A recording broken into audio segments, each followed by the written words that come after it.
Punjabi radio USA ਸੁਣ ਰਹੇ ਸਾਰੇ ਸਰੋਤਿਆਂ ਨੂੰ ਪਿਆਰ ਸਤਿਕਾਰ ਸਹਿਤ ਨਿੱਘੀ ਜਿਹੀ ਸਤਿ ਸ੍ਰੀ ਅਕਾਲ। ਸਭ ਨੂੰ ਜੀ ਆਇਆਂ ਆਖਦੇ ਹਾਂ।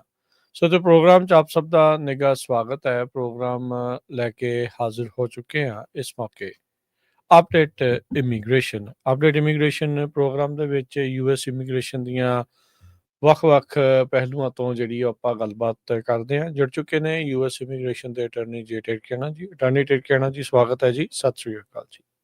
ਧੰਨਵਾਦ ਜੀ ਤੇ ਸਤਿ ਸ਼੍ਰੀ ਅਕਾਲ ਸਾਰਿਆਂ ਨੂੰ। ਸਾਡੇ ਅੱਜ ਦੇ ਇਸ ਪ੍ਰੋਗਰਾਮ ਨੂੰ ਤੁਹਾਡੇ ਸਾਰਿਆਂ ਤੱਕ ਪਹੁੰਚਾਉਣ 'ਚ ਸਹਿਯੋਗ ਕਰਦੇ ਨੇ ਖਾਲਸਾ ਇੰਸ਼ੋਰੈਂਸ ਏਜੰਸੀ, ਜਿਨ੍ਹਾਂ ਦੇ ਕੋਲੋਂ ਹਰ ਇੱਕ ਤਰੀਕੇ ਦੀ ਇੰਸ਼ੋਰੈਂਸ ਕਰਵਾ ਸਕਦੇ ਹੋ। ਇੰਸ਼ੋਰੈਂਸ ਬਾਰੇ ਪਤਾ ਕਰਨ ਲਈ ਕਾਲ ਕਰ ਸਕਦੇ ਹੋ 408-272-2500।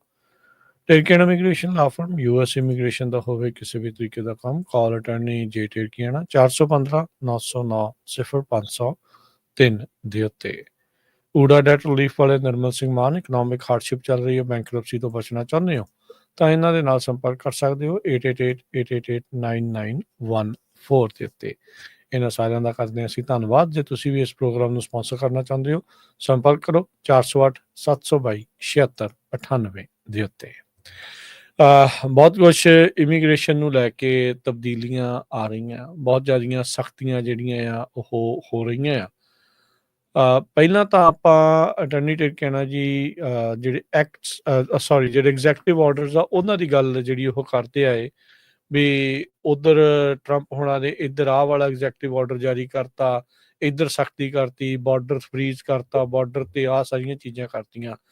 ਪਰ ਉਹਨਾਂ ਦੇ ਦੂਜੇ ਕਾਰਜਕਾਲ ਦਾ ਜਿਹੜਾ ਪਹਿਲਾ ਬਿੱਲ ਪਾਸ ਹੋਇਆ ਆ ਉਹ ਬਹੁਤ ਹੀ ਇੱਕ ਕਹਿ ਸਕਦੇ ਹਾਂ ਵੀ ਨਕੇਲ ਕੱਸਦਾ ਹੋਇਆ ਬਿੱਲ ਹੈਗਾ ਆ।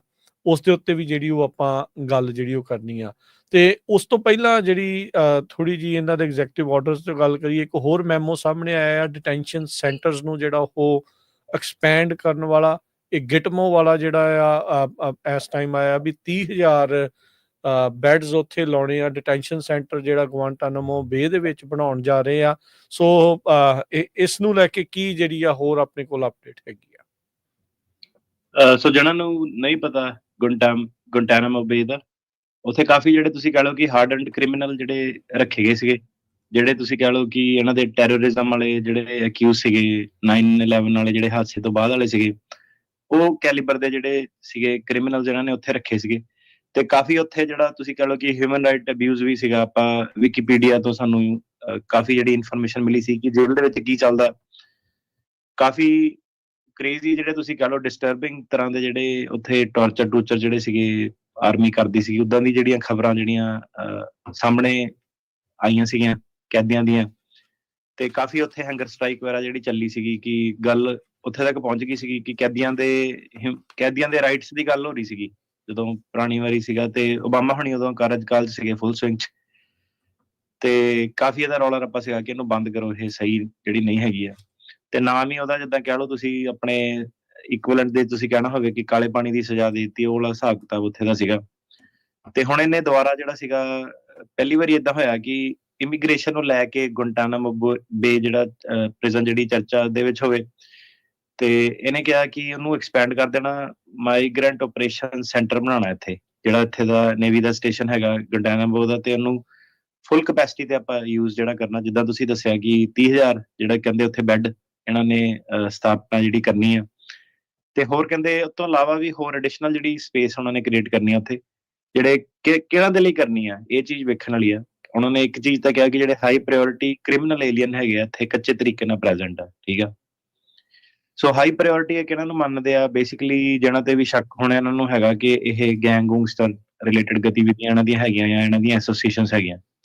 ਵਧੀਆ ਗੱਲ ਆ, ਇਹ ਹੋਣਾ ਵੀ ਚਾਹੀਦਾ ਸੀਗਾ। ਤੇ ਕਾਫੀ ਜਿਹੜਾ ਤੁਸੀਂ ਦੇਖ ਲਓ ਕਿ ਆਪਣੇ ਮੁਲਕੋਂ ਵੀ ਕਾਫੀ ਗੈਂਗਸਟਰ ਜਿਹੜੇ ਉਰੇ ਆ ਗਏ ਆ। ਤੇ ਆਲਰੇਡੀ ਜ਼ਿਆਦਾ ਇਹਨਾਂ ਨੂੰ ਪ੍ਰੋਬਲਮ ਜਿਹੜੀ ਹੈਗੀ ਕੋਲੰਬੀਅਨਸ, ਵੈਨੀਜ਼ੁਏਲਨ ਜਿਹੜੇ ਉੱਧਰੋਂ ਦੀ ਡਰੱਗ ਟ੍ਰੈਫਿਕਰਸ ਜਿਹੜੇ ਸੀਗੇ, ਉਹਨਾਂ ਦੇ ਨਾਲ ਜਿਹੜੀ ਹੈਗੀ ਆ। ਸੋ ਮੇਨਲੀ ਇਹ ਹੈਗਾ ਕਿ ਸਿੱਧੇ ਜਿਹੜੇ ਹਾਈ ਪ੍ਰਾਇਓਰਿਟੀ ਵਾਲੇ ਜਿਹੜੇ ਆ ਗਏ ਚੱਕੋ, ਉੱਥੇ ਸ਼ਿਫਟ ਕਰੋ ਜੀ। ਉਸ ਤੋਂ ਬਾਅਦ ਜਿਹੜੀ ਦੂਜੀ ਚੀਜ਼ ਆ ਉਹ ਜਿਹੜੀ ਥੋੜੀ ਜਿਹੀ ਕੁਐਸਚਨੇਬਲ ਹੈਗੀ ਆ ਕਿ ਜਿਹੜੀ ਇਮੀਗ੍ਰੇਸ਼ਨ ਐਨਫੋਰਸਮੈਂਟ ਦੀ ਜਿਹੜੀ ਨੀਡਸ ਹੈਗੀਆਂ, ਜਿਹੜੀ ਡਿਪਾਰਟਮੈਂਟ ਆਫ ਡਿਫੈਂਸ ਤੇ department of homeland security decide ਕਰੂਗਾ ਕਿ ਇਮੀਗ੍ਰੇਸ਼ਨ ਲਾਜ਼ ਨੂੰ ਇਨਫੋਰਸ ਕਰਨ ਲਈ ਜੇ ਸਾਨੂੰ ਇਹਦੀ ਯੂਜ਼ ਕਰਨੀ ਪਏ ਤਾਂ ਆਪਾਂ ਭਾਵੇਂ ਹਾਈ ਪ੍ਰਾਇਓਰਟੀ ਕ੍ਰਿਮੀਨਲ ਵੀ ਨਹੀਂ ਹੈਗੇ, ਆਪਾਂ ਉੱਥੇ ਜਿਹੜੇ ਸਧਾਰਨ ਲੋਕ ਜਿਹੜੇ ਹੈਗੇ ਆ ਇਮੀਗ੍ਰੇਸ਼ਨ ਦੀ ਵਾਇਲੇਸ਼ਨ ਵਾਲੇ, ਉਹ ਵੀ ਜਿਹੜੇ ਭੇਜ ਸਕਦੇ ਆ। ਇਸ ਤੋਂ ਇਲਾਵਾ ਇਹਨਾਂ ਨੇ ਇਹ ਜਿਹੜਾ ਬੇਸਿਕਲੀ ਇਹਨਾਂ ਦਾ ਮਕਸਦ ਇਹਨਾਂ ਨੇ ਦੱਸਿਆ ਕਿ ਜਿਹੜੀ ਬਾਰਡਰ ਇਨਵੇਜਨ ਸਾਡੇ ਹੋ ਰਹੀ ਹੈ ਉਹਨੂੰ ਰੋਕਣਾ। ਹੁਣ ਬਾਰਡਰ ਇਨਵੇਜਨ ਤਾਂ ਸਿਰਫ ਕ੍ਰਿਮੀਨਲ ਵੱਲੋਂ ਨਹੀਂ ਹੋ ਰਹੀ, ਉਹਦਾ ਸਭ ਪੱਖੋਂ ਹੀ ਹੋ ਰਹੀ ਹੈ। ਜਿਹੜੀ ਕ੍ਰਿਮੀਨਲ ਕਾਰਟਲ ਜਿਹੜੇ ਹੈਗੇ ਆ ਉਹਨੂੰ ਕਹਿੰਦੇ ਡਿਸਮੈਂਟਲ ਆਪਾਂ ਕਰਨਾ, ਤੇ ਨੈਸ਼ਨਲ ਸੋਵਰੈਂਟੀ ਜਿਹੜਾ ਅਮਰੀਕਾ ਦਾ ਮਜ਼ਾਕ ਬਣਾ ਲਿਆ ਕਿ ਜਿਹੜਾ ਮਰਜ਼ੀ ਤੁਰਿਆ ਹੋਵੇ ਕਿ ਇੱਕ ਸੋਵਰਨ ਨੇਸ਼ਨ ਜਿਹੜਾ ਹੁੰਦਾ, ਉਹ ਚੀਜ਼ ਲਈ ਹੁਣ ਇਹਨਾਂ ਨੇ ਕਹਿੰਦੇ ਕਿ ਆਪਾਂ ਇਹ ਜਿਹੜਾ ਗੁਆਂਟੈਨਾਮੋ ਮਤਲਬ ਇੱਥੇ ਤੱਕ ਇਹ ਜਾ ਕੇ ਇਹ ਪਹੁੰਚ ਗਏ ਆ। ਆਰਮੀ ਉਰਮੀ ਇਹਨਾਂ ਨੇ ਜਿਹੜੇ ਨੈਸ਼ਨਲ ਗਾਰਡ ਵਾਲੇ ਬੰਦੇ ਇਹਨਾਂ ਨੇ ਲਾਤੇ, ਆਰਮਡ ਫੋਰਸਿਸ ਵਾਲੇ, ਬਾਰਡਰ ਦੀ ਕਹਿੰਦੇ ਰੀਕਨਸਟਰਕਸ਼ਨ ਜਿਹੜੀ ਦੁਬਾਰਾ ਕਰ ਦੇਣੀ ਆ। ਈਵਨ ਜਿਹੜੀਆਂ ਡਿਟੈਂਸ਼ਨ ਫੈਸਿਲਿਟੀਆਂ ਯੂਐਸ ਦੇ ਵਿੱਚ ਹੈਗੀਆਂ ਉਹਨੂੰ ਵੀ ਕਹਿੰਦੇ ਐਕਸਪੈਂਡ ਜਿਹੜਾ ਕਰਨਾ। ਜੀ। ਸੋ ਇਹਨਾਂ ਨੇ ਉਦੋਂ ਵੀ ਕਿਹਾ ਸੀਗਾ ਵੀ ਤਕਰੀਬਨ ਸਾਰੇ ਵੱਡੇ ਸ਼ਹਿਰਾਂ ਦੇ ਬਾਹਰ ਉਹਨਾਂ ਨੇ ਨਵੇਂ ਡਿਟੈਂਸ਼ਨ ਸੈਂਟਰ ਬਣਾਉਣੇ ਆ, ਪਰ ਹਾਲ ਦੀ ਘੜੀ ਇਹ ਕਿਊਬਾ ਵਾਲਾ ਜਿਹੜਾ ਸਭ ਤੋਂ ਵੱਡਾ, ਜਿਹਨੂੰ ਗਿਟਮੋ ਕਹਿੰਦੇ ਆ, ਜਿੱਦਾਂ ਤੁਸੀਂ ਦੱਸ ਰਹੇ ਵੀ ਉਹ ਸਾਰੀਆਂ ਚੀਜ਼ਾਂ ਆ। ਬਹੁਤ ਸਾਰੇ ਲੋਕ ਇਹਨੂੰ ਇਹ ਵੀ ਜਿਹੜਾ ਉਹ ਕਹਿ ਰਹੇ ਆ ਵੀ ਭਾਈ ਜੇ ਇਮੀਗ੍ਰੈਂਟ ਨੂੰ ਜੇ ਤੁਸੀਂ ਡਿਪੋਰਟ ਕਰਨਾ ਵੀ ਸਿੱਧਾ ਡਿਪੋਰਟ ਕਰੋ, ਉਹਨਾਂ ਨੂੰ ਇੱਕ ਕੈਂਪ ਦੇ ਵਿੱਚ ਕਰਕੇ ਰੱਖਣ ਦੀ ਜਿਹੜੀ ਕੀ ਜ਼ਰੂਰਤ, ਉਹ ਵੀ ਇੱਕ ਤੀਜੇ ਮੁਲਕ ਦੇ ਉੱਤੇ। ਆਈ ਨੋ ਜਿੱਦਾਂ ਤੁਸੀਂ ਪਹਿਲਾਂ ਦੱਸਿਆ ਵੀ ਰੌਲੇ ਤਾਂ ਪਹਿਲਾਂ ਜਿਹੜੇ ਉਹ ਪੈਂਦੇ ਰਹੇ, ਪਰ ਇਵੈਂਚੁਅਲੀ ਅਧਿਕਾਰ ਖੇਤਰ ਦੇ ਵਿੱਚ ਆਉਣ ਕਰਕੇ ਰੌਲਾ ਰੱਪਾ ਜਿਹੜਾ ਪੈਂਦਾ ਰਹਿੰਦਾ ਆ, ਫਿਰ ਇਵੈਂਚੁਅਲੀ ਬਾਅਦ 'ਚ ਦੁਬਾਰਾ ਬੰਦ ਕਰ ਲੈਣਗੇ ਜਾਂ ਉਹ ਕੁਛ ਜਿਹੜਾ ਹੋਊਗਾ। ਪਰ ਹਾਲ ਦੀ ਘੜੀ ਸਾਰੀ ਇੱਕ ਵੱਡੀ ਡਿਸਰਪਸ਼ਨ ਜਿਹੜੀ ਉਹ ਪੂਰੀ ਕਰ ਦਿੱਤੀ ਗਈ ਹੈ। ਹਾਂਜੀ ਬਿਲਕੁਲ। ਸੋ ਗੱਲ ਸਾਰੀ ਉਹੀ ਆ ਜਾਂਦੀ ਹੈ ਕਿ ਟਰਾਇਲ ਕਿੱਥੇ ਹੋਣਾ, ਕਿਹੜੀ ਚੀਜ਼ ਦਾ ਹੋਣਾ। ਠੀਕ ਹੈ, ਤੁਸੀਂ ਦੇਖੋ ਕਿ ਜਿਹੜਾ ਆਪਣਾ ਹੁਣ ਜਿੱਦਾਂ ਗੱਲ ਕਰੀਏ ਰਾਈਟ, ਸਦਾਮ ਹੁਸੈਨ ਦਾ ਸੀਗਾ, ਉਹਦੀ ਸਾਰਿਆਂ ਨੂੰ ਐਗਜ਼ਾਮਪਲ ਜਿਹੜੀ ਲਾਈਵ ਪਤਾ ਹੋਣੀ ਆ। ਸੋ ਕੀ ਸੀਗਾ ਕਿ ਜੇ ਇਹਨੂੰ ਐਕਸਟਰਾਡਾਈਟ ਕਰਦੇ ਯੂਐਸ ਦੇ ਵਿੱਚ, ਤੇ ਯੂਐਸ ਦਾ ਉਦੋਂ ਰੂਲ ਸੀਗਾ ਕਿ ਜੇ ਬੰਦਾ ਤੁਸੀਂ ਐਕਸਟਰਾਡਾਈਟ ਕੀਤਾ ਉਹਨੂੰ ਤੁਸੀਂ ਡੈਥ ਪੈਨਲਟੀ ਨਹੀਂ ਦੇ ਸਕਦੇ ਹੈਗੇ। ਸੋ ਉਹਨਾਂ ਨੇ ਕਿਹਾ ਕਿ ਇਹਨੂੰ ਯੂਐਸ ਲੈ ਕੇ ਨਹੀਂ ਆਉਣਾ, ਇਹਨੂੰ ਬਾਹਰ ਹੀ ਜਿਹੜਾ ਟੰਗਣਾ, ਕਿਉਂਕਿ ਇੱਥੇ ਬੜੇ ਜ਼ਿਆਦਾ ਰੂਲਸ ਰਾਈਟ ਪ੍ਰੋਸੀਜਰ ਜਿਹੜੇ ਟ੍ਰਿਗਰ ਹੋ ਜਾਂਦੇ ਆ। ਜਦੋਂ ਤੁਸੀਂ ਦੂਸਰੀ ਟੈਰੀਟਰੀ ਤੇ ਹੈਗੇ ਆ, ਨਾਟ ਸੋ ਮਚ, ਉੱਥੇ ਕੋਈ ਫਿਰ ਧਿਆਨ ਨਹੀਂ ਦਿੰਦਾ। ਸੋ ਉਹਨੂੰ ਫਿਰ ਤੁਸੀਂ ਦੇਖ ਲਓ ਕਿ ਉਹ ਟਰਾਇਲ ਬੇਸਿਕਲੀ ਜਿੱਦਾਂ ਵੀ ਹੋਣਾ ਸੀਗਾ ਕਿ ਫੋਰਨ ਸੋਵਰਨ ਸੀਗਾ, ਉਹਦੇ ਕ੍ਰਾਈਮ ਗਰੂਮ ਇਹਨਾਂ ਨੇ ਪ੍ਰੂਵ ਕੀਤੇ ਤੇ ਅਲਟੀਮੇਟਲੀ ਉਹਨੂੰ ਡੈਥ ਪੈਨਲਟੀ ਹੀ ਦਿੱਤੀ ਸੀਗੀ। ਜੀ ਜੀ ਬਿਲਕੁਲ। ਸੋ ਮਤਲਬ ਇਹ ਟੌਪਿਕ ਥੋੜਾ ਜਿਹਾ ਲੰਬਾ ਜਿਹੜਾ ਹੋ ਜਾਣਾ ਆਊਟਸਾਈਡ ਉਹ ਕਿ ਜਿਹੜੀ ਜੁਡੀਸ਼ੀਅਲ ਜੁਰਿਸਡਿਕਸ਼ਨ ਕੀ ਹੈਗਾ ਉਹਨੂੰ ਕਿਉਂ ਇਨਵੋਕ ਨਹੀਂ ਕਰਨਾ ਚਾਹੁੰਦੇ, ਕਿਉਂਕਿ ਆਬਵੀਅਸਲੀ ਸਭ ਤੋਂ ਵਧੀਆ ਇੱਥੇ ਦਾ ਹੈਗਾ ਰਾਈਟਸ, ਲਾਇਰਸ, ਉਹ ਜੇਲ੍ਹ ਦੇ ਵਿੱਚ ਸੇਵਾ, ਤੇ ਉਹ ਅਗਲੇ ਕਹਿ ਰਹੇ ਆ ਕਿ ਕਿਉਂ ਆਪਾਂ ਇੱਥੇ ਰੱਖੀਏ। ਜੇ ਤੁਸੀਂ ਬਾਰਡਰ ਟੱਪਣਾ ਟੱਪੋ, ਪਰ ਜੇ ਤੁਸੀਂ ਫੜੇ ਜਾਂਦੇ ਆ ਆਪਾਂ ਤੁਹਾਨੂੰ ਸੁਣਵਾਈ ਵੀ ਦੇਵਾਂਗੇ। ਜਿੱਦਾਂ ਉਹਨਾਂ ਨੇ ਇਮੀਗ੍ਰੇਸ਼ਨ ਦੇ ਕੋਡ ਸੈੱਟ ਕੀਤੇ ਸੀਗੇ ਮੈਕਸੀਕੋ 'ਚ ਜਾਂ ਦੂਜੀ ਕੰਟਰੀਆਂ 'ਚ, ਉਹ ਕਹਿੰਦੇ ਠੀਕ ਹੈ ਤੁਹਾਨੂੰ ਅਸਾਈਲਮ ਨੋ ਪ੍ਰੋਬਲਮ, ਪਰ ਇਹ ਜਿਹੜੀ ਤੁਹਾਨੂੰ ਮੈਕਸੀਕੋ ਰੁਕਣਾ ਪੈਣਾ, ਜਾਂ ਜਿਹੜੇ ਕੋਈ ਕ੍ਰਿਮੀਨਲ ਐਕਟੀਵਿਟੀ ਹੈਗੀ ਉਹਨਾਂ ਨੂੰ ਤਾਂ ਸਿੱਧਾ ਹੀ ਇਹ ਜੇ ਬੇਸਿਕਲੀ ਕਹਿ ਰਹੇ ਆ ਕਿ ਗੁਆਂਟੈਨਾਮੋ ਬੇ ਇਹਨਾਂ ਨੇ ਜਿਹੜਾ ਭੇਜ ਦੇਣਾ। ਜੀ ਬਿਲਕੁਲ। ਤੇ ਅਗਲੀ ਜਿਹੜੀ ਅਟਾਰਨੀ ਟਿਰਕੇਨਾ ਦੀ ਗੱਲ ਕਰੀਏ, ਆਈ ਥਿੰਕ ਇਹ ਇੱਕ ਬਹੁਤ ਅਹਿਮ ਚੀਜ਼ ਵਾਪਰੀ ਆ, ਜਿਹੜਾ ਇੱਕ ਪਹਿਲਾ ਕਾਨੂੰਨ ਬਣਾਇਆ। ਮੈਮੋ ਆਉਣੇ, ਐਗਜ਼ੈਕਟਿਵ ਆਰਡਰ ਆਉਣੇ, ਉਹ ਹੋਰ ਚੀਜ਼ ਆ। ਉਹ ਕਿਤੇ ਨਾ ਕਿਤੇ ਕਹਿੰਦੇ ਵੀ ਅਦਾਲਤਾਂ ਦੇ ਵਿੱਚ ਘੜੀਸੇ ਜਾ ਸਕਦੇ ਆ, ਪਰ ਬਾਈਪਾਰਟੀਜਨ ਸਪੋਰਟ ਦੇ ਨਾਲ ਕੋਈ ਬਿੱਲ ਬਣ ਕੇ ਆਉਂਦਾ ਆ, ਉਹ ਪਾਸ ਹੁੰਦਾ ਆ, ਤੇ ਟਰੰਪ ਹੁਣੀ ਜਾਂ ਪ੍ਰੈਜ਼ੀਡੈਂਟ ਜਿਹੜੇ ਵੀ ਹੁੰਦੇ ਉਹ ਸਾਈਨ ਕਰਦੇ ਆ, ਤੇ ਉਹ ਕਾਨੂੰਨ ਬਣ ਜਾਂਦਾ। ਇਸੇ ਤਰੀਕੇ ਦੇ ਨਾਲ ਲਿੰਕਨ ਰਾਇਲੀ ਐਕਟ ਜਿਹੜਾ ਇਹ ਪਾਸ ਹੋਇਆ, ਇੱਕ ਵਿਦਿਆਰਥਣ ਜਿਸ ਨੂੰ ਇੱਕ ਗੈਰ ਕਾਨੂੰਨੀ ਪ੍ਰਵਾਸੀ ਨੇ, ਅਨਡਾਕੂਮੈਂਟਡ ਇਮੀਗ੍ਰੈਂਟ ਨੇ ਮਾਰ ਦਿੱਤਾ, ਉਸ ਤੋਂ ਬਾਅਦ ਦੇ ਵਿੱਚ ਇਹ ਜਿਹੜਾ ਬਿੱਲ ਪਾਸ ਹੋਇਆ, ਇਹ ਇੱਕ ਵਾਰ ਕਰਾਈ ਬਣੀ ਇਮੀਗ੍ਰੇਸ਼ਨ ਦੇ ਉੱਤੇ। ਇੱਕ ਕੈਂਪੇਨ ਦਾ ਬਹੁਤ ਵੱਡਾ ਮੁੱਦਾ ਜਿਹੜਾ ਉਹ ਬਣਿਆ। ਟਰੰਪ ਹੁਣਾਂ ਨੇ ਇਸ ਮੁੱਦੇ ਨੂੰ ਜਿਹੜਾ ਉਭਾਰਿਆ, ਤੇ ਹੁਣ ਇਵੈਂਚੁਅਲੀ ਡੈਮੋਕ੍ਰੇਟਸ ਨੇ ਵੀ ਇਸ ਦੇ ਵਿੱਚ ਜਿਹੜਾ ਉਹ ਸਾਥ ਦਿੱਤਾ। ਇਹ ਬਹੁਤ ਇੱਕ ਖਤਰਨਾਕ ਇੱਕ ਹਿਸਾਬ ਦੇ ਨਾਲ ਬਿੱਲ ਇਸ ਤਰੀਕੇ ਦੇ ਨਾਲ ਆ ਵੀ ਇਮੀਗ੍ਰੇਸ਼ਨ ਦੇ, ਆਈਸ ਦੇ, ਇਹਨਾਂ ਦੇ ਅਧਿਕਾਰੀਆਂ ਦੇ ਦੰਦ ਇਹਦੇ ਨਾਲ ਹੋਰ ਵੀ ਜ਼ਿਆਦਾ ਜਿਹੜੇ ਉਹ ਤਿੱਖੇ ਹੋ ਜਾਂਦੇ ਆ। ਕਿਸੇ ਦੇ ਦੁਆਰਾ ਕੀਤੀ ਗਈ ਜਾਣੇ ਅਣਜਾਣੇ ਦੇ ਵਿੱਚ ਗਲਤੀ ਵੀ ਉਸ ਨੂੰ ਡਿਪੋਰਟ ਕਰਵਾ ਸਕਦੀ ਆ। ਸੋ ਹੁਣ ਸਾਨੂੰ ਥੋੜਾ ਜਿਹਾ ਇਸ ਲਿੰਕਨ ਰਾਇਲੀ ਐਕਟ ਦੇ ਬਾਰੇ ਥੋੜਾ ਦੱਸੋ, ਤੇ ਇਮੀਗ੍ਰੇਸ਼ਨ ਦੇ ਉੱਤੇ ਜਿਹੜਾ ਇਸ ਦਾ ਵੱਡਾ ਅਸਰ ਪੈਣ ਜਾ ਰਿਹਾ ਆ ਉਹਦੇ ਬਾਰੇ ਥੋੜੀ ਜਾਣਕਾਰੀ ਦੱਸਿਓ ਜੀ। ਸੋ ਗੱਲ ਆਪਾਂ ਕਰਾਂਗੇ ਆਬਵੀਅਸਲੀ ਨਿਊਟਰਲ ਹੋ ਕੇ, ਠੀਕ ਹੈ, ਕਿ ਇਹ ਕਿ ਇਮੀਗ੍ਰੈਂਟਾਂ ਦੇ ਫੇਵਰ ਦੀ ਗੱਲ ਕਰਨੀ ਆ ਤੇ ਹਰੇਕ ਚੀਜ਼ ਨੂੰ ਹੀ ਨਜ਼ਰਅੰਦਾਜ਼ ਕਰ ਦਿੱਤਾ ਜਾਵੇ। ਸੋ ਜਿਹਨਾਂ ਨੂੰ ਨਹੀਂ ਪਤਾ ਲੇਕਨ ਰਾਇਲੀ ਕੌਣ ਸੀਗੀ, ਸੋ ਆਬਵੀਅਸਲੀ ਵਿਦਾਰਥਨ ਇੱਕ ਸੀਗੀ, ਆਪਣੇ ਯੂਨੀਵਰਸਿਟੀ ਵਾਲੇ ਏਰੀਏ ਦੇ ਵਿੱਚ ਸੀਗੀ, ਜਾਰਜੀਆ 'ਚ ਰਹਿੰਦੀ ਸੀਗੀ। ਤੇ ਇਹ ਜਿੱਦਾਂ ਰੈਗੂਲਰ ਬੰਦਾ ਆਪਣਾ ਵਾਕ ਕਰਨ ਜਾਂਦਾ, ਮਾਰਨਿੰਗ ਜੌਗ ਕਰਨ ਗਈ ਸੀਗੀ। ਇਹਦੀ ਮਾਤਾ ਦੇ ਨਾਲ ਵੀ ਇਹਦੇ ਟੈਕਸਟ ਟੁਕਸ ਜਿਹੜੇ ਚੱਲਦੇ ਪਏ ਸੀਗੇ, ਕਾਫੀ ਤੁਸੀਂ ਨਿਊਜ਼ ਚੈੱਕ ਕਰ ਸਕਦੇ ਆ ਕਿ ਐਕਚੁਅਲ ਜਿਹੜਾ ਕ੍ਰਾਈਮ ਸੀਗਾ ਉਹਦੇ ਇਵੈਂਟਸ ਕਿੱਦਾਂ ਅਨਫੋਲਡ ਹੋਏ। ਤੇ ਜਿਹੜਾ ਇੱਕ ਇਮੀਗ੍ਰੈਂਟ ਸੀਗਾ, ਵੈਨੀਜ਼ੁਏਲਾ ਦਾ ਸੀਗਾ, 2 ਸਾਲ ਉਹਨੂੰ ਸੀਗੇ, ਪਹਿਲਾਂ ਹੀ ਉਹਦੇ ਵਿੱਚ ਪਹਿਲਾਂ ਹੀ ਕ੍ਰਿਮੀਨਲ ਜਿਹੜੇ ਚਾਰजेस ਥੋੜੇ ਜਿਹੇ ਸੀਗੇ, ਘੇਰੇ ਦੇ ਵਿੱਚ ਉਹਦੇ ਸੀਗਾ। ਪਰ ਤੁਸੀਂ ਕਹ ਲਓ ਜਿਹੜੀਆਂ ਲੂਜ਼ ਪਾਲਿਸੀਜ਼ ਜਿਹੜੀਆਂ ਸੀਗੀਆਂ ਡੈਮੋਕ੍ਰੈਟਸ ਦੀਆਂ ਜਾਂ ਅਲਟਰਾ ਲੈਫਟ ਦੀਆਂ, ਉਹਦੇ ਕਰਕੇ ਉਹ ਕਹਿੰਦੇ ਸੀਗੇ ਕਿ ਏਦਾਂ ਦੇ ਬੰਦੇ ਨੂੰ ਤੁਸੀਂ ਫੜ ਕੇ ਨਹੀਂ ਰੱਖਣਾ, ਠੀਕ ਹੈ, ਜਿਹੜਾ ਉਦੋਂ ਦਾ ਕਾਨੂੰਨ ਜਾਂ ਜਿਹੜਾ ਉਹਦਾ ਢਾਂਚਾ ਸੀਗਾ ਉਹਦੇ ਹਿਸਾਬ ਨਾਲ। ਸੋ ਇਹਨੇ ਕੀ ਸੀਗਾ ਕਿ ਇਹਨੇ ਜਾ ਕੇ ਬੇਸਿਕਲੀ ਕੁੜੀ ਮਾਰਤੀ Yeah.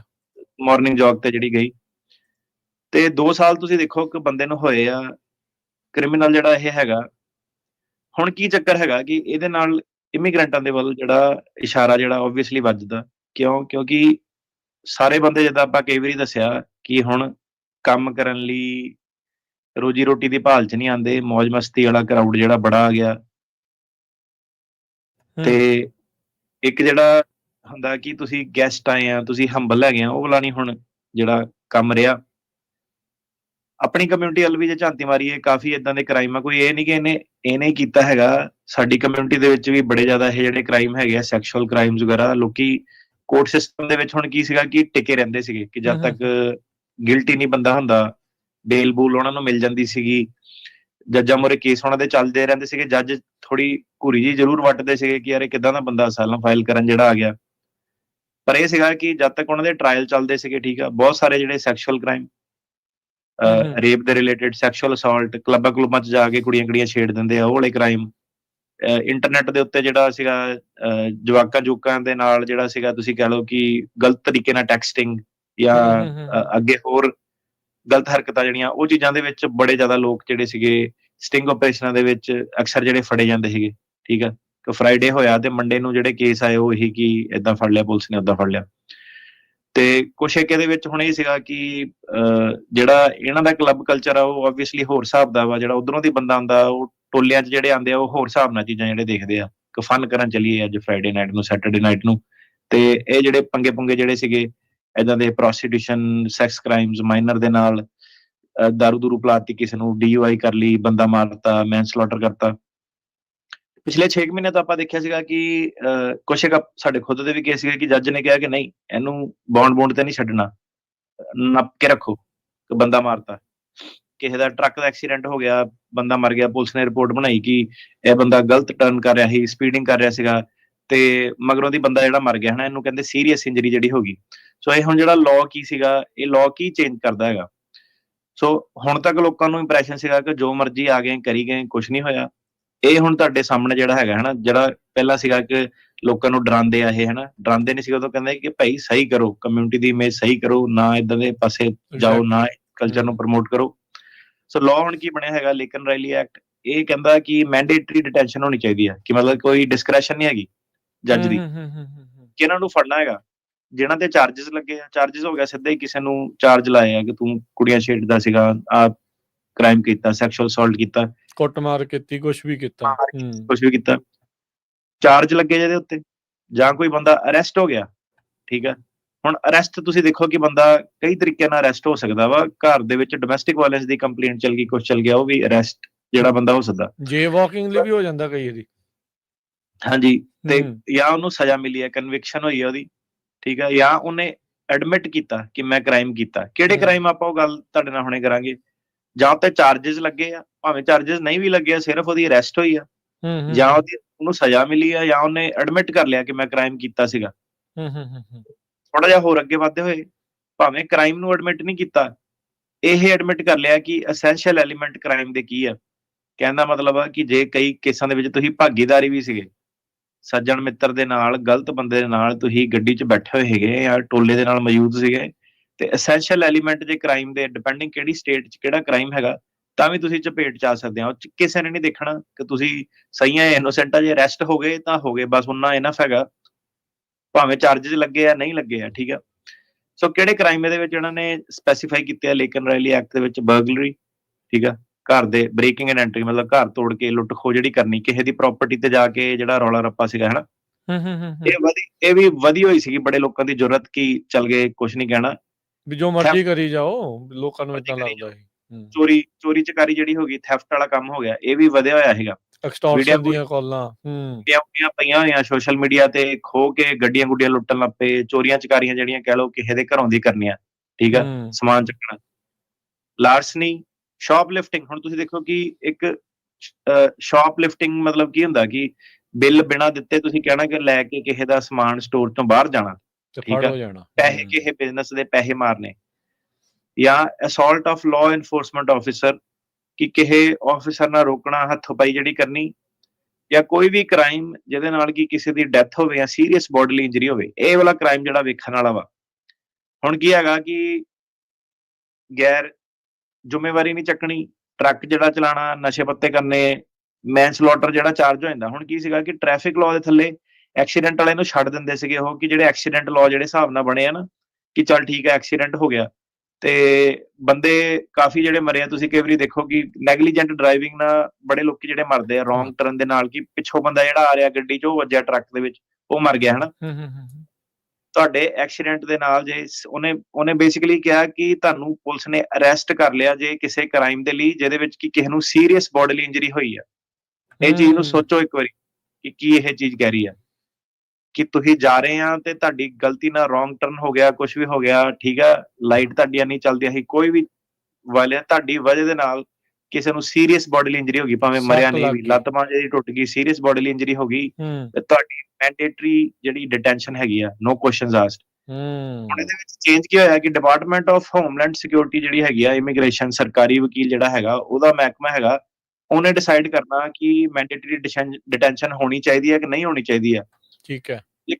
ਉਹਨੇ ਸਰਕਾਰੀ ਵਕੀਲ ਨੇ ਡਿਸਾਈਡ ਕਰ ਲਿਆ। ਹੁਣ ਕੀ ਹੈਗਾ ਕਿ ਜਿਹਨਾਂ ਦੇ ਕੇਸ ਚੱਲਦੇ ਆ, ਠੀਕ ਹੈ, ਜਿਹਨਾਂ ਨੇ ਕ੍ਰਾਈਮ ਕੀਤੇ ਸੀਗੇ, ਜਿਹਨਾਂ ਤੇ ਚਾਰजेस, ਇਹ ਗੱਲ ਧਿਆਨ ਨਾਲ ਸੁਣਿਆ, ਜਿਹਨਾਂ ਤੇ ਚਾਰजेस ਹੈਗੇ ਆ, ਮਤਲਬ ਕਿ ਅਜੇ ਉਹਨਾਂ ਦੇ ਭਾਵੇਂ ਕੋਰਟ ਦੇ ਵਿੱਚ ਤਰੀਕ ਆਣੀ ਆ, ਭਾਵੇਂ ਉਹਨਾਂ ਦੇ ਕੇਸ ਚੱਲਦੇ ਪਏ ਆ, ਤਾਂ ਸਾਡੇ ਵਾਲੇ ਵੀ ਜਿਹੜੇ ਕਲਾਇੰਟ ਆ ਸੁਣ ਰਹੇ ਆ, ਜਿਹਨਾਂ ਦੇ ਵਿੱਚ ਚਾਰजेस ਹੈਗੇ ਆ, ਜਦੋਂ ਤੁਸੀਂ ਅਗਲੀ ਤਰੀਕ ਤੇ ਜਾਓਗੇ, ਡਿਪਾਰਟਮੈਂਟ ਆਫ ਹੋਮਲੈਂਡ ਸਿਕਿਉਰਿਟੀ ਨੇ ਡਿਟਰਮਾਈਨ ਕਰਨਾ ਕਿ ਤੁਹਾਡੇ ਉੱਤੇ ਚਾਰजेस ਲੱਗੇ ਆ ਜਾਂ ਤੁਹਾਡੀ ਅਰੈਸਟ ਹੋਈ ਸੀਗੀ ਤੇ ਤੁਹਾਡੀ ਮੈਂਡੇਟਰੀ ਡਿਟੈਂਸ਼ਨ ਹੈਗੀ ਆ। ਕਿੱਥੇ ਮੈਂਡੇਟਰੀ ਡਿਟੈਂਸ਼ਨ ਹੈਗੀ ਆ?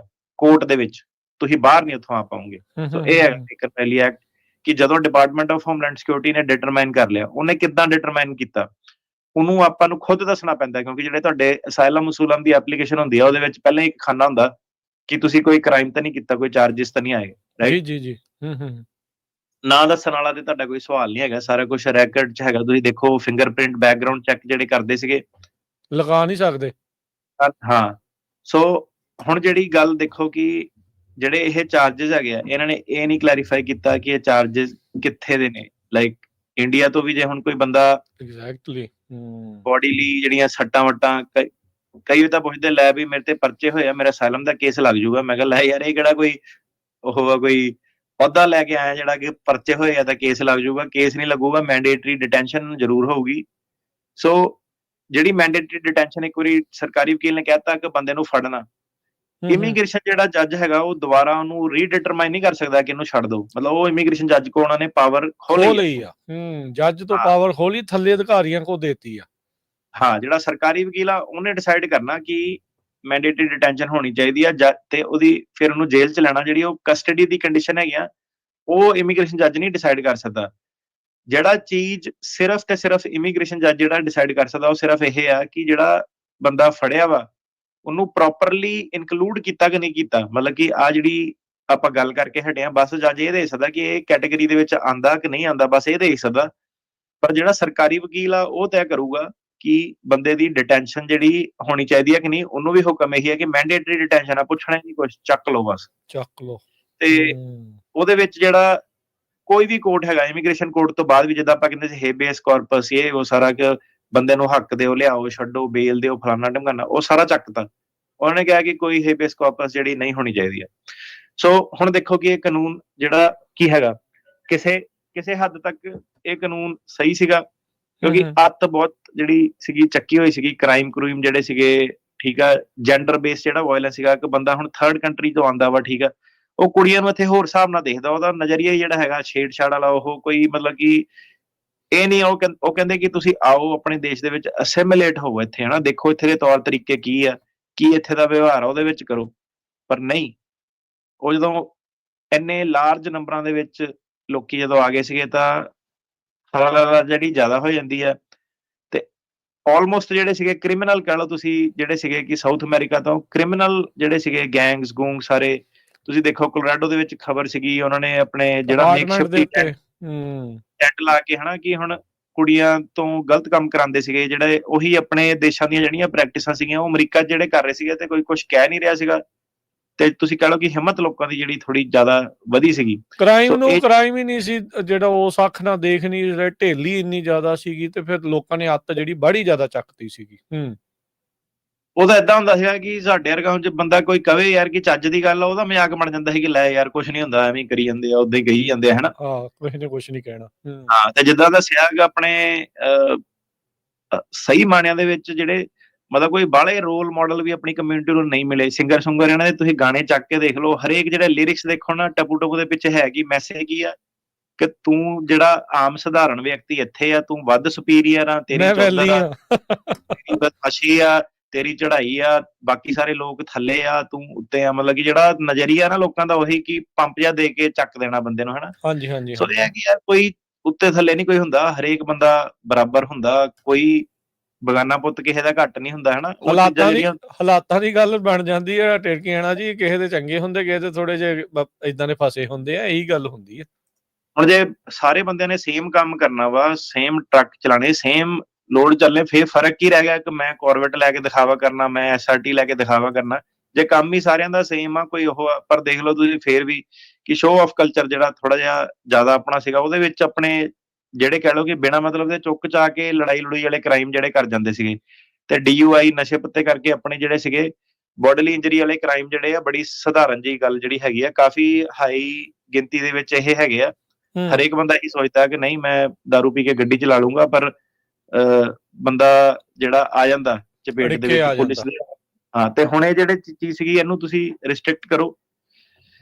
ਹੁਣ ਜੇ ਗੱਲ ਦੀ ਗੱਲ ਕਰੀਏ ਕਿ ਕੀ ਹੈ ਕਿ ਲੇਕਿਨ ਰਾਇਲੀ ਐਕਟ, ਕੀ ਇਹ ਐਕਟ ਬਣਨਾ ਚਾਹੀਦਾ ਸੀਗਾ? ਬਿਲਕੁਲ, ਕਿਉਂਕਿ ਦੇਖੋ ਇਮੀਗ੍ਰੈਂਟ ਨੇ ਇੱਕ ਨੇ ਆ ਕੇ ਇਹਨਾਂ ਦੇ ਮੁਲਕ ਦੇ ਵਿੱਚ ਕੁੜੀ ਮਾਰਤੀ, ਗੱਲ ਨਹੀਂ ਬਾਤ ਨਹੀਂ, ਕੁੜੀ ਮਾਰਤੀ। ਸਾਡੇ ਦੇਸ਼ ਦੇ ਵਿੱਚ, ਸਾਡੇ ਪੰਜਾਬ ਦੇ ਵਿੱਚ ਏਦਾਂ ਹੋਇਆ ਹੋਵੇ ਤੇ ਫਿਰ ਆਪਾਂ ਗੱਲਾਂ ਕਰੀਏ ਕਿ ਸ਼ਰੇਆਮ ਹੀ ਕਿ ਤੁਸੀਂ ਆਣ ਕਿਉਂ ਦਿੱਤਾ ਏਦਾਂ ਦੇ ਬੰਦੇ ਨੂੰ ਅੰਦਰ, ਠੀਕ ਆ। ਇਹ ਇਕੱਲਾ ਇੱਕ ਕ੍ਰਾਈਮ ਨਹੀਂ ਹੈਗਾ, ਏਦਾਂ ਦੇ ਹੋਰ ਬੜੇ ਸਾਰੇ ਕ੍ਰਾਈਮ ਹੈਗੇ ਆ, ਪਰ ਇਹ ਜਿਹੜਾ ਹਾਈਲਾਈਟ ਬਹੁਤ ਜ਼ਿਆਦਾ ਹੁਣ ਹੋ ਗਿਆ। ਤੇ ਟਰੰਪ ਨੇ ਜਿਹੜਾ ਪਹਿਲਾਂ ਹੀ ਉਹਨੇ ਕੈਂਪੇਨ ਪ੍ਰੋਮਿਸ ਕੀਤਾ ਸੀਗਾ, ਉਹਨੇ ਬੜੀ ਵਾਰੀ ਨਾਮ ਇਹਦਾ ਲਿਆ ਸੀਗਾ ਕਿ ਲੇਕਿਨ ਰਾਇਲੀ ਦਾ ਆਪਣੇ ਕੈਂਪੇਨ ਦੇ ਵਿੱਚ ਕਾਫੀ ਮਾਂ ਨੂੰ ਵੀ ਲਿਆਉਂਦਾ ਸੀ, ਉਹਦੇ ਪਰਿਵਾਰ ਨੂੰ ਵੀ ਲਿਆਉਂਦੇ ਰਹੇ ਉੱਥੇ ਨਾਲ, ਰਾਈਟ, ਕਿ ਹੋਰ ਕਿਸੇ ਨਾਲ ਨਾ ਹੋਵੇ। ਹੁਣ ਚੱਕਰ ਇਹ ਪੈ ਜਾਂਦਾ ਕਿ ਹੁਣ ਲੇਕਿਨ ਰਾਇਲੀ ਐਕਟ ਸਿਰਫ ਇੱਥੇ ਨਹੀਂ ਹੈਗਾ ਕਿ ਮਰਡਰ ਦੇ ਉੱਤੇ, ਰੇਪ ਦੇ ਉੱਤੇ, ਜੈਂਡਰ ਕ੍ਰਾਈਮ ਦੇ ਉੱਤੇ ਨਹੀਂ ਹੈਗਾ। ਉਹਨਾਂ ਨੇ ਹੁਣ ਕੀ ਕੀਤਾ ਕਿ ਲੇਕਿਨ ਰਾਇਲੀ ਐਕਟ, ਹੁਣ ਇਹਨੂੰ ਕੁਐਸਚਨ ਕੌਣ ਕਰੂਗਾ ਇਹਨੂੰ? ਹੁਣ ਜੇ ਡੈਮੋਕ੍ਰੈਟ ਕੁਐਸਚਨ ਕਰਦੇ ਆ ਉਹ ਮਾੜੇ ਵੱਜਦੇ ਆ, ਆਪਾਂ ਕੁਝ ਕਹਿੰਦੇ ਆ ਕਿ ਇਹ ਐਕਟ ਮਾੜਾ ਵਾ, ਉਹਨੇ ਕਹਿਣਾ ਲੈ ਯਾਰ ਕੁੜੀ ਮਾਰਤੀ ਤੇ ਤੁਸੀਂ ਗੱਲਾਂ ਕਰਦੇ ਆ ਕਿ ਇਹ ਕਾਨੂੰਨ ਮਾੜਾ। ਕਾਨੂੰਨ ਨਹੀਂ ਮਾੜਾ ਹੈਗਾ, ਜੋ ਬੰਦੇ ਨੇ ਕੀਤਾ ਉਹ ਮਾੜਾ ਸੀਗਾ।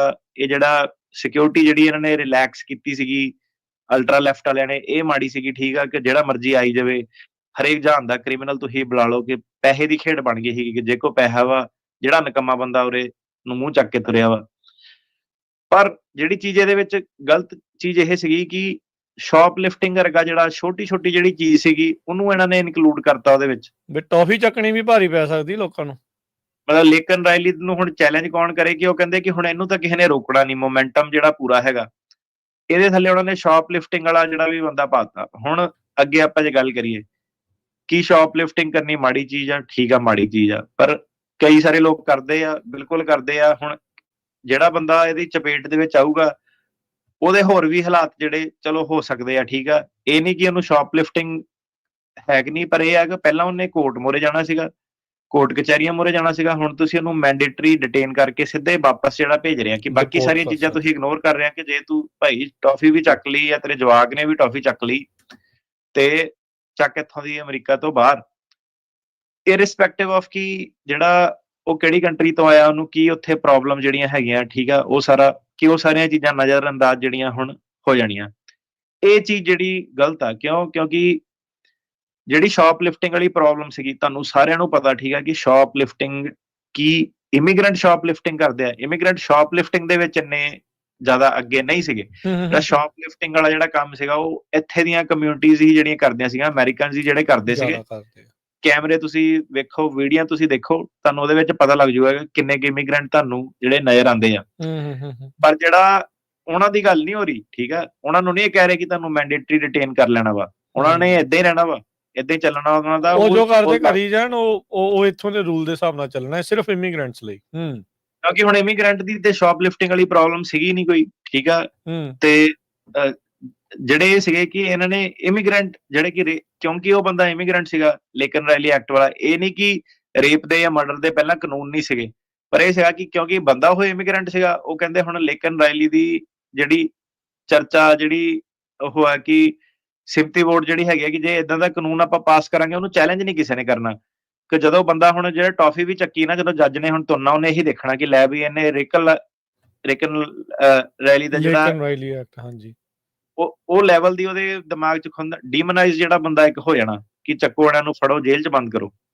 ਤੇ ਹੁਣ ਚੱਕਰ ਸਿਰਫ ਇਹ ਪੈ ਗਿਆ ਕਿ ਜਿਹੜੇ ਹੁਣ ਲੋਕੀ ਹੈਗੇ ਆ ਜਿਨ੍ਹਾਂ ਦੇ ਹੁਣ ਮੈਨਸਲੌਟਰ ਦੇ ਕੇਸ ਜਿਹੜੇ ਹੈਗੇ ਆ, ਠੀਕ ਆ, ਇਮੀਗ੍ਰੇਸ਼ਨ ਕੋਰਟ ਸਿਸਟਮ ਦੇ ਵਿੱਚ, ਅਸਾਈਲਮ ਦੇ ਵਿੱਚ ਉਹਨਾਂ ਨੇ ਜਾਣਾ, ਜਿਹਨਾਂ ਨੇ ਐਕਸੀਡੈਂਟ ਹੋਇਆ, ਬੰਦਾ ਮਰਿਆ ਵਾ, ਸ਼ਾਪਲਿਫਟਿੰਗ, ਜਿਹੜੇ ਇਦਾਂ ਦੇ ਸੈਕਸ ਕ੍ਰਾਈਮ ਜਿਹਨਾਂ ਨੇ ਕੀਤੇ ਆ। ਚੱਕਰ ਇਹੀ ਪੈਂਦਾ ਸੀਗਾ ਕਿ ਪਹਿਲਾਂ ਆਪਾਂ ਕੋਰਟ ਸਿਸਟਮ ਦੇ ਵਿੱਚ ਵੇਟ ਕਰਦੇ ਸੀਗੇ ਤੇ ਦੇਖਦੇ ਸੀਗੇ ਕਿ ਫਾਈਨਲ ਆਊਟਕਮ ਕੀ ਆਉਂਦਾ। ਪਰ ਹੁਣ ਇਹ ਹੈ ਕਿ ਜਦੋਂ ਤੁਹਾਡੀਆਂ ਤਰੀਕਾਂ ਪਈਆਂ ਆ, ਤੋਂ ਪਹਿਲਾਂ ਵੀ ਡਿਪਾਰਟਮੈਂਟ ਨੇ ਸਿੱਧਾ ਜਿਹੜੀ ਮੋਸ਼ਨ ਪਾ ਕੇ ਕਿ ਇਹ ਬੰਦਿਆਂ ਨੂੰ ਚੱਕੋ, ਠੀਕ ਆ। ਸੋ ਇਹ ਚੀਜ਼ ਜਿਹੜੀ ਆ ਕਾਫੀ ਵੱਡੀ ਜਿਹੜੀ ਚੇਂਜ ਇਹਦੀ ਹੈਗੀ ਆ। ਤੇ ਹੁਣ ਮੈਂ ਸਾਰਿਆਂ ਨੂੰ ਤਾਂ ਨਹੀਂ ਕਾਲ ਕਰਕੇ ਕਰ ਸਕਦਾ, ਪਰ ਜਿਹਨਾਂ ਦੇ ਵੀ ਹੁਣ ਕ੍ਰਿਮੀਨਲ ਅਫੈਂਸਿਸ ਜਿਹੜੇ ਸੀਗੇ, ਠੀਕ ਆ, ਉਹਨਾਂ ਨੂੰ ਇਹ ਹੈ ਕਿ ਤੁਹਾਨੂੰ ਇੱਕ ਨੋਟਿਸ ਜਿਹੜਾ ਪਹੁੰਚ ਗਿਆ ਕਿ ਯਾਰ ਇਹ ਚੀਜ਼ ਹੋਣੀ ਆ, ਠੀਕ ਆ। ਤੇ ਜਿਹੜੇ ਵੀ ਤੁਹਾਡੇ ਕ੍ਰਿਮੀਨਲ ਵਕੀਲ ਜੇ ਕੋਈ ਹੈਗੇ ਆ, ਜਿਹਨਾਂ ਦੇ ਵੀ ਚੱਲਦੇ ਆ, ਉਹ ਆਪਣੇ ਜਿਹੜਾ ਹੈਗਾ ਕਿ ਐਕਸਪੀਡਾਈਟਡ ਰਿਵਿਊ, ਜਿਹੜਾ ਕੋਈ ਕੇਸ ਕੂਸ ਨੂੰ ਲਟਕਾਉਣ ਦੇ ਵਿੱਚ ਕਿਸੇ ਨੂੰ ਕੋਈ ਫਾਇਦਾ ਨਹੀਂ ਹੈਗਾ। ਸੋ ਇਹ ਹੈਗਾ ਕਿ ਹੁਣ ਜਿਹੜੀ ਉਹਨਾਂ ਨੇ ਚੀਜ਼ ਕਹੀ ਹੈ ਕਿ ਤੁਹਾਡੇ ਤੇ ਭਾਵੇਂ ਸਿਰਫ ਚਾਰजेस ਲੱਗੇ ਆ, ਭਾਵੇਂ ਸਿਰਫ ਤੁਹਾਡੀ ਅਰੈਸਟ ਹੋਈ ਆ, ਜਾਂ ਤੁਸੀਂ ਐਡਮਿਟ ਕਰਦੇ ਆ ਕਿ ਕੋਪ ਨੂੰ ਤੁਸੀਂ ਕਹਤਾ ਸੀ ਕਿ ਹਾਂ ਮੈਂ ਕੀਤਾ ਸੀਗਾ, ਜਾਂ ਤੁਸੀਂ ਮੰਨ ਲਿਆ, ਤੇ ਫਿਰ ਤੁਹਾਨੂੰ ਮੈਂਡੇਟਰੀ ਡਿਟੇਨ ਜਿਹੜਾ ਕੀਤਾ ਜਾ ਸਕਦਾ। ਸੋ ਮਤਲਬ ਇਹ ਬਹੁਤ ਖਤਰਨਾਕ ਇੱਕ ਹਿਸਾਬ ਦੇ ਨਾਲ ਜਿਹੜੀ ਉਹ ਚੀਜ਼ ਆ। ਨੋ ਡਾਊਟ ਉਹ ਰਾਹ ਸਿੱਧੇ ਕਰਨ ਦੇ ਲਈ ਆ, ਪਰ ਇਹ ਫੋਕਸ ਸਿਰਫ ਤੇ ਸਿਰਫ ਜਿਹੜਾ ਇਮੀਗ੍ਰੈਂਟਸ ਦੇ ਉੱਤੇ ਹੀ ਜਿਹੜਾ ਇਸ ਸੈਕਟ ਦੇ ਵਿੱਚ ਹੈਗਾ ਆ। ਇੱਥੋਂ ਦੇ ਕੀ ਇਹ ਜਿਹੜੀ ਚੀਜ਼ ਗ੍ਰੀਨ ਕਾਰਡ ਹੋਲਡਰ ਤੇ ਵੀ ਲਾਗੂ ਹੋ ਸਕਦੀ ਹੈ ਕਿ ਨਹੀਂ ਹੈ, ਕਿ ਸਿਰਫ ਜਿਹੜੇ ਇਮੀਗ੍ਰੇਸ਼ਨ ਪ੍ਰੋਸੈਸ ਦੂਜੇ ਆ ਉਹਨਾਂ ਤੇ ਹੀ ਲਾਗੂ ਹੈ? ਜਿਹੜਾ ਗ੍ਰੀਨ ਕਾਰਡ ਹੋਲਡਰ ਹੈਗਾ, ਉਹ ਵੀ ਜਦੋਂ ਇਦਾਂ ਦਾ ਕ੍ਰਾਈਮ ਕਰ ਦਿੰਦਾ ਕਿ ਜਿਹਦੇ ਵਿੱਚ ਉਹ ਇਨਐਡਮਿਸਿਬਲ ਹੈਗਾ, ਠੀਕ ਆ, ਉਹਨੂੰ ਵੀ ਜਿਹੜਾ ਸਪੈਸ਼ਲੀ ਫੈਲਨੀਜ਼ ਜਿੰਨੀਆਂ ਹੋ ਗਈਆਂ, ਤੇ ਉਹਨੂੰ ਵੀ ਜਿਹੜਾ ਸੀਗਾ ਪ੍ਰੋਸੀਡਿੰਗ 'ਚ ਪਾਇਆ ਜਾ ਸਕਦਾ, ਗ੍ਰੀਨ ਕਾਰਡ ਵਾਪਸ ਜਿਹੜਾ ਲਿਆ ਜਾ ਸਕਦਾ। ਸੋ ਇਹ ਵੀ ਆਪਾਂ ਚੀਜ਼ ਨੋਟਿਸ ਕਰ ਰਹੇ ਹਾਂ ਵੀ, ਜਾਂ ਨੋਟਿਸ ਦੇ ਵਿੱਚ ਆਊਗੀ ਇਵੈਂਚੁਅਲੀ ਵੀ ਅੱਗੇ ਮਲਟੀਪਲ ਫੈਲਨੀਜ਼ ਦੇ ਕਰਕੇ ਜਾਂ ਮਲਟੀਪਲ DUIs ਤੋਂ ਬਾਅਦ ਦੇ ਵਿੱਚ ਹੀ ਇਦਾਂ ਦੀਆਂ ਚੀਜ਼ਾਂ, ਕਾਰਵਾਈ, ਗ੍ਰੀਨ ਕਾਰਡ ਨੂੰ ਵਾਪਸ ਲੈਣ ਵਾਲੀ ਗੱਲ ਹੋ ਸਕਦੀ ਆ। ਹੋ ਸਕਦਾ ਵੀ ਆਉਣ ਵਾਲੇ ਸਮੇਂ ਦੇ ਵਿੱਚ ਵਿਦ ਵਨ ਆਫੈਂਸ ਉਹ ਤੁਹਾਨੂੰ ਇਹਦੇ ਲਈ ਐਲੀਜੀਬਲ ਇੱਕ ਹਿਸਾਬ ਦੇ ਨਾਲ ਕਰ ਦੇਣੀ ਆ, ਤੁਹਾਨੂੰ ਇਸ ਰਾਹ ਦੇ ਉੱਤੇ ਤੋਰ ਦੇਣੀ ਵੀ ਹੋ ਸਕਦਾ।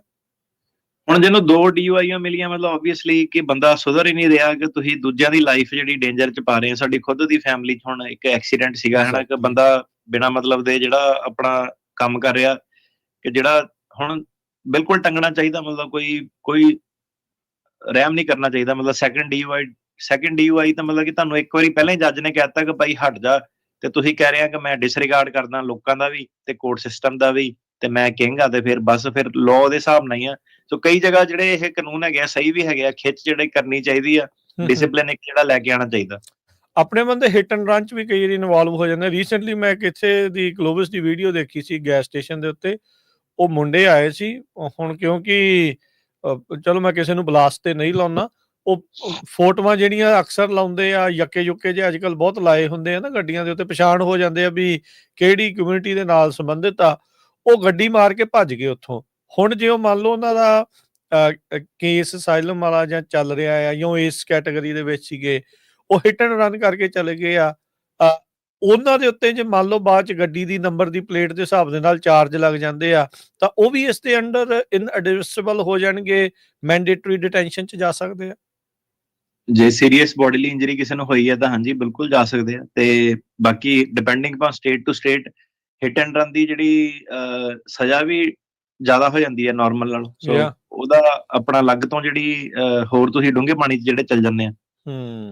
ਸੋ ਹੁਣ ਕੈਮਰੇ ਅੱਜ ਕੱਲ੍ਹ ਕੈਮਰੇ ਕੁਮਰੇ ਹੁੰਦੇ ਆ ਤੇ ਫੜ ਹੋ ਲਾਈਸੈਂਸ ਜਾਂਦਾ ਪਲੇਟ ਵਗੈਰਾ ਉਹ ਤਾਂ ਈਜ਼ੀਲੀ ਕੈਮਰੇ ਦੀ ਹੁਣ ਟੈਕਨੋਲੋਜੀ ਏਦਾਂ ਦੀ ਆ ਕਿ ਉਹ ਸਪੈਸ਼ਲੀ ਤੁਸੀਂ ਉਹਨਾਂ ਨੂੰ ਉਹ ਦਿੰਦੇ ਆ ਕਿ ਨੰਬਰ ਪਲੇਟ ਜਿਹੜੀ ਸਕੈਨ ਰੀਡਰ ਸਕੂਨ ਕਰਨ ਲਈ ਉਹ ਕਈਆਂ ਨੇ ਉਹ ਲਾਇਆ ਹੁੰਦਾ ਆਪਣਾ ਕਿ ਇਹ ਧੁੰਦਲੀ ਹੋ ਜਾਊਗੀ, ਏਦਾਂ ਹੋ ਜਾਊਗੀ, ਏਦਾਂ ਹੋ ਜਾਊਗੀ। ਕੁਛ ਨਹੀਂ ਹੈਗਾ। ਕੈਮਰੇ ਮਤਲਬ ਸਪੈਸ਼ਲੀ ਜਿਹੜੀ AI ਹੈਗੀ ਉਹ ਡੈਡੀਕੇਟਿਡ ਇਸ ਚੀਜ਼ ਨੂੰ ਹੈਗੀ ਆ ਕਿ ਨੰਬਰ ਪਲੇਟ ਕਿੱਦਾਂ ਕੈਪਚਰ ਕਰਨੇ ਆ।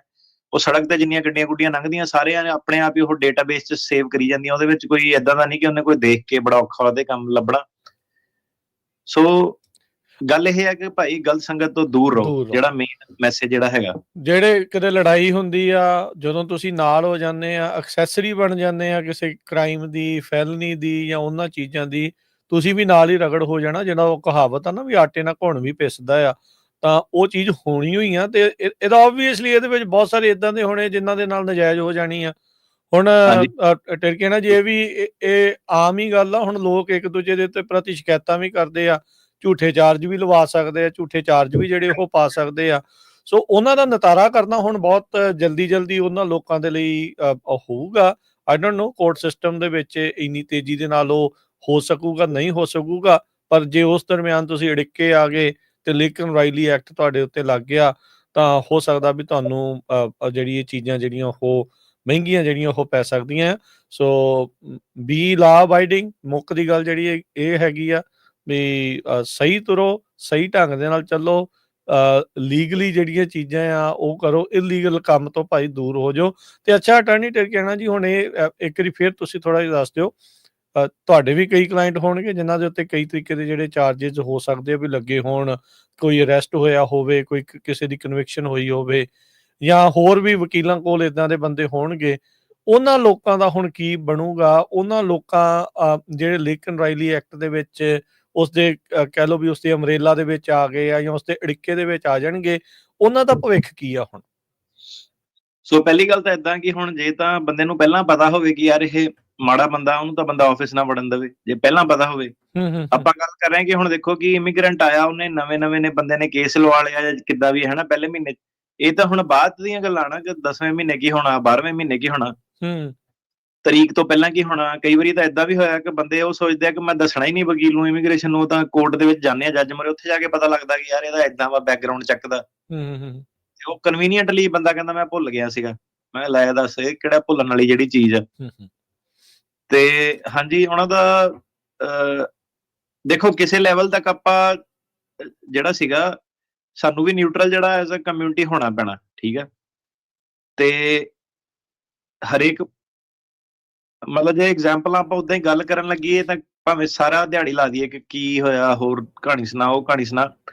ਪਰ ਗੱਲ ਇਹ ਹੈ ਕਿ ਸਪੈਸ਼ਲੀ ਜਿਹੜੇ ਸਭ ਤੋਂ ਜ਼ਿਆਦਾ ਕ੍ਰਾਈਮ ਜਿਹੜੇ ਹੈਗੇ ਉਹ ਨਸ਼ੇ ਪੱਤੇ ਵਾਲੇ ਜਿਹੜੇ ਹੈਗੇ ਆ, ਉਹ ਜਿਹੜੀ ਚੀਜ਼ ਸੀਗੀ ਮਤਲਬ ਕਾਫੀ ਹਾਈ ਪਰਸੈਂਟੇਜ ਜਿਹੜੀ ਹੈਗੀ ਆ। ਮੈਨੂੰ ਹੁਣ ਸਟੈਟਸ ਨਹੀਂ ਪਤਾ, ਪਰ ਜੇ ਇਹ ਸਾਰੇ ਓਪੀਆਈਡ ਜੇ ਟੈਸਟ ਕਰਨ 40-50% ਮੇਰੇ ਖਿਆਲ ਜਨਤਾ ਨਹੀਂ ਚਲਾ ਸਕਦੀ ਟਰੱਕ ਟਰੁੱਕ ਬਿਨਾਂ ਨਸ਼ਾ ਪੱਤਾ ਕੀਤੇ।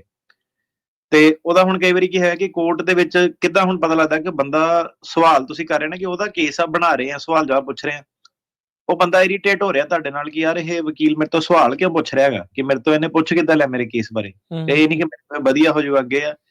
ਉਹ ਬੈਠਣ 'ਚ ਪ੍ਰੋਬਲਮ ਹੋ ਜਾਂਦੀ ਹੈ ਕਈ ਵਾਰੀ ਕਿ 3 ਘੰਟੇ ਜਿਹੜੇ ਕੋਰਟ ਵਿੱਚ ਬਹਿਣੇ ਆ, ਕੁਰਸੀ ਤੇ ਸਿੱਧਾ ਹੀ ਨਹੀਂ ਬਿਹਾ ਜਾ ਰਿਹਾ ਬੰਦੇ ਕੋਲ। ਕਦੀ ਹੱਥ ਇੱਧਰ ਨੂੰ ਹਿੱਲ ਰਹੇ, ਕਦੀ ਪਸੀਨਾ, ਕਦੀ ਬ੍ਰੇਕ ਲੈ ਰਿਹਾ, ਜੱਜ ਕੋਲ ਜਾ ਕੇ ਮੂੰਹ ਤੇ ਪਾਣੀ ਮਾਰਿਆ, ਰੈਸਟਰੂਮ 'ਚ ਆ ਕੇ। ਸੋ ਉਹ ਚੀਜ਼ਾਂ ਜਿਹੜੀਆਂ ਹੈਗੀਆਂ ਮਤਲਬ ਕਿ ਜੱਜ ਵੀ ਹੁਣ ਕਈ ਵਾਰੀ ਉਹ ਪੁੱਛਦਾ ਕਿ ਕਹਿੰਦਾ ਐਵਰੀਥਿੰਗ ਆਲ ਰਾਈਟ। ਮੈਂ ਕਿਹਾ ਯਾਰ ਹੁਣ ਇਹਨੂੰ ਕੀ ਜੱਜ ਨੂੰ ਇਹਦਾ ਉਹ ਆ ਮਤਲਬ ਕਿ ਬੰਦੇ ਦਾ ਰੰਗ ਹੀ ਬਦਲੀ ਜਾ ਰਿਹਾ ਬੈਠੇ ਦਾ ਕੋਰਟ ਦੇ ਮੂਹਰੇ। ਬੈਠੇ ਦੇ ਰੰਗ ਦਾ ਮੂੰਹ ਤੇ ਹਾਵ ਭਾਵ ਜਿਹੜੇ ਡਿਫਰੈਂਟ ਆ ਗਏ ਆ। ਤਾਂ ਹੁਣ ਇਹ ਹੈ ਕਿ ਜਿਹੜਾ ਕੀ ਇਹਦੇ ਵਿੱਚ ਕੋਈ ਕਰ ਸਕਦਾ, ਨਹੀਂ ਕਰ ਸਕਦਾ ਕੁਛ। ਕੌਣ ਹੈ ਕੋਈ ਮਤਲਬ ਕੀ ਕਰੂਗਾ? ਵਕੀਲ ਮੱਤ ਦਊਗਾ, ਘਰ ਦੇ ਮੱਤ ਦਊਗੇ, ਕੀ ਹੋਊਗਾ? ਕੁਛ ਨਹੀਂ ਹੋ ਸਕਦਾ ਇਹਦਾ। ਇਹ ਹੈ ਕਿ ਕੰਮ ਤਾਂ ਆਪਣਾ ਯੂਨੀਵਰਸਲ ਹੀ ਹੈ ਸਾਰਿਆਂ ਦਾ ਟਰੱਕਿੰਗ ਦਾ। ਤਾਂ ਬਾਕੀ ਤੁਸੀਂ ਆਪ ਹਿਸਾਬ ਲਾ ਲਓ ਕਿ ਹੁਣ ਇਹ ਤਾਂ ਉਹੀ ਆ ਕਿ ਭਾਈ ਕਿਹਦੀ ਮਾੜੀ ਕਿਸਮਤ ਆ, ਕਿਹਨੂੰ ਏਦਾਂ ਦਾ ਬੰਦਾ ਟੱਕਰਦਾ ਵਾ ਅੱਗੇ। ਤੇ ਜਿਹੜੇ ਪੁਰਾਣੇ ਟਰੱਕਰ ਹੈਗੇ ਉਹਨਾਂ ਕੋਲ ਤੁਸੀਂ ਪੁੱਛੋ ਕਿੱਦਾਂ, ਉਹ ਤੁਹਾਨੂੰ ਆਪ ਦੱਸ ਦੂਗੇ ਕਿ ਕੀ ਚੇਂਜ ਹੋਇਆ, ਕੀ ਨਹੀਂ ਚੇਂਜ ਹੋਇਆ। ਇਹਦੇ ਵਿੱਚ ਆਪਣਾ ਜਿਹੜਾ ਸੀਗਾ ਇਹ ਤਾਂ ਸਾਹਮਣੇ ਹੀ ਆ ਸਾਰਿਆਂ ਦੇ, ਇਹ ਕਿਹੜਾ ਕੋਈ ਲੁਕੀ ਹੋਈ ਜਿਹੜੀ ਚੀਜ਼ ਹੈਗੀ ਆ। ਸਭ ਤੋਂ ਜ਼ਿਆਦਾ ਕ੍ਰਾਈਮ ਤਾਂ ਉਹ ਵਾਲੀ ਚੀਜ਼ ਚੋਂ ਜਿਹੜੇ ਆ ਰਹੇ ਆ, ਠੀਕ ਆ, ਕਿ ਐਡੀ ਹੈਵੀ ਮਸ਼ੀਨਰੀ ਜਿਹੜੀ ਆਪਰੇਟ ਕਰਨੀ ਅੰਡਰ ਦਾ ਇਨਫਲੂਐਂਸ, ਉਹ ਜਿਹੜਾ ਚੱਕਰ ਹੈਗਾ ਸਭ ਤੋਂ ਜ਼ਿਆਦਾ ਮੇਨ। ਬਿਲਕੁਲ ਠੀਕ। ਡੇਂਜਰਸ ਆ ਬਾਕੀਆਂ ਲਈ ਵੀ। ਹਾਂ, ਦੂਸਰਾ ਹੁਣ ਜਿਹੜਾ ਅੱਗੇ ਸੀਗਾ ਲੌਗਬੁੱਕ ਲੂਗਬੁੱਕ ਵਾਲਾ ਚੱਲਦਾ ਸੀਗਾ ਕਿ ਜ਼ਿਆਦਾ ਚਲਾ ਲਈ, ਨਹੀਂ ਕੀਤਾ ਗਾ, ਪੈਸੇ ਏਦਾਂ ਹੀ ਬਣਦੇ ਆ। ਉਹ ਵਾਲਾ ਵੀ ਸੀਗਾ ਕਿ ਢਿੱਲ ਇਹਨਾਂ ਨੇ ਦਿੱਤੀ ਸੀਗੀ ਤਾਂ ਲੋਕੀ ਲੈਂਦੇ ਸੀਗੇ। ਹੁਣ ਜਦੋਂ ਆ ਕੇ ਜੇ ਖਿੱਚੂਗਾ ਇਹ ਕੰਮ ਕੁਮ ਜਿਹਾ ਥੋੜਾ ਜਿਹਾ, ਉਹਨੂੰ ਵੀ ਫੈਲਨੀ ਫੁਲਨੀ ਕਲਾਸੀਫਾਈ ਕਰੂਗਾ ਕਿ ਭਾਈ ਜੇ ਉਹ ਨੀਂਦਰਾ ਬੰਦਾ ਜਿਹੜਾ ਆ ਕੇ ਜੇ ਉਹਨੇ ਕੋਈ ਐਕਸੀਡੈਂਟ ਕਰਤਾ, ਉਹਦਾ ਕਰੋ ਚੈੱਕ ਚੁੱਕ ਫਿਰ ਸਾਰਾ ਕਿ ਕੀ ਆ, ਕਿਹੜੇ ਦੋਸਤ ਦੀ ਚਾੜੀ ਆ, ਨਹੀਂ ਚਾੜੀ ਆ, ਕਿੱਦਾਂ, ਹੈ ਨਾ। ਸੋ ਇਹ ਆ ਕਿ ਵਾਇਲੇਸ਼ਨਾਂ ਜੇ ਕਿਉਰ ਕਰਨੀਆਂ ਫਿਰ ਪੂਰੀਆਂ ਕਰੋ, ਕਿਉਂਕਿ ਏਦਾਂ ਕਿ ਜਿਹੜੀ ਪਬਲਿਕ ਇੰਡੇਂਜਰਮੈਂਟ ਦੀ ਜਿਹੜੀ ਧਾਰਾ ਹੈਗੀ ਆ, ਔਰ ਜਿਹੜਾ ਪਬਲਿਕ ਸੇਫਟੀ ਦੀ ਗੱਲ ਕਰਦੇ ਫਿਰ ਪਬਲਿਕ ਸੇਫ ਕਰੋ ਪੂਰੀ। ਸਾਡੀ ਫੈਮਿਲੀ 'ਚ ਵੀ ਜਿਹੜਾ ਐਕਸੀਡੈਂਟ ਸੀਗਾ, ਬੰਦੇ ਟੀਮ 'ਚ ਚਲਾਉਂਦੇ ਸੀਗੇ ਦੋਨੋਂ ਜਵਾਕ, ਦੇਖ ਲਓ 21-22 ਸਾਲਾਂ ਦੇ, ਕੁਝ ਵੀ ਨਹੀਂ, ਮਜੇ ਮਜੇ ਨਾਲ ਆਪਣਾ ਤੁਰੇ, ਕੋਈ ਉਹਨਾਂ ਨੂੰ ਏਦਾਂ ਵੀ ਨਹੀਂ ਕਿ ਆਪਣਾ ਬਾਹਲੇ ਪੈਸੇ ਬਣਾ ਲੈਣੇ ਆ। ਉਹ ਸਿੰਗਲ ਆਊਟ ਹੋ ਕੇ ਬੰਦਾ ਹੁਣ ਉਧਰੋਂ ਦੀ ਆਪਣਾ ਜਿਹੜਾ ਨਿਊ ਮੈਕਸੀਕੋ ਦੇ ਥੱਲੇ ਤੁਸੀਂ ਦੇਖ ਲਓ ਕਿ ਉਹਦੀ ਉਧਰ ਲੇਨ ਵਿੱਚੋਂ ਦੀ ਐਡਾ ਵੱਡਾ ਜਿਹੜਾ ਸੀਗਾ ਆਪਣਾ ਡਿਸਟੈਂਸ ਸੀਗਾ ਦੋ ਸੜਕਾਂ ਦੇ ਵਿਚਕਾਰ, ਉਹ ਟਰੱਕ ਦਾ ਉਧਰੋਂ ਦੀ ਕ੍ਰਾਸ ਓਵਰ ਕਰਕੇ ਜਿਹੜਾ ਆ ਗਿਆ ਆਪਣੇ, ਜਿਹੜਾ ਨਹੀਂ ਪਤਾ। ਸੋ ਮੇਰਾ ਕਜ਼ਨ ਸੀਗਾ ਤੇ ਉਹਦਾ ਦੋਸਤ ਸੀਗਾ, ਉਹ ਇੰਸਟੈਂਟ ਮੌਕੇ ਤੇ ਉਹਨਾਂ ਦੀ ਉਹ ਹੋ ਗਈ ਵਿਚਾਰਿਆਂ ਦਾ। ਉਹਦਾ ਹੁਣ ਕੀ ਜਿਹੜਾ ਕਸੂਰ ਆ, ਜਿਹੜਾ ਹੁਣ ਸਿਸਟਮ ਏਦਾਂ ਦਾ ਸੀਗਾ, ਆਪਾਂ ਹੁਣ ਸਿਸਟਮ ਨਾਲ ਜਦੋਂ ਡੀਲ ਕਰੀਦਾ, ਠੀਕ ਹੈ, ਇੱਕ ਤਾਂ ਇਨਵੈਸਟੀਗੇਟਰ ਵਿੱਚ ਇੰਨੇ ਸਾਰੇ ਬੰਦੇ ਪਾਏ ਆ ਕਿ ਭਾਈ ਤੁਸੀਂ ਯਾਰ ਬੰਦੇ ਨੂੰ ਫੜੋ, ਪਹਿਲਾਂ ਦੇਖੋ ਉਹਦਾ ਕੀ ਕਸੂਰ ਸੀਗਾ, ਕਿੱਦਾਂ ਸੀਗਾ, ਚੈੱਕ ਕਰੋ ਲੌਗ ਬੁੱਕਾਂ, ਕੰਪਨੀਆਂ ਨੂੰ ਇਨਵੈਸਟੀਗੇਟ ਕਰੋ ਕਿ ਕਿੱਥੋਂ ਦੀ ਉੱਠਿਆ, ਕਿੰਨੇ ਵਜੇ ਉੱਠਿਆ। ਤੇ ਉਹਨੇ ਝੂਠੀ ਕੁਛ ਕਹੀ ਜਾ ਰਿਹਾ ਸੀਗਾ ਕਿ ਟਾਇਰ ਆ ਗਿਆ ਸੀਗਾ ਅੱਗੇ, ਏਦਾਂ ਸੀਗਾ, ਨਾ ਪੁਲਿਸ ਨੂੰ ਕੋਈ ਟਾਇਰ ਲੱਭਾ ਨਾ ਕੁਛ। ਉਹ ਤੇ ਉਹਨੂੰ ਮਾੜਾ ਜਿਹਾ ਉਹ ਕੀਤਾ, ਲੋਕਾਂ ਨੇ ਇਵਨ ਸੁਜੈਸਟ ਵੀ ਉਦੋਂ ਕੀਤਾ ਕਿ ਦਾਰੂ ਦੀ ਸਮੈਲ ਸਮੂਲ ਆਉਂਦੀ ਆ ਮੌਕੇ ਤੇ ਉਹ ਵੀ ਕੁਛ ਨਹੀਂ। ਉਹਨੂੰ ਆਪਾਂ ਤਾਂ ਹੁਣ ਜਿਹੜਾ ਵੇਟਿੰਗ ਤੇ ਹੀ ਸੀਗੇ, ਪੁਲਿਸ ਨੇ ਆਪਣਾ ਕਰਕੇ ਪ੍ਰੋਸੈਸ ਕਰਕੇ ਉਹਨੂੰ ਛੱਡ ਵੀ ਦਿੱਤਾ, ਬੰਦੇ ਨੂੰ ਕੁਛ ਹੋਇਆ ਨਹੀਂ। ਇਹ 2 ਜਣੇ ਮਰ ਗਏ ਜਿਹੜੇ ਸੀਗੇ। ਤੇ ਬੇਸਿਕਲੀ ਬਸ ਉੱਥੇ ਮੈਂ ਕਿਹਾ ਗੱਲਬਾਤ ਜਿਹੜੀ ਸਧਾਰਨ ਜਿਹੇ ਤਰੀਕੇ ਨਾਲ ਕਿ ਐਕਸੀਡੈਂਟ ਸੀਗਾ, ਮਤਲਬ ਕਿ ਉਹਨੂੰ ਉੱਥੇ ਜਿਹੜਾ ਰਫਾ ਦਫਾ ਹੁਣ ਤੁਸੀਂ ਕਰਤਾ, ਹੈ ਨਾ। ਸੋ ਇਹ ਸੀਗਾ ਕਿ ਇਹ ਚੀਜ਼ਾਂ ਦੇ ਵਿੱਚ ਹੁਣ ਕੀ ਸੀਗਾ ਕਿ ਕਰੋ, ਡਬਲ ਡਾਊਨ ਕਰੋ, 10 ਟਾਈਮਸ ਕਰੋ ਇਨਵੈਸਟੀਗੇਸ਼ਨ, ਠੀਕ ਆ, ਸਾਰਿਆਂ ਨੂੰ ਚਲਾਓ ਰੂਲ ਦੇ ਹਿਸਾਬ ਨਾਲ, ਕਿਹਨੂੰ ਪ੍ਰੋਬਲਮ ਆ, ਕੋਈ ਪ੍ਰੋਬਲਮ ਨਹੀਂ। ਪਰ ਇਹ ਹੈ ਕਿ ਡਿਊ ਪ੍ਰੋਸੈਸ ਜਿਹੜਾ ਰਾਈਟਸ ਹੈਗਾ, ਕਿਉਂਕਿ ਹੁਣ ਜਿਹੜਾ ਹੈਗਾ ਸਹੀ ਬੰਦਾ ਵੀ ਨਾਲ ਜਿਹੜਾ ਰਗੜਿਆ ਜਾਂਦਾ, ਇਹ ਚੀਜ਼ ਜਿਹੜੀ ਗੱਲ ਸੀਗੀ। ਸੋ DUI ਨਸ਼ੇ ਪੱਤੇ ਜਿਹੜੇ ਹੁਣ ਹੈਗੇ ਆ, ਠੀਕ ਆ, ਇਹ ਤਾਂ ਹੁਣ ਆਪਣੇ ਘਰ 'ਚ ਬੰਦੇ ਦੇ ਕਿਸੇ ਤੇ ਆਂਦੀ ਆ, ਫੇਰ ਬੰਦੇ ਨੂੰ ਪਤਾ ਲੱਗਦਾ ਕਿ ਯਾਰ ਇਹ ਵੀ ਚੀਜ਼ ਹੋ ਸਕਦੀ ਆ। ਨਹੀਂ ਤਾਂ ਆਪਾਂ ਨੂੰ ਤਾਂ ਕਿਹੜਾ ਬੰਦਾ ਸੋਚਦਾ ਕਿ ਚੱਲ ਐਕਸੀਡੈਂਟ ਹੀ ਹੈ, ਤਾਂ ਜਦੋਂ ਬੰਦੇ ਦੇ ਆਪਣੇ ਘਰੇ ਜਿਹੜੀ ਚੀਜ਼ ਜਦੋਂ ਆ ਜਾਵੇ, ਉਦੋਂ ਬੰਦਾ ਦੇਖਦਾ ਕਿ ਯਾਰ ਇਹ ਗੱਲ ਗਲਤ ਹੈਗੀ ਹੈ। ਨਹੀਂ ਬਿਲਕੁਲ, ਇਹਦੇ ਵਿੱਚ ਜਿਹੜੀਆਂ ਉਹ ਕੋਈ ਦੋ ਰਾਵਾਂ ਨਹੀਂ। ਬਾਕੀ ਇਹ ਆ ਵੀ ਹੌਲੀ ਹੌਲੀ ਇਵੈਂਚੁਅਲੀ ਕੀ ਹੋਣ ਜਾ ਰਿਹਾ, ਕਿਵੇਂ ਕਿਵੇਂ ਇਹਦੇ ਉੱਤੇ ਇਹਦੇ ਨਾਲ ਅਸਰ ਪੈਣਾ ਆ, ਉਹ ਭਵਿੱਖ ਨੇ ਫਿਊਚਰ ਦੇ ਵਿੱਚ ਜਿਹੜਾ ਉਹ ਪਤਾ ਲੱਗਦਾ ਰਹਿਣਾ ਆ, ਤੇ ਆਪਾਂ ਤੁਹਾਡੇ ਨਾਲ ਜਿਹੜਾ ਉਹ ਸ਼ੇਅਰ ਕਰਦੇ ਰਵਾਂਗੇ। ਪਰ ਅਸਰ ਇਮੀਗ੍ਰੇਸ਼ਨ ਦੇ ਉੱਤੇ ਇਸ ਦਾ ਪੈਣਾ ਹੀ ਪੈਣਾ ਆ, ਇਸ ਦੇ ਵਿੱਚ ਕੋਈ ਦੋ ਰਾਵਾਂ ਨਹੀਂ ਆ। ਸ਼ਿਕੰਜਾ ਜਿਹੜਾ ਉਹ ਕੱਸਿਆ ਜਾਣਾ ਹੀ ਜਾਣਾ, ਸਖਤੀ ਜਿਹੜੀ ਉਹ ਹੋਣ ਜਾ ਰਹੀ ਆ। ਤੇ ਇੱਕ ਦੂਜੇ ਨੂੰ ਭਾਈ ਆਪਣੀਆਂ ਜਿੱਦਾਂ ਤੁਸੀਂ ਲੌਗ ਬੁੱਕ ਵਾਲੀ ID ਵੀ ਦੱਸੀ, ਯੂ ਨੈਵਰ ਨੋ ਬਾਅਦ ਦੇ ਵਿੱਚ ਕਿੱਦਾਂ ਦੀ ਘੁਮਾ ਫਰਾ ਕੇ ਉਹਦੇ ਵਿੱਚ ਜਿਹੜੀ ਉਹ ਚੀਜ਼ ਬਣੇ। ਆਪ ਵੀ ਸਹੀ ਚੱਲੋ, ਦੂਜਿਆਂ ਨੂੰ ਵੀ ਸਹੀ ਚੱਲਣ ਦੀ ਜਿਹੜੀ ਉਹ ਸਲਾਹ ਦਿਓ। ਹਰ ਇੱਕ ਜਾਣਾ, ਕੱਲਾ ਇਹ ਅਸੀਂ ਕੱਲੇ ਟਰੱਕਰ ਨੂੰ ਨਹੀਂ ਕਹਿ ਰਹੇ ਨਾ, ਸੋਚੋ ਵੀ ਕੱਲੇ ਉਹਨਾਂ ਨੂੰ ਕਹਿ ਰਹੇ ਆ, ਸਾਰਿਆਂ ਨੂੰ ਹੀ ਜਿਹੜਾ ਉਹ ਕਹਿ ਰਹੇ ਆ, ਮੇਕ ਸ਼ੋਰ ਕਰੋ ਵੀ ਜਿਹੜਾ ਆ ਤੁਸੀਂ ਇਲੀਗਲ ਕੰਮ ਕੋਈ ਵੀ ਨਾ ਕਰੋ। ਸਖਤੀ ਜਿਹੜੀ ਇਸ ਟਾਈਮ ਪੂਰੀ ਜਿਹੜੀ ਉਹ ਚੱਲੀ ਆ, ਕ੍ਰਾਈਮ ਨੂੰ ਰਿਐਲਿਟੀ ਦੇ ਵਿੱਚ ਹੁਣ ਕ੍ਰਾਈਮ ਦੇ ਤੌਰ ਦੇ ਉੱਤੇ ਜਿਹੜਾ ਉਹ ਦੇਖਿਆ ਜਾ ਰਿਹਾ ਹੈ, ਤੇ ਉਸ ਨਜ਼ਰ ਦੇ ਨਾਲ ਉਸ ਦਾ ਜਿਹੜਾ ਨਿਤਾਰਾ ਕੀਤਾ ਜਾ ਰਿਹਾ ਹੈ। ਕਿਉਂਕਿ ਰਾਜਕਰਨ ਜੀ ਉਹਨਾਂ ਨੇ ਕਾਨੂੰਨ ਹੀ ਬਣਾਤਾ ਲੇਕਿਨ ਰਾਇਲੀ ਐਕਟ, ਜੇ ਤੁਸੀਂ ਸੀਰੀਅਸ ਬੋਡੀਲੀ ਇੰਜਰੀ ਕੀਤੀ ਆ, ਤੁਹਾਡੇ ਤੇ ਚਾਰजेस ਲੱਗੇ ਆ, ਉਹਨਾਂ ਨੇ ਉਹ ਗੱਲਾਂ ਰਹਿ ਗਈਆਂ ਕਿ ਇਹ ਡਰਾ ਰਹੇ ਆ। ਇਹ ਉਵੇਂ ਨਹੀਂ ਕਿ ਆਪਾਂ ਰੇਡੀਓ ਕੋਈ ਖਬਰ ਵੈਸੇ ਹੀ ਪੜ੍ਹ ਕੇ ਕੁਛ ਉਹਦਾ ਬਣਾ ਰਹੇ ਆ, ਮਤਲਬ ਕਿ ਲਿਟਰਲੀ ਜਿਹੜਾ ਹੈਗਾ ਲਿਖਿਆ ਗਿਆ ਆ, ਲਿਖਿਆ ਗਿਆ, ਪੱਥਰ ਤੇ ਲਕੀਰ ਹੋ ਗਿਆ। ਤੇ ਉਹਦੇ ਵਿੱਚ ਹੁਣ ਇਹ ਹੈਗਾ ਕਿ ਕਿਉਂ ਆਪਾਂ ਗੱਲ ਕਰ ਰਹੇ ਆ ਇਸ ਚੀਜ਼ ਬਾਰੇ, ਕਿਉਂਕਿ ਸਭ ਤੋਂ ਜ਼ਿਆਦਾ ਕਾਮਨ ਪ੍ਰੋਫੈਸ਼ਨ ਜਿਹੜਾ ਹੈਗਾ ਟਰੱਕਿੰਗ ਦੇ ਵਿੱਚ ਕਿਹੜੇ ਬੰਦੇ ਨਾਲ ਤੁਸੀਂ ਐਸੋਸੀਏਟ ਹੋਣਾ, ਕਿਹੜੀ ਕੰਪਨੀ ਨਾਲ ਜਿਹੜਾ ਐਸੋਸੀਏਟ ਹੋਣਾ, ਜਿਹੜੀਆਂ ਭਾਜਣਾ ਸਿਰਫ ਉਹ ਏਦਾਂ ਨਹੀਂ ਕਿ ਸਟੋਰ ਵਾਲਿਆਂ ਤੇ ਹੀ ਸਿਰਫ ਜਿਹੜੀਆਂ ਪਈਆਂ। ਜਿਹੜਾ ਹੁਣ ਕਾਨੂੰਨ ਜੇ ਲਿਖਿਆ ਗਿਆ, ਹੁਣ ਟਰੱਕ ਐਕਸੀਡੈਂਟ 'ਚ ਜੇ ਬੰਦਾ ਆ ਗਿਆ, ਉਹਨਾਂ ਨੇ ਕੋਈ ਚੈਕਿੰਗ ਕਰ ਲਈ, ਠੀਕ ਆ, ਕਿ ਤੁਹਾਡੇ ਲੈਵਲ ਤੇ ਕੋਈ ਐਰਰ ਹੋ ਗਿਆ ਲੌਗ ਬੁੱਕ ਦਾ ਜਾਂ ਕੁਛ ਹੋ ਗਿਆ, ਠੀਕ ਆ, ਉਹ ਜਿਹੜੀ ਨੈਗਲੀਜੈਂਸ ਤੁਹਾਡੇ ਤੇ ਆਲਰੇਡੀ ਆ ਜਾਣੀ ਕਿ ਤੂੰ ਜਿਹੜਾ ਰੂਲ ਦੇ ਅਗੇਂਸਟ ਕੰਮ ਕਿਉਂ ਕਰ ਰਿਹਾ ਸੀਗਾ, ਹਨਾ। ਠੀਕ ਆ, ਜਿਹਨੇ ਰਿਸਕ ਲੈਣੇ ਲਓ ਆਪਣੇ ਰਿਸਕ ਤੇ, ਹਨਾ, ਜਿੱਦਾਂ ਚੱਲਦਾ ਸੀਗਾ। ਪਰ ਇਹ ਆ ਕਿ ਉਹਦੇ ਕੌਨਸੀਕੁਐਂਸਿਸ, ਉਹ ਜਿਹੜੇ ਥੋੜੇ ਜਿਹੇ ਪੈਸੇ ਦੇ ਕੌਨਸੀਕੁਐਂਸਿਸ ਆ ਕਿ ਹੁਣ ਜਿਹੜਾ এনवायरमेंट ਇੰਨਾ ਕੁ ਚਾਰਜ ਆ, ਜੇ ਅਜੇ ਵੀ ਉਹ ਆ ਕਿ ਨਹੀਂ ਆਪਾਂ ਪਰਵਾਹ ਕਰਨੀ ਨਹੀਂ ਕਿਸੇ ਦੀ। ਪਰ ਇਹ ਆ ਕਿ ਮੈਟਰ ਆਫ ਟਾਈਮ ਆ ਫਿਰ ਕਿ ਕਿੱਦਾਂ ਕਿਹੜਾ ਬੰਦਾ ਚਪੇਟ ਦੇ ਵਿੱਚ ਆਂਦਾ, ਕਿਹਨੂੰ ਰੋਕਿਆ ਜਾਂਦਾ, ਉਹ ਮੈਂਡੇਟਰੀ ਡਿਟੈਂਸ਼ਨ ਉੱਥੇ ਹੋਣੀ ਆ। ਸੋ ਉਹਦੇ ਵਿੱਚ ਕਿਸੇ ਦੇ ਕੋਲ ਜੱਜ ਦੇ ਕੋਲ ਉਹਨਾਂ ਨੇ ਬੇਸਿਕਲੀ ਕਹਿਤਾ ਜੱਜ ਨੂੰ ਕਿ ਤੁਸੀਂ ਛੁਡਾ ਹੀ ਨਹੀਂ ਸਕਦੇ ਇਹ ਬੰਦੇ ਪਾਵਰ ਨੂੰ। ਹੀ ਨਹੀਂ ਦਿੱਤੀ, ਪਾਵਰ ਹੀ ਖੋਲੀ ਉਹਦੇ ਕੋਲ। ਤੇ ਤੁਸੀਂ ਇਹ ਸੋਚੋਗੇ ਕਿ ਮੈਂ ਵਕੀਲ ਕਰੂੰਗਾ, ਵਕੀਲ ਮੈਨੂੰ ਬਾਹਰ ਕਢਾਊਗਾ, ਇਹ ਪਾਵਰ ਵਾਪਸ ਲੈ ਲਈ ਉੱਥੋਂ ਦੀ। ਬਿਲਕੁਲ ਜੀ। ਇਹਦੇ ਵਿੱਚ ਇਹ ਵੀ ਨਾਲ ਹੀ ਅਟਰਨੀ ਕਹਿਣਾ ਜੀ, ਬਹੁਤ ਸਾਰੇ ਜਿਹੜੇ ਕੰਪਨੀ ਵਾਲੇ ਵੀ ਆ ਜਿਹੜੇ ਉਹ ਕਹਿੰਦੇ ਨਾ ਵੀ ਚੱਲ ਕੋਈ ਨਹੀਂ, ਅਕਸਰ ਚਾਰਜ ਹੁੰਦੇ ਆ, ਅਕਸਰ ਉਹਨਾਂ ਉੱਤੇ ਲਾ ਸੂਟ ਲੱਗ ਜਾਂਦਾ, ਕਈ ਵਾਰੀ ਉਹਨਾਂ ਨੂੰ ਪਾਰਟੀ ਬਣਾ ਲਿਆ ਜਾਂਦਾ। ਤੇ ਇਸ ਐਕਟ ਦੇ ਵਿੱਚ ਇਹ ਵੀ ਲਿਖਿਆ ਆ ਵੀ ਜੇ ਤੁਹਾਡੇ ਉੱਤੇ ਚਾਰਜ ਵੀ ਲੱਗਾ ਆ, ਇਹ ਬਹੁਤ ਖਤਰਨਾਕ ਚੀਜ਼ ਆ। ਇਹ ਜਿਹੜਾ ਪਾਰਟ ਹੈ ਨਾ, ਜੇ ਕੱਲਾ ਚਾਰਜ ਵੀ ਲੱਗਾ, ਇਹ ਨਹੀਂ ਵੀ ਕਨਵਿਕਟਡ ਹੋ, ਜੇ ਕੱਲਾ ਚਾਰਜ ਵੀ ਲੱਗਾ ਹੈ ਜਾਂ ਅਰੈਸਟ ਵੀ ਹੋ ਗਿਆ ਤਾਂ ਵੀ ਤੁਹਾਡੀ ਮੈਂਡੇਟਰੀ ਡਿਟੈਂਸ਼ਨ ਆ। ਸੋ ਭਾਈ ਲੜਨਾ ਝਗੜਨਾ ਪੁੱਠੇ ਕੰਮ ਕਰਨੇ ਛੱਡ ਦੋ ਸਾਰੇ ਜਾਣੇ। ਇਹ ਉਹ ਦਿਨ ਲੱਦ ਗਏ। ਟੋਟਲੀ ਜਿਹੜਾ ਮਾਹੌਲ ਆ ਅਮਰੀਕਾ ਦੇ ਵਿੱਚ ਚੇਂਜ ਹੋ ਗਿਆ। ਕੱਲ ਪਰਸੋਂ ਤੋਂ ਜਦੋਂ ਤੋਂ ਸਾਈਨ ਹੋਏ, ਇੱਕ ਨਵੀਂ ਸਵੇਰ ਚੜ ਗਈ ਆ ਇਸ ਦੇ ਹਿਸਾਬ ਦੇ ਨਾਲ। ਸੱਚ ਕੌੜਾ ਲੱਗਦਾ ਆ ਪਰ ਇਹ ਰਿਐਲਿਟੀ ਆ, ਇਹ ਹੁਣ ਇਹੀ ਸੱਚ ਆ। ਸੋ ਵੀ ਇਹ ਜਿਹੜਾ ਖਤਰਨਾਕ ਜਿਹੜੇ 3 ਅੱਖਰ ਲਿਖੇ ਨਾ, ਇਜ਼ ਚਾਰਜਡ ਵਿਦ, ਇਹ ਵੱਖ-ਵੱਖ ਜਿਹੜੇ ਇਹਨਾਂ ਨੇ ਧਾਰਾਵਾਂ ਦੱਸੀਆਂ ਆ, ਉਹਨਾਂ ਚੋਂ ਕਿਸੇ ਵੀ ਚੀਜ਼ ਦਾ ਜੇ ਤੁਹਾਡੇ ਤੇ ਚਾਰਜ ਲੱਗਾ ਆ ਤੇ ਤੁਹਾਡੀ ਡਿਟੈਂਸ਼ਨ ਆ, ਤੇ ਡਿਟੈਂਸ਼ਨ ਤੋਂ ਬਾਅਦ ਚ ਉਹਨਾਂ ਨੇ ਵਾਪਸ ਨਹੀਂ ਘੱਲਣਾ, ਮਤਲਬ ਵਾਪਸ ਅਮਰੀਕਾ ਨੂੰ ਨਹੀਂ, ਦੂਜੇ ਮੁਲਕ ਦੇ ਵਿੱਚ ਘੱਲਣਾ ਜਿੱਥੋਂ ਜਿਹੜੇ ਆ ਕਹਿੰਦੇ ਵੀ ਜਿੱਥੋਂ ਦੇ ਤੁਸੀਂ ਹੈਗੇ ਸੀਗੇ। ਸੋ ਮੇਕ ਸ਼ੋਰ ਕਰੋ ਇਦਾਂ ਦੇ ਕੰਮਾਂ ਤੋਂ ਬਚਾਅ ਰੱਖੋ। ਤੇ ਅਟਰਨੀ ਟੇਗਿਆਨਾ ਜੀ, ਇਸ ਦੇ ਵਿੱਚ ਜੇ ਆਪਾਂ ਹੁਣ ਅੱਗੇ ਵੱਧਦੇ ਹਾਂ, ਹੋਰ ਜਿਹੜੀਆਂ ਥੋੜ੍ਹੀਆਂ ਜਿਹੀਆਂ ਗੱਲਾਂ ਕਰਕੇ ਫਿਰ ਆਪਾਂ ਕਾਲਾਂ ਵੱਲ ਨੂੰ ਵੀ ਵਧਣਾ।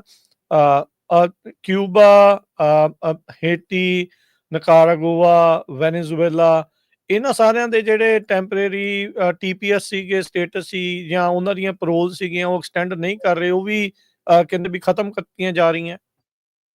ਹਾਂਜੀ, ਉਹਨੂੰ ਕਹਿੰਦੇ ਖਤਮ ਕਰ ਦੇਣਾ। ਉਹਦੇ ਵਿੱਚ ਮੇਰੀ ਕੋਈ ਨਿਊਟਰਲ ਓਪੀਨੀਅਨ ਜਿਹੜਾ ਹੈਗਾ, ਮੈਨੂੰ ਇਹ ਵੀ ਨਹੀਂ ਪਤਾ ਕਿ ਇਹਨਾਂ ਨੇ ਐਡਾ ਜ਼ਿਆਦਾ ਐਕਸਪੈਂਡ ਕਿਉਂ ਕੀਤਾ। ਜੇ ਤਾਂ ਪੇਰੋਲ ਦੇਣਾ ਸਾਰਿਆਂ ਨੂੰ ਦਿਓ, ਹਨਾ, ਠੀਕ ਆ। ਤੇ ਇਕੱਲੇ ਇਹ ਜਿਹੜੇ ਸਿੰਪਲ ਆ ਜਿਹੜੇ ਦੇਸ਼ ਸੀਗੇ, ਇਹਨਾਂ ਨੂੰ ਤੁਸੀਂ ਜਿਹੜਾ ਪਿਕ ਕਿਉਂ ਕੀਤਾ ਕਿ ਸਿਰਫ ਆਹੀ 4 ਜਿਹੜੇ ਸੀਗੇ, ਕਿਹੜੇ ਕ੍ਰਾਈਟੀਰੀਆ ਨਾਲ ਪਿਕਅਪ ਕੀਤਾ। ਤੇ ਇਹ ਤੇ ਉਹੀ ਗੱਲ ਹੋ ਗਈ ਕਿ ਹੁਣ ਮੈਂ ਕਿਹਾ ਆਪਣਾ ਜਿੱਦਾਂ ਇੰਡੀਆ ਤੋਂ ਸਟੂਡੈਂਟ ਆਇਆ, ਉਹਦੇ ਲਈ ਧੱਕੇ ਆ ਸਾਰੇ, ਠੀਕ ਆ, ਭਾਵੇਂ ਜਿੰਨਾ ਮਰਜ਼ੀ ਹਾਰਡ ਵਰਕ ਕਰੀ ਜਾਵੇ। ਦੂਜੀਆਂ ਕੰਟਰੀਆਂ ਤੋਂ ਆਇਆ, ਉਹਨੂੰ ਉਹਨੇ ਕਹਿਣਾ ਤੁਸੀਂ TPS ਲੈ ਲਓ, ਵਰਕ ਪਰਮਿਟ ਆਪਣਾ ਇੰਜੋਏ ਕਰੋ।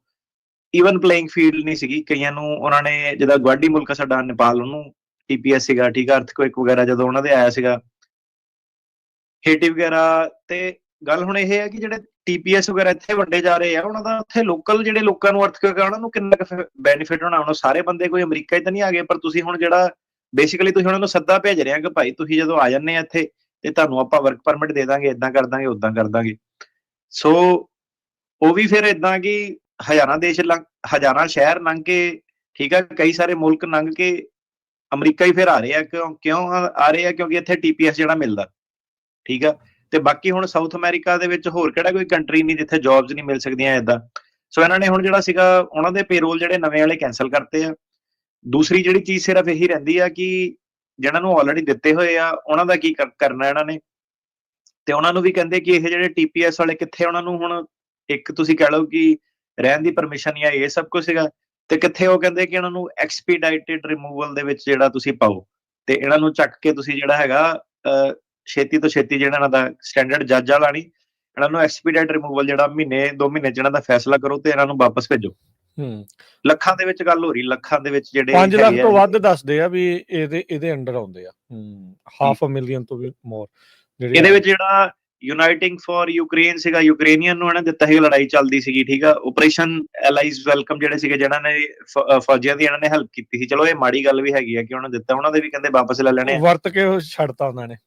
ਸੈਂਟਰਲ ਅਮਰੀਕਨ ਮਾਈਨਰ ਪ੍ਰੋਗਰਾਮ ਸੀਗਾ, ਇਹਦੇ ਬਾਰੇ ਵੀ ਆਪਾਂ ਇੱਕ ਵਾਰੀ ਗੱਲ ਕੀਤੀ ਸੀਗੀ। ਫੈਮਿਲੀ ਰੀਯੂਨੀਫਿਕੇਸ਼ਨ ਪ੍ਰੋਗਰਾਮ ਜਿਹੜਾ ਤੁਸੀਂ ਕੰਟਰੀ ਦਾ ਸੀ, ਇਹਦੇ ਬਾਰੇ। ਤੇ ਹੋਰ ਇਹਨਾਂ ਦੇ ਸੇਫ ਮੋਬਿਲਿਟੀ ਜਿਹੜੇ ਆਫਿਸ ਸੀਗੇ, ਜਿਹੜੇ ਵੀ ਇਹਨਾਂ ਦੇ ਫੀਲਡ ਤੇ ਆਪਰੇਸ਼ਨ ਸੀਗੇ, ਆਰਮੀ ਦੇ ਨਾਲ ਜਿਹੜੇ ਲੈਂਗੁਏਜ ਇੰਟਰਪ੍ਰੀਟਰ, ਟਰਾਂਸਲੇਟਰ, ਉਹ ਕੰਮ ਕਰਦੇ ਸੀਗੇ, ਅਫਗਾਨੀ ਹੋ ਗਏ, ਮਿਡਲ ਈਸਟ ਹੋ ਗਏ ਬੰਦੇ, ਉਹ ਸਾਰਿਆਂ ਨੂੰ ਜਿੱਦਾਂ ਪੇਰੋਲ ਮਿਲਦੇ ਸੀਗੇ, ਉਹ ਸਾਰਿਆਂ ਦਾ ਜਿਹੜਾ ਇਹਨਾਂ ਨੇ ਹੈਗਾ ਕਹਿੰਦੇ ਕੰਮ ਚੱਕੋ।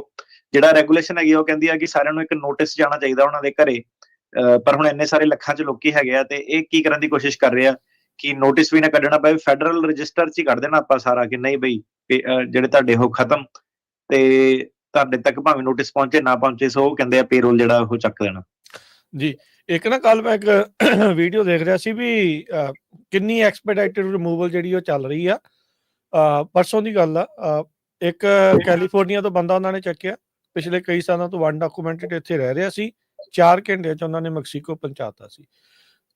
ਕੋਈ ਰਾਜ 'ਚ ਇਮੀਗ੍ਰੇਸ਼ਨ ਕੋਰਟ ਨਹੀਂ, ਕੋਈ ਕੁਛ ਨਹੀਂ, ਜਹਾਜ਼ 'ਚ ਭਾਇਆ, ਜਹਾਜ਼ 'ਚ ਭਾ ਕੇ ਪਰਲੇ ਪਾਸੇ ਇਹ ਵੀ ਨਹੀਂ ਪਤਾ ਬੱਸੇ ਨਾ ਘਲਤਾ ਹੋਵੇ। ਸੋ ਕੰਮ ਬਹੁਤ ਤੇਜ਼ੀ ਦੇ ਨਾਲ ਆ। ਐਕਸਪੈਡਾਈਟਰ ਰਿਮੂਵਲ ਦੇ ਕਹਿ ਨਹੀਂ ਰਹੇ, ਅਸਲ 'ਚ ਜਿਹੜਾ ਇਸ ਟਾਈਮ ਉਹ ਚੀਜ਼ ਕਰ ਰਹੇ ਆ। ਕੋਲੰਬੀਆ ਵਾਲੇ ਜਿਹੜੇ ਅੜਦੇ ਸੀਗੇ ਉਹ ਵੀ ਮੰਨ ਗਏ, ਉਹ ਆਪਣੇ ਜਹਾਜ਼ ਘੱਲਣੇ ਉਹਨਾਂ ਨੇ ਸ਼ੁਰੂ ਕਰਤੇ।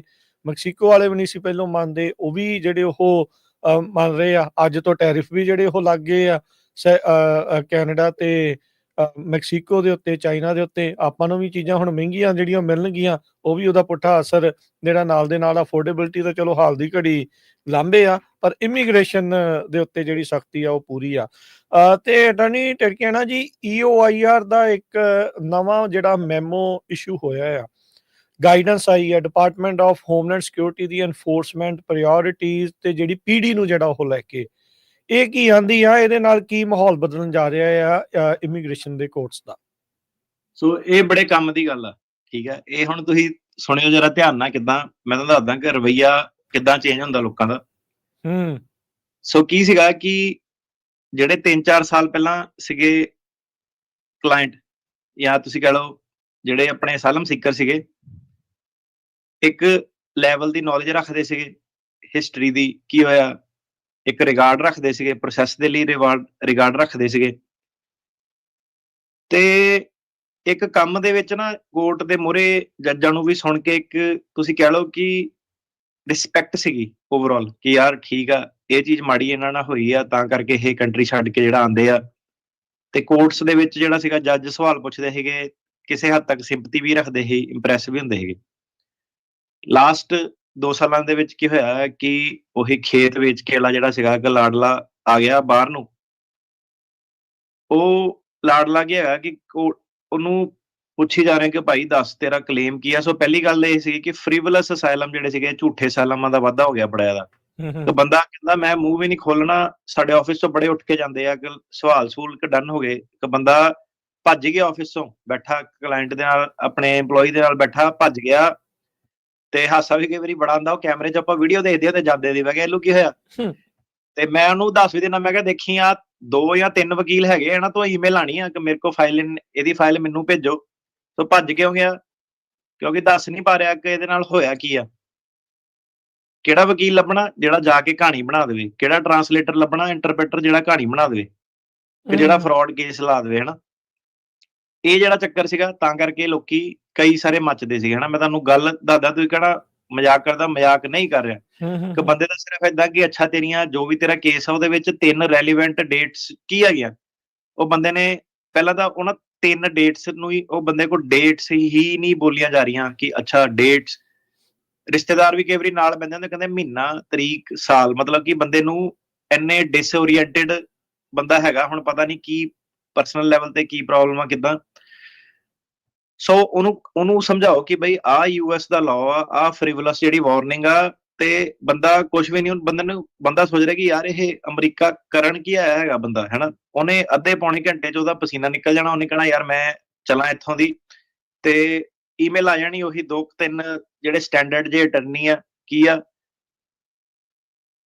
ਮੈਂ ਗੱਲ ਖੁੱਲ ਕੇ ਕਿਉਂ ਕਰ ਸਕਦਾ, ਹੈਨਾ, ਕਿਉਂਕਿ ਮੇਰੇ ਪੱਲੇ ਕੁਝ ਹੈਗਾ, ਤਾਂ ਮੈਂ ਗੱਲ ਇਹ ਖੁੱਲ ਕੇ ਕਰ ਸਕਦਾ ਹੈਗਾ ਕਿ ਜਿਹੜੇ ਵੀ ਇੱਕ ਜਿਹੜਾ ਕੇਸ ਸੀਗਾ, ਕਿਹੜਾ ਬੰਦਾ ਕੀ ਗੱਲ ਦੱਸਦਾ, ਉਹੀ ਜਿਹੜੀ ਅੱਗੇ ਜਾਂਦੀ ਆ। ਉਸ ਤੋਂ ਇਲਾਵਾ ਜਿਹੜੇ ਇੰਟਰਪ੍ਰੀਟਰ ਵਿੱਚ ਕਹਾਣੀਆਂ ਕੂਣੀਆਂ ਜਿਹੜੇ ਬਣਾਉਂਦੇ ਆ, ਪੈਕੇਜ ਪੁੱਕੇ ਜਿਹੜੇ ਦਿੰਦੇ ਆ, ਸਭ ਫੜ ਹੋਣੇ ਚਾਹੀਦੇ ਆ।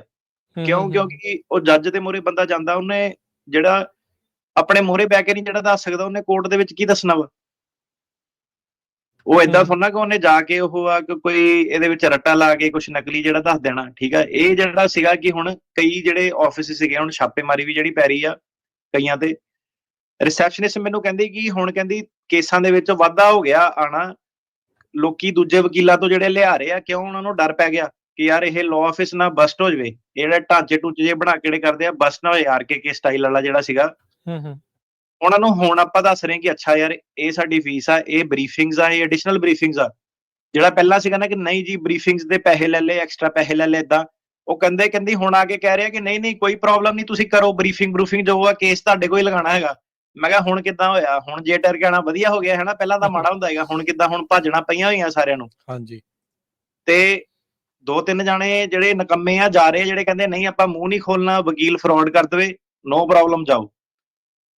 ਡਬਲ ਟ੍ਰਿਪਲ ਗਿਣਤੀ ਦੇ ਵਿੱਚ ਵਾਪਸ ਆ ਰਿਹਾ। ਕਿਉਂ? ਕਿਉਂਕਿ ਹੁਣ ਸਾਰਿਆਂ ਨੂੰ ਇਹੀ ਪੈ ਗਿਆ ਕਿ ਯਾਰ ਇਹ ਘੱਟੋ ਘੱਟ ਐਥੀਕਲ ਅਟਰਨੀ ਤਾਂ ਹੈਗੇ ਆ, ਇਹਨਾਂ ਨਾਲ ਉਹ ਤਾਂ ਪ੍ਰੋਟੈਕਸ਼ਨ ਮਿਲਦੀ ਆ। ਠੀਕ ਆ, ਆਓ ਇਮੀਗ੍ਰੇਸ਼ਨ ਪਾਓ ਰੇਟ, ਕੋਈ ਨਹੀਂ ਮੈਂ ਦੱਸਦਾ ਕੀ ਆ, ਕਿੱਦਾਂ ਪ੍ਰੋਸੈਸ ਹੁੰਦਾ, ਕਿੱਦਾਂ ਚੱਲਦਾ। ਠੀਕ ਆ, ਕਿੱਦਾਂ ਸਟਾਫ ਬੈਠਾ, ਕਿੱਦਾਂ ਸਵਾਲ ਜਵਾਬ ਹੁੰਦੇ ਆ। ਸੋ ਹੁਣ ਕੀ ਆ ਕਿ ਉਹੀ ਬੰਦੇ ਜਿਹੜੇ ਲੱਤ ਖਿੱਚਦੇ ਸੀ, ਬਰੀਫਿੰਗ ਕਰ ਲਈ, ਏਦਾਂ ਕਰ ਲਿਆ, ਮੇਰੇ ਭਾਈ ਕੋ ਐਸੇ ਕਰਦੀ ਆ, ਉਹ ਵਾਲੇ ਹੁਣ ਮੈਂ ਕਿਹਾ ਹੁਣ ਸਾਰਾ ਜਿਹੜਾ ਸੀਗਾ ਐਟੀਟਿਊਡ ਰਾਤੋਂ ਰਾਤ ਜਿਹੜਾ ਚੇਂਜ ਹੋ ਗਿਆ ਕਿ ਹੁਣ ਵਕੀਲ ਰੌ ਵਾਲਾ ਵਧੀਆ ਹੋ ਗਿਆ। ਹੁਣ ਟਰੰਪ ਸਾਹਿਬ ਡੰਡਾ ਲੈ ਕੇ ਆਏ ਆ, ਹੁਣ ਟੇਰਕਿਆਨਾ ਪੀਸੀ ਵਧੀਆ ਹੋ ਗਈ, ਹੁਣ ਕੋਈ ਪ੍ਰੋਬਲਮ ਨਹੀਂ। ਹੁਣ ਕਹਿੰਦੇ ਲੈ ਵੀ ਇਹਦੇ ਨਾਲ ਰਹਿਣਾ, ਇਹਦੇ ਨਾਲ ਜਿਹੜੀ ਸੇਫਟੀ ਸਿਕਿਉਰਿਟੀ ਜਿਹੜੀ ਹੈਗੀ ਆ। ਸੋ ਕਿਸੇ ਹੱਦ ਤੱਕ ਜਿਹੜੀ ਇਨਫੋਰਸਮੈਂਟ ਹੈਗੀ ਆ, ਆਪਾਂ ਉਹਨਾਂ ਅਗਰੀ ਕਰਦੇ ਆ ਕਿ ਜਿਹੜਾ ਰੂਲ ਆਫ ਲਾਅ ਹੋਣਾ ਚਾਹੀਦਾ। ਜਿਹੜੇ ਵਿੱਚ ਵਿਚਾਲੇ ਮਿਡਲ ਮੈਨ ਜਿਹੜੇ ਬੈਠੇ ਆ, ਕਹਾਣੀਕਾਰ ਜਿਹੜੇ ਬੈਠੇ ਆ, ਕਮਿਊਨਿਟੀ ਨੂੰ ਮਿਸਗਾਈਡ ਵੀ ਜਿਹੜੇ ਕਰਦੇ ਆ। ਠੀਕ ਆ, ਜਿਨ੍ਹਾਂ ਨੇ ਤੁਸੀਂ ਕਹਿ ਲਓ ਕਿ ਸਾਰਾ ਕੰਮ ਜਿਹੜਾ ਖਰਾਬ ਕੀਤਾ ਸੀਗਾ। ਕਿ ਬੰਦਾ ਇਹ ਸੋਚ ਰਿਹਾ ਕਿ ਮੈਂ ਇੰਡੀਆ ਤੋਂ ਪਤਾ ਨਹੀਂ ਖੇਤ ਵੇਚ ਕੇ ਆ ਗਿਆ ਤੇ ਅਮਰੀਕਾ ਦੇ ਵਿੱਚ ਪੱਕਾ ਹੋਣੀ ਹੈ ਕਿ ਜੇ ਗਲਤੀ ਆ ਤਾਂ ਵਕੀਲ ਦੀ ਗਲਤੀ ਆ, ਕੇਸ ਪਾਸ ਹੋਇਆ ਤਾਂ ਉਹ ਘਰਦਿਆਂ ਨੇ ਘਰ ਦੇ ਪਿੱਛੋਂ ਬੈਠੇ ਕਈ ਕਹਿ ਰਹੇ, ਕਈ ਜਿਹਦੀ ਜ਼ਬਾਨ ਵੀ ਨਹੀਂ ਖੁੱਲਦੀ, ਸਰਕਾਰੀ ਵਕੀਲ ਵੀ ਕਹਿੰਦਾ ਕਿ ਯਾਰ ਤੂੰ ਪੀਡੀ ਲੈ ਲਾ। ਉਹ ਬੰਦਾ ਕਹਿੰਦਾ ਮੈਂ ਯਾਰ ਘਰਦਿਆਂ ਤੋਂ ਕਹਿਣਾ ਲੈ, ਮੇਰੇ ਬਾਪੂ ਨੇ ਮਨਾ ਕਰਤਾ, ਮੇਰੀ ਬੇਬੇ ਨੇ ਮਨਾ ਕਰਤਾ। ਮੈਂ ਕਿਹਾ ਯਾਰ ਉਹਨਾਂ ਨੂੰ ਕੀ ਪਤਾ ਪੀਡੀ ਦਾ, ਉਹਨਾਂ ਨੇ ਪਿੱਛੋਂ ਹੀ ਘੱਲਿਆ ਪਿਆ ਨਾ ਜੀ ਪੁੱਤ ਜੀ ਨਹੀਂ ਲੈਣੀ ਪੀਡੀ। ਠੀਕ ਆ, ਤੇਰਾ ਕੱਲ ਨੂੰ ਕੇਸ ਪਾਸ ਹੋਣਾ, ਫੇਰ ਤੂੰ ਘੁੰਮਣ ਜਾਣਾ ਅਮਰੀਕਾ ਛੱਡ ਕੇ ਸਾਲ ਦੇ ਅੰਦਰ ਅੰਦਰ। ਇਹ ਮਤਲਬ ਲੋਕਾਂ ਦੀ ਐਕਸਪੈਕਟੇਸ਼ਨ ਜਿਹੜੀ ਸੀਗੀ। ਸੋ ਕੀ ਕੀਤਾ ਇਹਨੇ ਆ ਕੇ, ਹੁਣ ਇਹਨੇ ਆ ਕੇ ਪੀਡੀ ਮੈਮੋ ਚੱਕਤਾ, ਪੀਡੀ ਨਹੀਂ ਮਿਲਣੀ। ਰਾਜਕਰਨ ਜੀ ਤੁਸੀਂ ਕਹਿਣਾ ਮਜ਼ਾਕ ਕਰਦੇ ਆ। ਜਿੱਦਣ ਹੁਣ ਜਿਹੜਾ ਸੀਗਾ ਨਾ ਇਹ, ਮੈਂ ਕਿਹਾ ਪੀਡੀ ਦੀਆਂ ਰਿਕੁਐਸਟਾਂ ਵਿੱਚ ਕਿ ਯਾਰ ਪੀਡੀ ਲੈ ਦਿਓ, ਕੇਸ ਅੱਗੇ ਕਰ ਦਿਓ, ਉਹ ਕਰ ਦਿਓ। ਜਿਹੜਾ ਪਹਿਲਾਂ ਸੀਗਾ ਨਾ ਬੰਦਾ ਗੱਲ ਪੈਂਦਾ ਸੀ, ਲੈ ਯਾਰ ਮੇਰੀ ਤਰੀਕ ਕਿੱਦਾਂ ਅੱਗੇ ਕਰਤੀ ਜੱਜ ਨੇ, ਮੈਨੂੰ ਤਾਂ ਤਰੀਕ ਜਿਹੜੀ ਮਿਲਣੀ ਚਾਹੀਦੀ ਆ। ਹੁਣ ਨਹੀਂ, ਹੁਣ ਇਹ ਹੈਗਾ ਕਿ ਨਹੀਂ ਨਹੀਂ ਲੇਟ ਹੀ ਰਹਿਣ ਦੋ। ਕਿੱਦਾਂ ਸਾਰੇ ਮੋਸ਼ਨ ਟੂ ਐਡਵਾਂਸ ਅਡੂਸ ਵਾਲੇ ਭੱਜ ਗਏ ਸਾਰੇ। ਸੋ ਤੁਸੀਂ ਦੇਖੋ ਉਹਨਾਂ ਦੇ ਪਿੱਛੇ ਕੀ ਸੀਗਾ ਕਿ ਫਿਰ ਰੌਲਾ ਹੀ ਸੀਗਾ ਨਾ ਇਹਨਾਂ ਦਾ, ਏਦਾਂ ਮੇਰੀਆਂ ਮਜਬੂਰੀਆਂ, ਮੈਂ ਜੀ ਵਿਆਹ ਕਰਾਣਾ, ਮੈਂ ਫਲਾਨਾ ਕਰਾਣਾ, ਢਮਕਾਨਾ ਕਰਾਣਾ। ਉੜ ਗਏ ਸਾਰੇ। ਪੀਡੀ ਦਾ ਮੈਮੋ ਇਹਨੇ ਰਿਸਾਈਨ ਕਰਤਾ। ਸੋ ਜੂਨ 2021 ਚ ਪੀਡੀ ਮੈਮੋ ਜਿਹੜਾ ਆਇਆ ਸੀਗਾ, ਪੀਡੀ ਮੈਮੋ ਦੇ ਹੁਣ ਪੀਡੀ ਮੈਮੋ ਕਿਉਂ ਆਇਆ ਸੀਗਾ? ਕਿਉਂਕਿ ਬਾਈਡਨ ਨੇ ਇੱਕ ਐਗਜ਼ੈਕਟਿਵ ਆਰਡਰ ਜਿਹੜਾ ਇਸ਼ੂ ਕੀਤਾ ਸੀਗਾ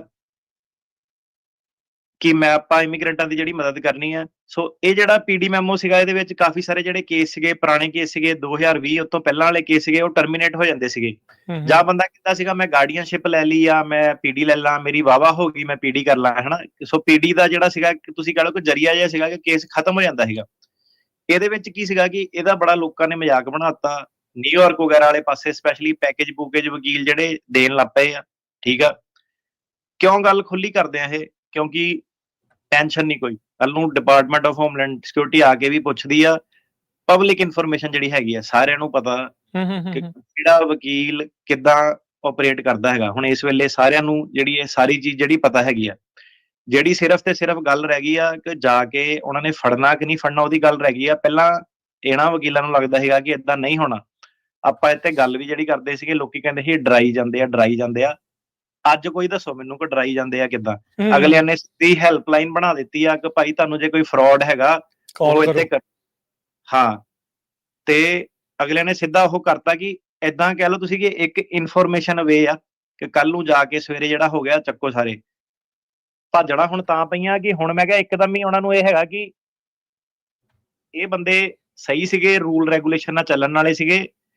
ਤੇ ਰਿਸੈਪਸ਼ਨਿਸਟ ਕਹਿ ਰਹੀ ਕਿ ਹੁਣ ਨਹੀਂ ਕਹਿੰਦੀ, ਹੁਣ ਕਹਿੰਦੀ ਚੱਕ ਕੇ ਕਹਿੰਦੀ ਦੌੜ ਕੇ ਆ ਰਹੇ ਆ ਦੂਜੇ ਵਕੀਲਾਂ ਤੋਂ। ਮੈਂ ਕਿਹਾ ਲੈ ਦੇਖ ਲਾ, ਮੈਂ ਕਿਹਾ ਉਹੀ ਵਾਲੇ ਆ ਜਿਹੜੇ ਕਹਿੰਦੇ ਸੀਗੇ ਕਿ ਇਹ ਬੜਾ ਹਾਰਡ ਟਾਈਮ ਦਿੰਦਾ, ਏਦਾਂ ਦਿੰਦਾ, ਓਦਾਂ ਦਿੰਦਾ। ਆਹੋ, ਸਾਨੂੰ ਗਾਲਾਂ ਕੱਢਦੇ ਤੁਸੀਂ ਡਰਾਉਂਦੇ ਕਿਉਂ ਆ ਭਾਈ? ਹੁਣ ਤੇ ਉਹਨੇ ਸਾਈਨ ਹੁਣ ਅਸੀਂ ਕੀ ਡਰਾਉਣਾ, ਉਹ ਡਰਾਉਂਦੇ ਆ। ਸੋ ਕੀ ਕਰਦੇ ਸੀਗੇ ਕਿ ਕੇਸ ਦੀ ਵੇਟ ਕਰਦੇ ਸੀਗੇ, ਨਾਲ ਵਿਆਹ ਕੀਤਾ ਹੁੰਦਾ ਸੀਗਾ, ਲੱਤ ਫਸਾਈ ਹੁੰਦੀ ਸੀਗੀ। ਵੇਟ ਤਾਂ ਕਰਦੇ ਸੀਗੇ ਕਿ ਪਹਿਲਾਂ ਨਾ ਕੇਸ ਦਾ ਛੇਤੀ ਹੋ ਜਾਣਾ, ਜੇ ਛੇਤੀ ਹੋ ਗਿਆ ਤਾਂ ਠੀਕ ਆ, ਫਿਰ ਵਿਆਹ ਵੀ ਨਹੀਂ, ਜੇ ਕੇਸ ਫੇਲ ਹੋ ਗਿਆ ਤੇ ਵਿਆਹ ਵਾਲੇ ਪਾਸੇ ਜਿਹੜਾ ਚੱਲ ਜਾਣਾ। ਤੇ ਕਾਫੀ ਸਾਰੇ ਜਿਹੜੇ ਸੀਗੇ ਝੂਠੇ ਜਿਹੜੇ ਕੇਸ ਜਿਹੜੇ ਵਾਵਾ ਉਹਦੇ ਲਾ ਦਿੰਦੇ ਸੀਗੇ, ਹਨਾ। ਟਰੰਪ ਸਾਹਿਬ ਜੇ ਤੁਸੀਂ ਸੁਣ ਰਹੇ ਹੈਗੇ ਆ, ਬੁਲਾਓ ਮੈਨੂੰ, ਹਨਾ। ਮੈਂ ਕਿਹਾ ਤੁਹਾਡੇ ਫੇਵਰ ਦੀ ਗੱਲ ਕਰੂੰਗਾ, ਤੁਹਾਨੂੰ ਦੱਸੂਗਾ ਸਾਰਾ ਇਮੀਗ੍ਰੇਸ਼ਨ ਕਿੱਦਾਂ ਸੁਧਾਰਨੀ ਆ, ਕਿੱਦਾਂ ਕੀ ਹੋਣਾ ਚਾਹੀਦਾ, ਕੋਈ ਪ੍ਰੋਬਲਮ ਨਹੀਂ ਹੈਗੀ, ਹਨਾ। ਤਾਂ ਕਰਕੇ ਲੋਕੀ ਯਾਰ ਏਦਾਂ ਦੱਸੀ ਜਾਂਦਾ, ਉਦਾਂ ਦੱਸੀ ਜਾਂਦਾ। ਕਿਉਂਕਿ ਸ਼ੁਰੂ ਤੋਂ ਜਿਹੜਾ ਸੀਗਾ ਡੇ 1 ਤੋਂ ਰੂਲ ਰੈਗੂਲੇਸ਼ਨ ਦੇ ਨਾਲ ਹੀ ਚੱਲੇ ਆ। ਸੋ ਹੁਣ ਕੀ ਸੀਗਾ ਕਿ ਵਾਵਾ ਦੇ ਜਿਹੜੇ ਸੀਗੇ ਸਿੱਧਾ ਹੀ ਉਹ ਪਿਆ ਹੈ ਕਿ ਵਕੀਲ ਤਾਂ ਉਹਨੂੰ ਮੈਂ ਕਿਹਾ ਯਾਰ ਬੰਦਾ ਆਇਆ ਨਹੀਂ, ਕਹਿੰਦਾ ਸੀ ਅਪੀਲ ਲਾਣੀ ਆ। ਉਹ ਅੱਗੋਂ ਫੋਨ ਕਰਕੇ ਕਹਿ ਰਿਹਾ ਕਿ ਲੈ ਮੈਂ ਤਾਂ ਕਹਿੰਦਾ ਵਾਵਾ ਦਾ ਕੇਸ ਲਾਤਾ। ਮੈਂ ਕਿਹਾ ਲੈ ਦੇਖ ਲਾ। ਸੋ ਕਮਿਊਨਿਟੀ ਨੇ ਸੀਗਾ ਕਿ ਵਾਵਾ ਦਾ ਕੇਸ ਕਿੱਦਾਂ ਸਾਊਥ ਅਮਰੀਕਨ ਅਫਰੀਕਨ ਅਮਰੀਕਨ ਕਈਆਂ ਨੇ ਜਿਹੜੇ ਸੀਗੇ ਲੋ ਇਨਕਮ ਜਿਹੜੀਆਂ ਹੁੰਦੀਆਂ ਉਹਨਾਂ ਨੂੰ ਪੈਸੇ ਦੇ ਕੇ ਨਿਊਯਾਰਕ ਦਾ ਬੰਦੇ ਬੰਦੇ ਵੀ ਫੜੇ ਆ, ਵਿਆਹ ਵਿਊ ਦੀ ਸੌਦੇਬਾਜ਼ੀਆਂ ਜਿਹੜੀਆਂ ਕਰਾਉਂਦੇ ਸੀਗੇ ਹਨਾ। ਸੋ ਇਹ ਜਿਹੜਾ ਕੰਮ ਚਲਾਇਆ ਸੀ, ਮੈਂ ਕਿਹਾ ਯਾਰ ਇਹਦੇ ਵਿੱਚ ਵਕੀਲੀ ਵਾਲਾ ਕੰਮ ਜਿਹੜਾ ਕਿੱਥੇ ਰਹਿ ਗਿਆ। ਕਿ ਸਿੱਧਾ ਹੀ ਜਿਹੜਾ ਫਰਾਡ ਹੀ ਹੋ ਗਿਆ ਪੈਕੇਜ ਡੀਲ। ਉਹਨਾਂ ਨੇ ਹੁਣ ਕੀ ਕੀਤਾ, ਉਹਨਾਂ ਨੇ ਟਰੈਕ ਜਿਹੜਾ ਕਿੱਦਾਂ ਕੀਤਾ, ਉਹਨਾਂ ਨੇ ਟਰੈਕ ਕੀਤਾ ਕਿ ਨੰਬਰ ਆਫ ਐਪਲੀਕੇਸ਼ਨ, ਕਿ ਨਿਊਯਾਰਕ ਤੋਂ ਇੰਨੀਆਂ ਜ਼ਿਆਦਾ ਕਿਉਂ ਚੱਲ ਗਈਆਂ ਐਪਲੀਕੇਸ਼ਨਾਂ, ਕਿ ਹਰੇਕ ਬੰਦਾ ਵਾਵਾ ਹੀ ਜਿਹੜਾ ਕਰ ਰਿਹਾ। ਤੇ ਉਹਨਾਂ ਨੇ ਜਿਹੜਾ ਸੀਗਾ ਤਾਂ ਕਰਕੇ ਉਹਨਾਂ ਨੇ ਹੁਣ ਜਿਹੜੇ ਰੀਓਪਨ ਜਿਹੜੇ ਕਰਨੇ ਸ਼ੁਰੂ ਕਰਤੇ ਵਾਵਾ ਵਾਲੇ ਜਿਹੜੇ ਕੇਸ ਸੀਗੇ। ਠੀਕ ਹੈ, ਓਕੇ। ਸੋ ਇਹ ਵਾਵਾ ਵਾਲਾ ਗਾਰਡੀਅਨ ਵਾਲਾ ਜਿਹੜਾ ਕੀ ਸਿਸਟਮ ਸੀਗਾ ਕਿ ਪੀਡੀ ਮਿਲ ਜਾਂਦੀ ਸੀਗੀ, ਪੀਡੀ ਦੇ ਕਰਕੇ ਜਿਹੜਾ ਚੱਲਦਾ ਸੀਗਾ। ਸੋ ਟਰੰਪ ਨੇ ਕੀ ਕੀਤਾ ਕਿ ਉਹਨੇ ਹੁਣ ਕਹਿਤਾ ਕਿ ਪੀਡੀ ਨਹੀਂ ਦੇਣੀ, ਪੀਡੀ ਵਾਲਾ ਮੈਮੋ ਇਹਨੇ ਕੈਨਸਲ ਕਰਤਾ। ਉਹ ਕਹਿੰਦਾ ਕਿ ਜਿਹੜੀ ਪੀਡੀ ਹੈਗੀ ਆ ਸਿਰਫ ਸਰਕਾਰੀ ਵਕੀਲ ਆਫਰ ਕਰੂਗਾ, ਜੱਜ ਉਹਨੂੰ ਪੁੱਛ ਵੀ ਨਹੀਂ ਸਕਦਾ ਕਿ ਤੂੰ ਪੀਡੀ ਦੇਣੀ ਆ ਕਿ ਨਹੀਂ ਦੇਣੀ ਆ। ਇਹ ਇੰਨਾ ਚੇਂਜ ਕਰਤਾ। ਹਾਂ, ਕਿ ਉਹ ਕਹਿੰਦਾ ਕਿ ਜੱਜ ਨੇ ਕਹਿੰਦਾ ਜੇ ਜੱਜ ਉਹਨੂੰ ਪੁੱਛ ਰਿਹਾ ਨਾ ਤਾਂ ਜੱਜ ਉਹਨੂੰ ਕਨਵਿੰਸ ਕਰ ਰਿਹਾ ਕਿ ਤੂੰ ਪੀਡੀ ਦੇ ਦੇ, ਪੀਡੀ ਜਿਹੜੀ ਨਹੀਂ ਦੇਣੀ। ਕਿਉਂਕਿ ਜਿਹੜਾ ਸਰਕਾਰੀ ਵਕੀਲ ਆ ਉਹ ਇਨੀਸ਼ੀਏਟ ਕਰੂਗਾ, ਉਹ ਡਿਸਾਈਡ ਕਰੂਗਾ, ਉਹ ਪਹਿਲਾਂ ਕਹੂਗਾ ਕਿ ਪੀਡੀ ਦੇਣੀ ਆ ਕਿ ਨਹੀਂ ਦੇਣੀ ਆ। ਸੋ ਸਰਕਾਰੀ ਵਕੀਲ ਵੱਲੋਂ ਜਿਹੜਾ ਉਪਰਾਲਾ ਜਿਹੜਾ ਹੋਣਾ ਚਾਹੀਦਾ। ਜਿਹੜੇ ਵੀ ਕੇਸ ਹੈਗੇ ਆ ਜਿਹਦੇ ਵਿੱਚ ਜੱਜਾਂ ਨੇ ਜਿਹੜੀ ਕਹਿ ਲਓ ਤੁਸੀਂ ਇੱਕ ਫੇਵਰ ਕਰਕੇ ਕਿਸੇ ਨੂੰ ਪੀਡੀ ਜਿਹੜੀ ਦਿੱਤੀ ਸੀਗੀ, ਉਹ ਪੀਡੀਆਂ ਜਿਹੜੀਆਂ ਸੀਗੀਆਂ ਵਾਪਸ ਜਿਹੜੀਆਂ ਸਰਕਾਰੀ ਵਕੀਲ ਲੈ ਸਕਦੇ ਆ ਮੋਸ਼ਨ ਟੂ ਰੀਓਪਨ ਕਰਕੇ ਜਾਂ ਅਪੀਲ ਕਰਕੇ। ਤੇ ਟਰੰਪ ਨੇ ਬੇਸਿਕਲੀ ਕਿਹਾ ਕਿ ਕੇਸ ਖਾਰਜ ਨਹੀਂ ਕੋਈ ਕਰਨਾ। ਅੱਛਾ, ਹਾਂਜੀ। ਸੋ ਹੁਣ ਕੀ ਸੀਗਾ ਕਿ ਇਹਦਾ ਮਤਲਬ ਕੀ ਹੁੰਦਾ, ਇਹਦਾ ਮਤਲਬ ਇਹ ਹੁੰਦਾ ਕਿ ਯੂ ਵੀਜ਼ਾ, ਵਾਵਾ, ਗਾਰਡੀਅਨਸ਼ਿਪ, ਠੀਕ ਆ, ਇਹਦੇ ਵਿੱਚ ਬੇਸਿਕਲੀ ਜਿਹੜਾ ਕੀ ਸੀਗਾ ਕਿ ਲੋਕੀ ਕਹਿੰਦੇ ਸੀ ਕਿ ਇੱਧਰ ਨੂੰ ਰਾਹ ਲੱਭ ਗਿਆ, ਹੁਣ ਪੀਡੀ ਲੈ ਲੈਂਦੇ ਆ, ਕੇਸ ਜਿਹੜਾ ਡਿਸਮਿਸ ਕਰ ਲੈਂਦੇ ਆ, ਹਨਾ। ਅੱਛਾ, ਰਾਜ ਕਰਨ ਜੀ ਇਹਦੇ ਵਿੱਚ ਸਾਨੂੰ ਹਾਰਡ ਟਾਈਮ ਕੀ ਮਿਲਦਾ ਹੈਗਾ ਕਿ ਇਹਦੇ ਵਿੱਚ ਪੈ ਜਾਂਦਾ ਮਿਡਲਮੈਨ, ਜਿਹੜਾ ਫਰਾਡੀਆ ਬੰਦਾ, ਸਕੀਮਾਂ ਲਵਾਉਣ ਵਾਲਾ, ਵਿਆਹ ਵਾਲੀਆਂ। ਉਹਨਾਂ ਨੇ ਹੁਣ ਕੀ ਸੀਗਾ ਕਿ ਜਿਹੜੇ ਇਹ ਹੈਗੇ ਆ ਕਹਾਣੀਕਾਰ ਜਾਂ ਇਹ ਕੋਰਟ ਦੇ ਵਿੱਚ ਨਹੀਂ ਜਾ ਸਕਦੇ, ਲਾਇਸੈਂਸ ਨਹੀਂ ਇਹਨਾਂ ਕੋਲ ਹੈਗਾ। ਹਾਂਜੀ। ਇਹਨਾਂ ਨੇ ਏਦਾਂ ਧੂਣੀ ਘਮਾਈ ਹੁੰਦੀ ਸੀਗੀ ਕਲਾਇੰਟਾਂ ਦੀ, ਤੇ ਵਕੀਲਾਂ ਨੂੰ ਇੰਨਾ ਕੁ ਪਰੇਸ਼ਾਨ ਕੀਤਾ ਹੁੰਦਾ ਹੈਗਾ ਕਿ ਵਕੀਲ ਨੂੰ ਰੱਖਿਆ ਪੀਡੀ ਲੈਣ ਲਈ, ਨਹੀਂ ਪੀਡੀ ਲਿਆ, ਪੀਡੀ ਲਿਆ। ਮੈਂ ਕਿਹਾ ਉਹ ਵੀ ਫਿਰ ਉੱਤੋਂ ਹੀ ਕਰਾ ਲਾ, ਕਿੱਦਾਂ ਕੋਰਟ ਨਹੀਂ ਜਾ ਸਕਦਾ ਉਹ।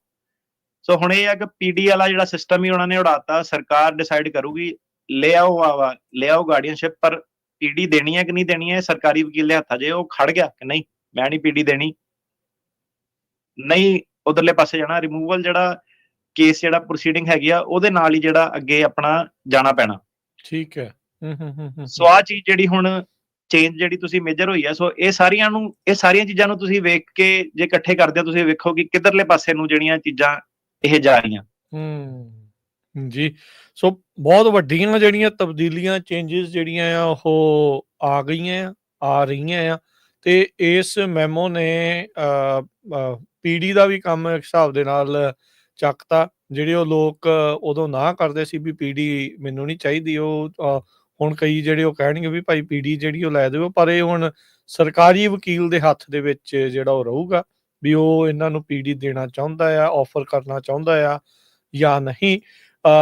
ਸੋ ਇਮੀਗ੍ਰੇਸ਼ਨ ਦੇ ਜਿਹੜੇ ਜੱਜਿਸ ਦਾ ਵੀ ਫਿਰ ਰਵੱਈਆ ਹੁਣ ਬਦਲੂਗਾ ਓਬਵੀਅਸਲੀ। ਫਿਰ ਜੱਜਿਸ ਦਾ ਰਵੱਈਆ ਵੀ ਬਦਲੂਗਾ। ਜੱਜਿਸ ਤੋਂ ਮਤਲਬ ਪਾਵਰ ਹੀ ਖੋਲੀ ਉਹਨਾਂ ਨੇ ਕਿ ਤੁਸੀਂ ਸੁਜੈਸਟ ਹੀ ਨਹੀਂ ਕਰ ਸਕਦੇ। ਜੇ ਤੁਸੀਂ ਸੁਜੈਸਟ ਕੀਤਾ ਤੇ ਉਹ ਪ੍ਰੋਬਲਮ ਆ, ਠੀਕ ਆ। ਵਿਦ ਹੋਲਡਿੰਗ ਜਾਂ ਉਹ ਕਈ ਵਾਰੀ ਜੱਜ ਸੀਗਾ ਕਹਿੰਦਾ ਬੰਦੇ ਦਾ ਕੇਸ ਵਾਲਿਆਂ ਨੂੰ ਮੈਂ ਵਿਦ ਹੋਲਡਿੰਗ ਦੇ ਦਿੰਦਾ।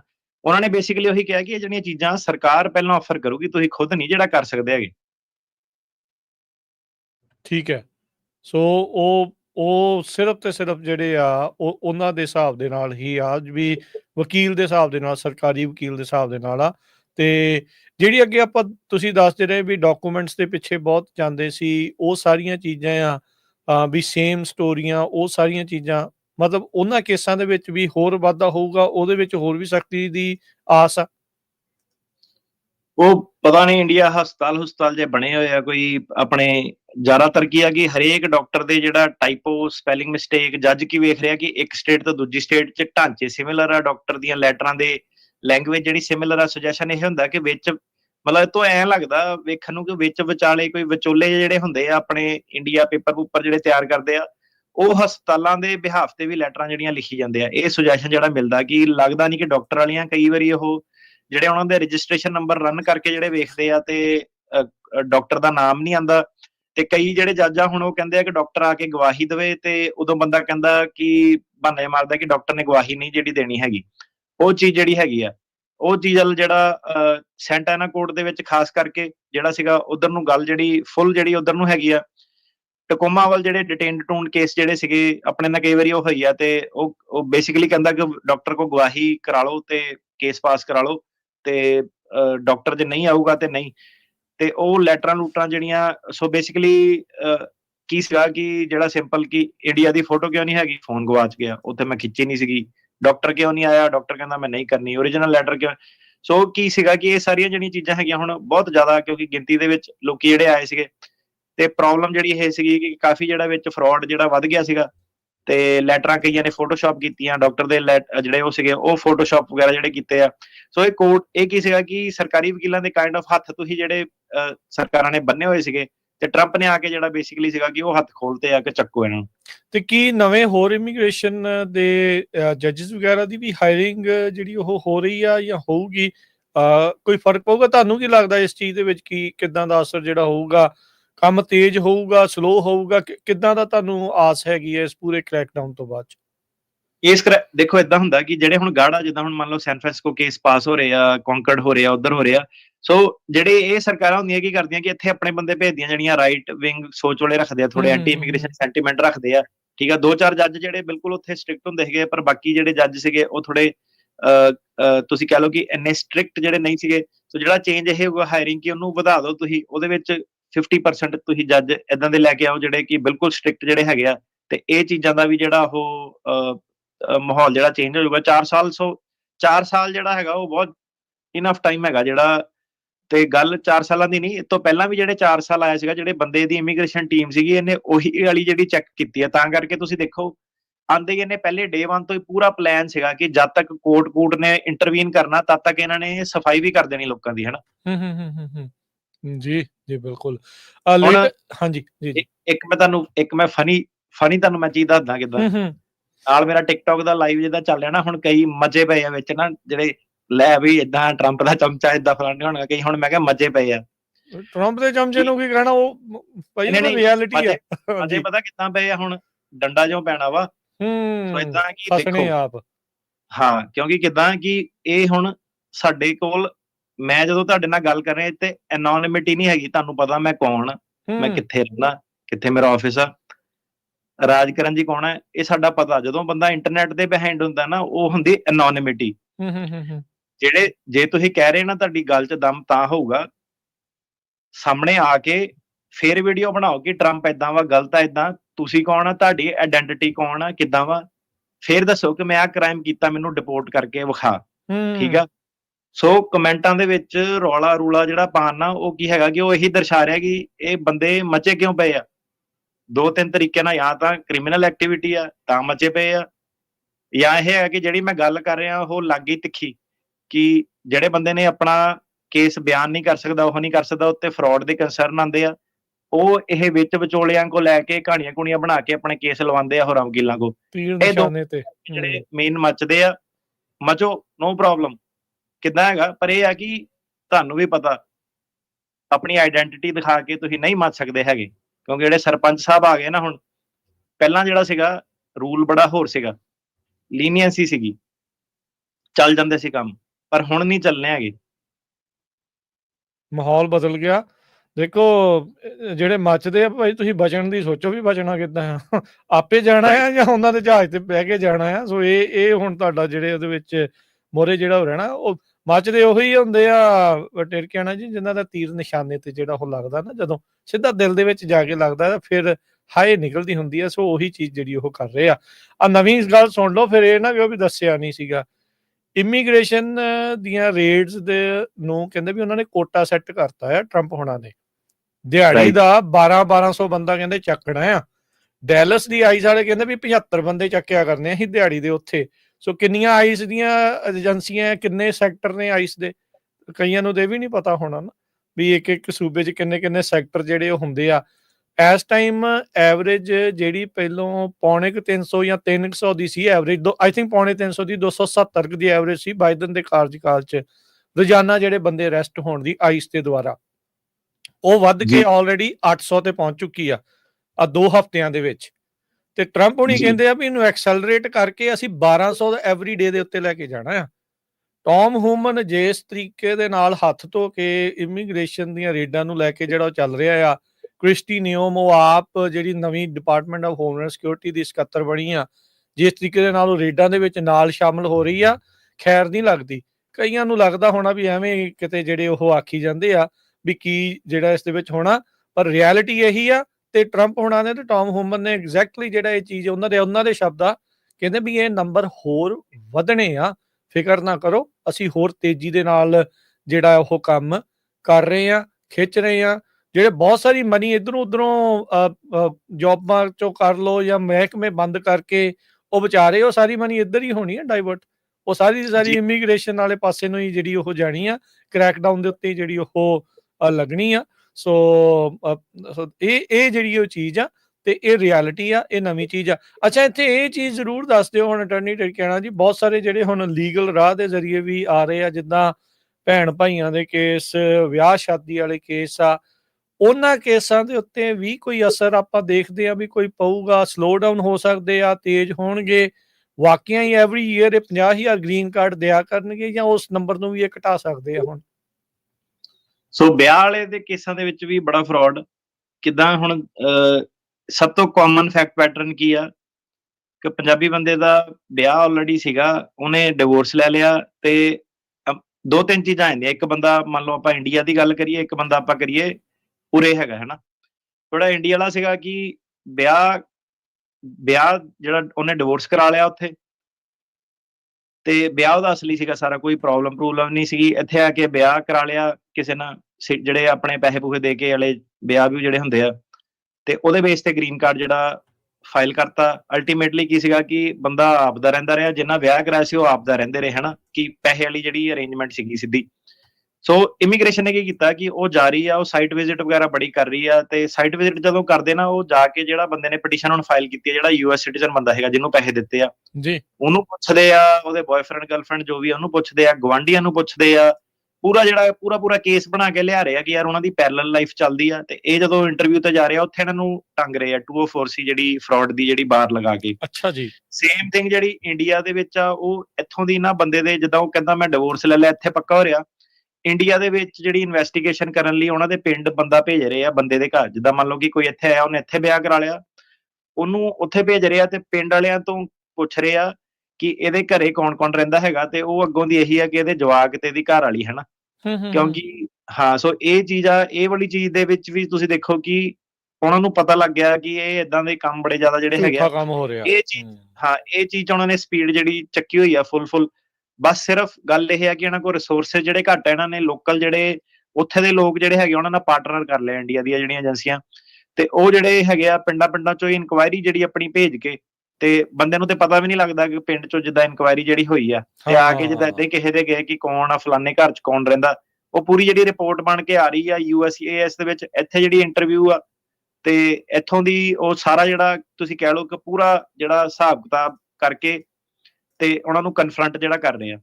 ਦੂਸਰੀ ਗੱਲ ਜਿਹੜੀ ਹੈਗੀ ਆ, ਕਈ ਇਹਨਾਂ ਨੇ ਬੰਦੇ ਫੜੇ ਵੀ ਆ ਜਿਹੜੇ ਵਿੱਚ ਇੰਡੀਆ ਵਾਲੇ ਸੀਗੇ। ਹੁਣ ਕੀ ਆ ਕਿ ਕੋਈ ਬੰਦਾ ਇੱਕ ਫਰਾਡ ਦੀ ਮੈਰਿਜ ਕਰਾ ਰਿਹਾ, ਉਹ ਆਬਵੀਅਸਲੀ ਉਹਦਾ ਬਿਜ਼ਨਸ ਹੀ ਇਹ, ਉਹ ਇਦਾਂ ਦੇ ਕੰਮ ਜਿਹੜੇ ਕਰੂਗਾ, ਹੋਰ ਜਿਹੜਾ ਕਰਾਊਗਾ। ਸੋ ਅਲਟੀਮੇਟਲੀ ਕੀ ਹੈਗਾ ਕਿ ਕਿਤੇ ਨਾ ਕਿਤੇ ਜਾ ਕੇ ਪਰਦਾ ਜਿਹੜਾ ਫਾਸ਼ ਹੋ ਜਾਂਦਾ। ਇੱਕ ਬੰਦਾ ਫੜਦਾ, ਉਹਨੂੰ ਫਿਰ ਇਹ ਵਿਟਨੈਸ ਪ੍ਰੋਟੈਕਸ਼ਨ ਦਿੰਦੇ ਆ ਕਿ ਤੂੰ ਦੱਸ ਕੌਣ ਸੀਗਾ, ਕਿੱਥੋਂ ਆਇਆ। ਉਹ ਜਾ ਕੇ ਫਿਰ ਇਹ ਪੁੱਛਦੇ ਆ ਕਿ ਅੱਛਾ ਇਹ ਬੰਦਾ ਕਿਹੜੇ ਲਾਅ ਆਫਿਸ ਨਾਲ ਇਹਦਾ ਟਾਈ ਆਪਾਂ, ਕਿਹੜੇ ਵਕੀਲ ਨਾਲ ਟਾਈ ਆਪਾਂ। ਸੋ ਉਹ ਲੈਵਲ ਤੱਕ ਜਿਹੜੀਆਂ ਗੱਲਾਂ ਜਿਹੜੀਆਂ ਜਾ ਰਹੀਆਂ ਵਾ, ਛਾਪੇਮਾਰੀ ਜਿਹੜੀ ਸਾਰੀ ਉਹ ਆ। ਸੋ ਇਹਦਾ ਕਹਿਣ ਦਾ ਮਤਲਬ ਇਹ ਹੈ ਕਿ ਜਿਹੜੀ ਤੁਹਾਨੂੰ ਗੱਲ ਦੱਸੀ ਸੀਗੀ ਕਿ ਮੈਂ ਕਿਹਾ ਇੱਕ ਅੱਧਾ ਬੰਦਾ ਮੱਚਦਾ ਜ਼ਰੂਰ ਆ, ਪਰ ਉਹ ਰਿਸੈਪਸ਼ਨਿਸਟ ਮੈਨੂੰ ਕਹਿ ਰਹੀ ਕਿ ਬੜੀ ਕਲਾਇੰਟਾਂ ਦੇ ਜਿਹੜਾ ਸੀਗਾ ਇਨਟੇਕ ਵੱਧ ਗਿਆ। ਮੈਂ ਕਿਹਾ ਟਰੰਪ ਦੇ ਆਉਣ ਨਾਲ ਵੱਧ ਗਿਆ। ਉਹ ਕਹਿੰਦੀ ਇਹ ਹੈ ਕਿ ਕਹਿੰਦੀ ਸਾਰੇ ਡਰ ਗਏ, ਉਹ ਕਹਿੰਦੇ ਮੈਂ ਵਕੀਲ ਚੇਂਜ ਕਰਨਾ।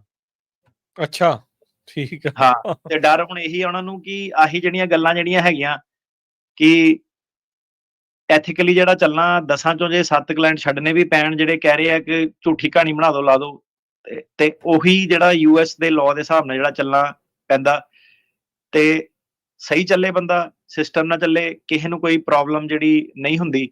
ਪਰ ਜਦੋਂ ਮੈਂ ਕਿਹਾ ਅੱਤ ਜਿਹੜੀ ਇੰਨੀ ਜ਼ਿਆਦਾ ਹੋ ਜਾਂਦੀ ਆ ਕਿ ਪੈਕੇਜ ਬਣਾ ਕੇ ਲੋਕੀ ਜਿਹੜੇ ਵੰਡਣ ਲੱਗ ਪੈਂਦੇ ਆ, ਐਂਡ ਆਫ ਦਾ ਡੇ ਹੈਗਾ ਕਿ ਕਿਤੇ ਨਾ ਕਿਤੇ ਜਿਹੜਾ ਸੀਗਾ ਪੈਂਡੂਲਮ ਤੁਸੀਂ ਕਹਿ ਲਓ ਕਿ ਲੈਫਟ ਵੱਲ ਨੂੰ ਬਹੁਤ ਜ਼ਿਆਦਾ ਸਵਿੰਗ ਹੋ ਗਿਆ ਸੀਗਾ। ਹੁਣ ਉਹ ਪੈਂਡੂਲਮ ਰਾਈਟ ਵੱਲ ਨੂੰ ਬਹੁਤ ਜ਼ਿਆਦਾ ਜਿਹੜਾ ਸਵਿੰਗ ਇੱਕ ਵਾਰੀ ਹੋਊਗਾ। ਫਿਰ ਉਹ ਭਾਵੇਂ ਬਾਅਦ 'ਚ ਜਾ ਕੇ ਸੈਂਟਰਿਸਟ ਮਿਡਲ ਦੇ ਵਿੱਚ ਆ ਜਾਵੇ, ਪਰ ਇਸ ਵੇਲੇ ਜਿਹੜਾ ਦੌਰ ਹੁਣ ਜਿਹੜਾ ਚੱਲ ਰਿਹਾ ਉਹ ਹੈਗਾ ਕਿ ਭਰਪੂਰ ਇਹਨਾਂ ਨੇ ਜਿਹੜੀ ਕਲੈਂਜ਼ਿੰਗ ਸਿਸਟਮ ਕਲੈਂਜ਼ਿੰਗ ਜਿਹੜੀ ਕਰਨੀ ਆ। ਉੱਚ ਅਧਿਕਾਰੀ ਜਿਹੜੇ ਸੀਗੇ, ਉੱਚ ਜਿਹੜੇ ਜੱਜ ਸੀਗੇ, ਜਿਹੜੇ ਐਡਮਿਨਿਸਟ੍ਰੇਟਰ ਸੀਗੇ, ਈਵਨ BIA ਲੈਵਲ ਦੇ, ਉਹ ਹੂੰ। ਜਿਹੜੇ ਕੱਟ ਤੇ ਜਿਹੜੇ ਕਿ 6 ਬੰਦੇ ਇੱਧਰੋਂ ਕੱਢ ਦੋ, 4 ਬੰਦੇ ਇੱਧਰੋਂ ਕੱਢ ਦੋ। ਸੋ ਉਹਨਾਂ ਨੇ ਹੁਣ ਬੇਸਿਕਲੀ ਇਹੀ ਦੇਖ ਰਿਹਾ ਕਿ ਸਿਸਟਮ ਨੂੰ ਜਿਹੜਾ ਸੈੱਟ ਕਿੱਦਾਂ ਕਰਨਾ, ਜਿਹੜਾ ਵੀ ਵਿੱਚ ਫਰਾਡ ਜਿਹੜਾ ਚੱਲਦਾ ਉਹਨੂੰ ਕਿੱਦਾਂ ਟੋਕਣਾ। ਜੀ, ਜੀ ਬਿਲਕੁਲ। ਬ੍ਰੇਕ ਲੈਂਦੇ ਹਾਂ ਤੇ ਬ੍ਰੇਕ ਤੋਂ ਬਾਅਦ ਦੇ ਵਿੱਚ ਕਾਲਸ ਲੈ ਲੈਂਦੇ ਹਾਂ। ਰਹਿ ਗਏ ਥੋੜ੍ਹੇ ਜਿਹੜੇ ਸਮੇਂ ਦੇ ਵਿੱਚ, ਸੋ ਤੇ ਕਾਲ ਕਰਨ ਦੇ ਲਈ ਨੰਬਰ 408-272-5200 4082725200। ਮਿਲਦੇ ਹਾਂ ਇੱਕ ਛੋਟੀ ਜਿਹੀ ਬ੍ਰੇਕ ਤੋਂ ਬਾਅਦ 'ਚ।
ਬ੍ਰੇਕ ਤੋਂ ਬਾਅਦ ਇੱਕ ਵਾਰੀ ਫਿਰ ਆਪ ਸਭ ਦਾ ਸਵਾਗਤ ਹੈ ਸੋਤੇ ਪ੍ਰੋਗਰਾਮ ਦੇ ਵਿੱਚ। ਪ੍ਰੋਗਰਾਮ ਚੱਲ ਰਿਹਾ ਜੀ ਇਸ ਟਾਈਮ ਅਪਡੇਟ ਇਮੀਗ੍ਰੇਸ਼ਨ, ਜਿਹੜੇ ਹੋਏ ਨੇ ਆਪਣੇ ਨਾਲ ਯੂਐਸ ਇਮੀਗ੍ਰੇਸ਼ਨ ਦੇ ਅਟਾਰਨੀ ਜੇ ਟਿਰਕੈਣਾ ਜੀ। ਅਟਾਰਨੀ ਟਿਰਕੈਣਾ ਜੀ, ਜੀ ਆਇਆਂ ਨੂੰ ਇੱਕ ਵਾਰੀ ਫਿਰ ਸਵਾਗਤ ਹੈ ਜੀ। ਸਤਿ ਸ਼੍ਰੀ ਅਕਾਲ ਜੀ।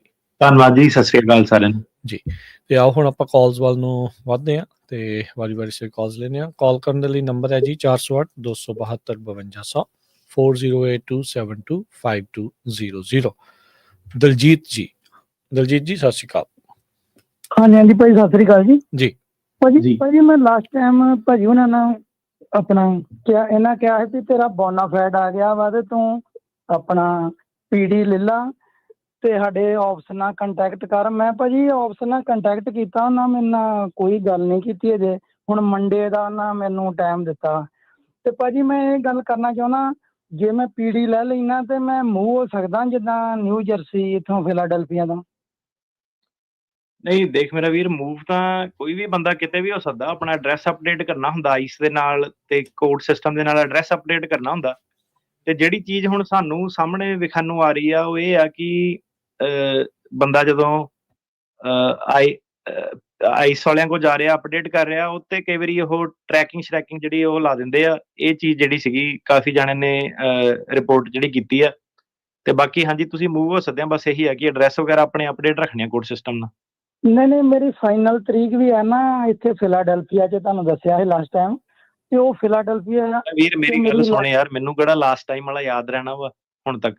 ਤੇ ਜੇ ਫਿਲਾਡੈਲਫੀਆ ਦੇ ਵਿੱਚ ਤਰੀਕ ਆ ਤੇ ਜਿੱਥੇ ਬੰਦਾ ਐਡਰੈਸ ਹੁੰਦਾ ਬੰਦਾ ਉਹਦੇ ਹਿਸਾਬ ਨਾਲ ਉਹਦਾ ਕੇਸ ਚੱਲਦਾ। ਜੇ ਤੁਸੀਂ ਮੂਵ ਹੁੰਦੇ ਆ ਨਿਊ ਜਰਸੀ ਤੇ ਤੁਹਾਨੂੰ ਆਪਣਾ ਵੈਨਿਊ ਜਿਹੜਾ ਚੇਂਜ ਆਫ ਵੈਨਿਊ ਜਿਹੜਾ ਕੋਰਟ ਮੂਵ ਕਰਾਉਣਾ ਪੈਣਾ ਨਿਊ ਜਰਸੀ। ਤੇ ਅੱਗੋਂ ਫਿਲਾਡੈਲਫੀਆ ਵਾਲੇ ਜੱਜ ਦੀ ਮਰਜ਼ੀ ਆ ਕਿ ਉਹਨੇ ਮੂਵ ਕਰਨਾ ਕਿ ਨਹੀਂ ਕਰਨਾ। ਹਾਂਜੀ ਮੈਂ ਲਾਸਟ ਟਾਈਮ ਤੁਹਾਨੂੰ ਇਹੋ ਕਿਹਾ ਸੀ ਵੀ ਮੇਰਾ ਤੁਸੀਂ ਮੂਵ ਹੋਣਾ ਚਾਹੁੰਦੇ ਆ, ਮਤਲਬ ਤੁਸੀਂ ਜੇ ਮੂਵ ਹੋਣਾ ਚਾਹੁੰਦੇ ਆ ਹੋ ਜਾਓ। ਨਹੀਂ ਮੈਂ ਪੀਡੀ ਲੈਣੀ ਚਾਹੁੰਦਾ ਨਾ, ਤੁਹਾਡੇ ਆਫਿਸ ਨਾਲ ਕੰਟੈਕਟ ਕੀਤਾ ਸੀ ਤੇ ਉਹ ਇਹਨੂੰ ਹੁਣ ਦੇ ਤਾਂ ਦਿੱਤੀ ਉਹਨਾਂ ਨੇ ਮੰਡੇ ਦੀ ਡੇਟ। ਹੁਣ ਰਾਤੋਂ ਕਸਟਮ ਸਰਵਿਸ ਤਾਂ ਨਹੀਂ ਮਿਲਣੀ ਮੰਡੇ ਨੂੰ। ਜੇ ਉਹਨਾਂ ਨੇ ਕਿਹਾ ਤਾਂ ਫਿਰ ਆਪਾਂ ਵੇਟ ਕਰ ਲਾ ਮੰਡੇ ਦੀ ਮੇਰਾ ਵੀਰ। 2 ਦਿਨ ਰਹਿ ਗਏ, 2 ਦਿਨਾਂ 'ਚ ਹੋ ਜੂਗੀ ਗੱਲ ਜੀ ਤੁਹਾਡੀ। ਫਿਰ ਹਾਂਜੀ ਤੁਸੀਂ ਕਿਹਾ ਸੀ ਵੀ ਬੋਨਾਫਾਈਡ ਤੇਰਾ ਆ ਗਿਆ ਵਾ, ਤੂੰ ਪੀਡੀ ਲੈ ਟਰਾਈ ਕਰ ਸਕਦੇ ਹਾਂ। ਹਾਂਜੀ ਇਦਾਂ ਹੀ ਜੀ, ਇਹ ਤਾਂ ਹੈ ਹੀ ਟਰਾਈ ਕਰ ਸਕਦੇ ਆ। ਪਰ ਅੱਜ ਪੀਡੀ ਵਾਲੀ ਗੱਲ ਵੀ ਕਰਤੀ ਕਿ ਜਿਹੜਾ ਸਿਰਫ ਸਰਕਾਰੀ ਵਕੀਲ ਦੀ ਮਰਜ਼ੀ ਆ, ਉੱਤੇ ਜੱਜ ਦੀ ਮਰਜ਼ੀ ਨਹੀਂ ਹੋਣੀ। ਸੋ ਸਰਕਾਰੀ ਵਕੀਲ ਜੇ ਸਹਿਮਤ ਹੋ ਗਿਆ ਤੇ ਫਿਰ ਹਾਂਜੀ ਤੁਸੀਂ ਕੋਸ਼ਿਸ਼ ਕਰ ਲਓ, ਜੇ ਮਿਲ ਜੂ ਠੀਕ, ਨਹੀਂ ਤੇ ਆਪਾਂ ਕੇਸ ਭੁਗਤ ਲਾਂਗੇ ਫਿਰ 25 ਨੂੰ ਇੱਥੇ ਨੂੰ ਆਉਣਾ ਹੀ ਆ। ਹਾਂਜੀ ਠੀਕ, ਹਾਂਜੀ ਏਦਾਂ ਹੀ ਆ। ਚਲੋ ਧੰਨਵਾਦ ਜੀ। ਪ੍ਰਭਜੋਤ ਸਤਿ ਸ਼੍ਰੀ ਅਕਾਲ ਭਾਜੀ। ਸਤਿ ਸ਼੍ਰੀ ਅਕਾਲ ਭਾਜੀ। ਕੁਐਸਚਨ ਸੀਗਾ ਆਪਣਾ ਭਾਈ ਸਕੇਲ ਮਿਸਿੰਗ ਦੀ ਟਿਕਟ ਮਿਲ ਗਈ ਸੀਗੀ, ਉਹਨੇ ਕ੍ਰਾਈਮ 'ਚ ਪਾਤੀ ਸੀਗੀ ਪੁਲਿਸ ਵਾਲਿਆਂ ਨੇ। ਤੇ ਐਂਚਨ ਬਰਗਰ ਕੋਲੀਨ ਪੀ ਆਪਣਾ ਕੌਂਕੜ ਜੱਜ ਆ ਤੇ ਅਪ੍ਰੈਲ 'ਚ ਤਰੀਕ ਆ। ਤੇ ਜਿਹੜੇ ਉਹ ਲੱਗੇ ਹੋਏ ਆ ਕੰਡੀਸ਼ਨਾਂ ਲੱਗੀਆਂ ਹੋਈਆਂ ਤੇ ਉਹ ਲਾਇਰ ਕੀਤਾ ਹੋਇਆ ਜੀ, ਉਹ ਮਈ 'ਚ ਕੰਡੀਸ਼ਨਾਂ ਉਹਦੀਆਂ ਪੂਰੀਆਂ ਹੋਣੀਆਂ। ਤੇ ਕੋਈ ਇਫੈਕਟ ਪਏਗਾ ਜੀ ਇਸ ਚੀਜ਼ ਦਾ ਹੀ? ਮਤਲਬ ਮਿਸਡਮੀਨਰ ਚਾਹੁੰਦਾ ਹੈ ਨਾ? ਹਾਂਜੀ ਇਹ ਮਿਸਡਮੀਨਰ ਆ ਕਿ ਫੈਲਨੀ ਆ? ਅਸਾਈਲਮ ਆ ਜੀ।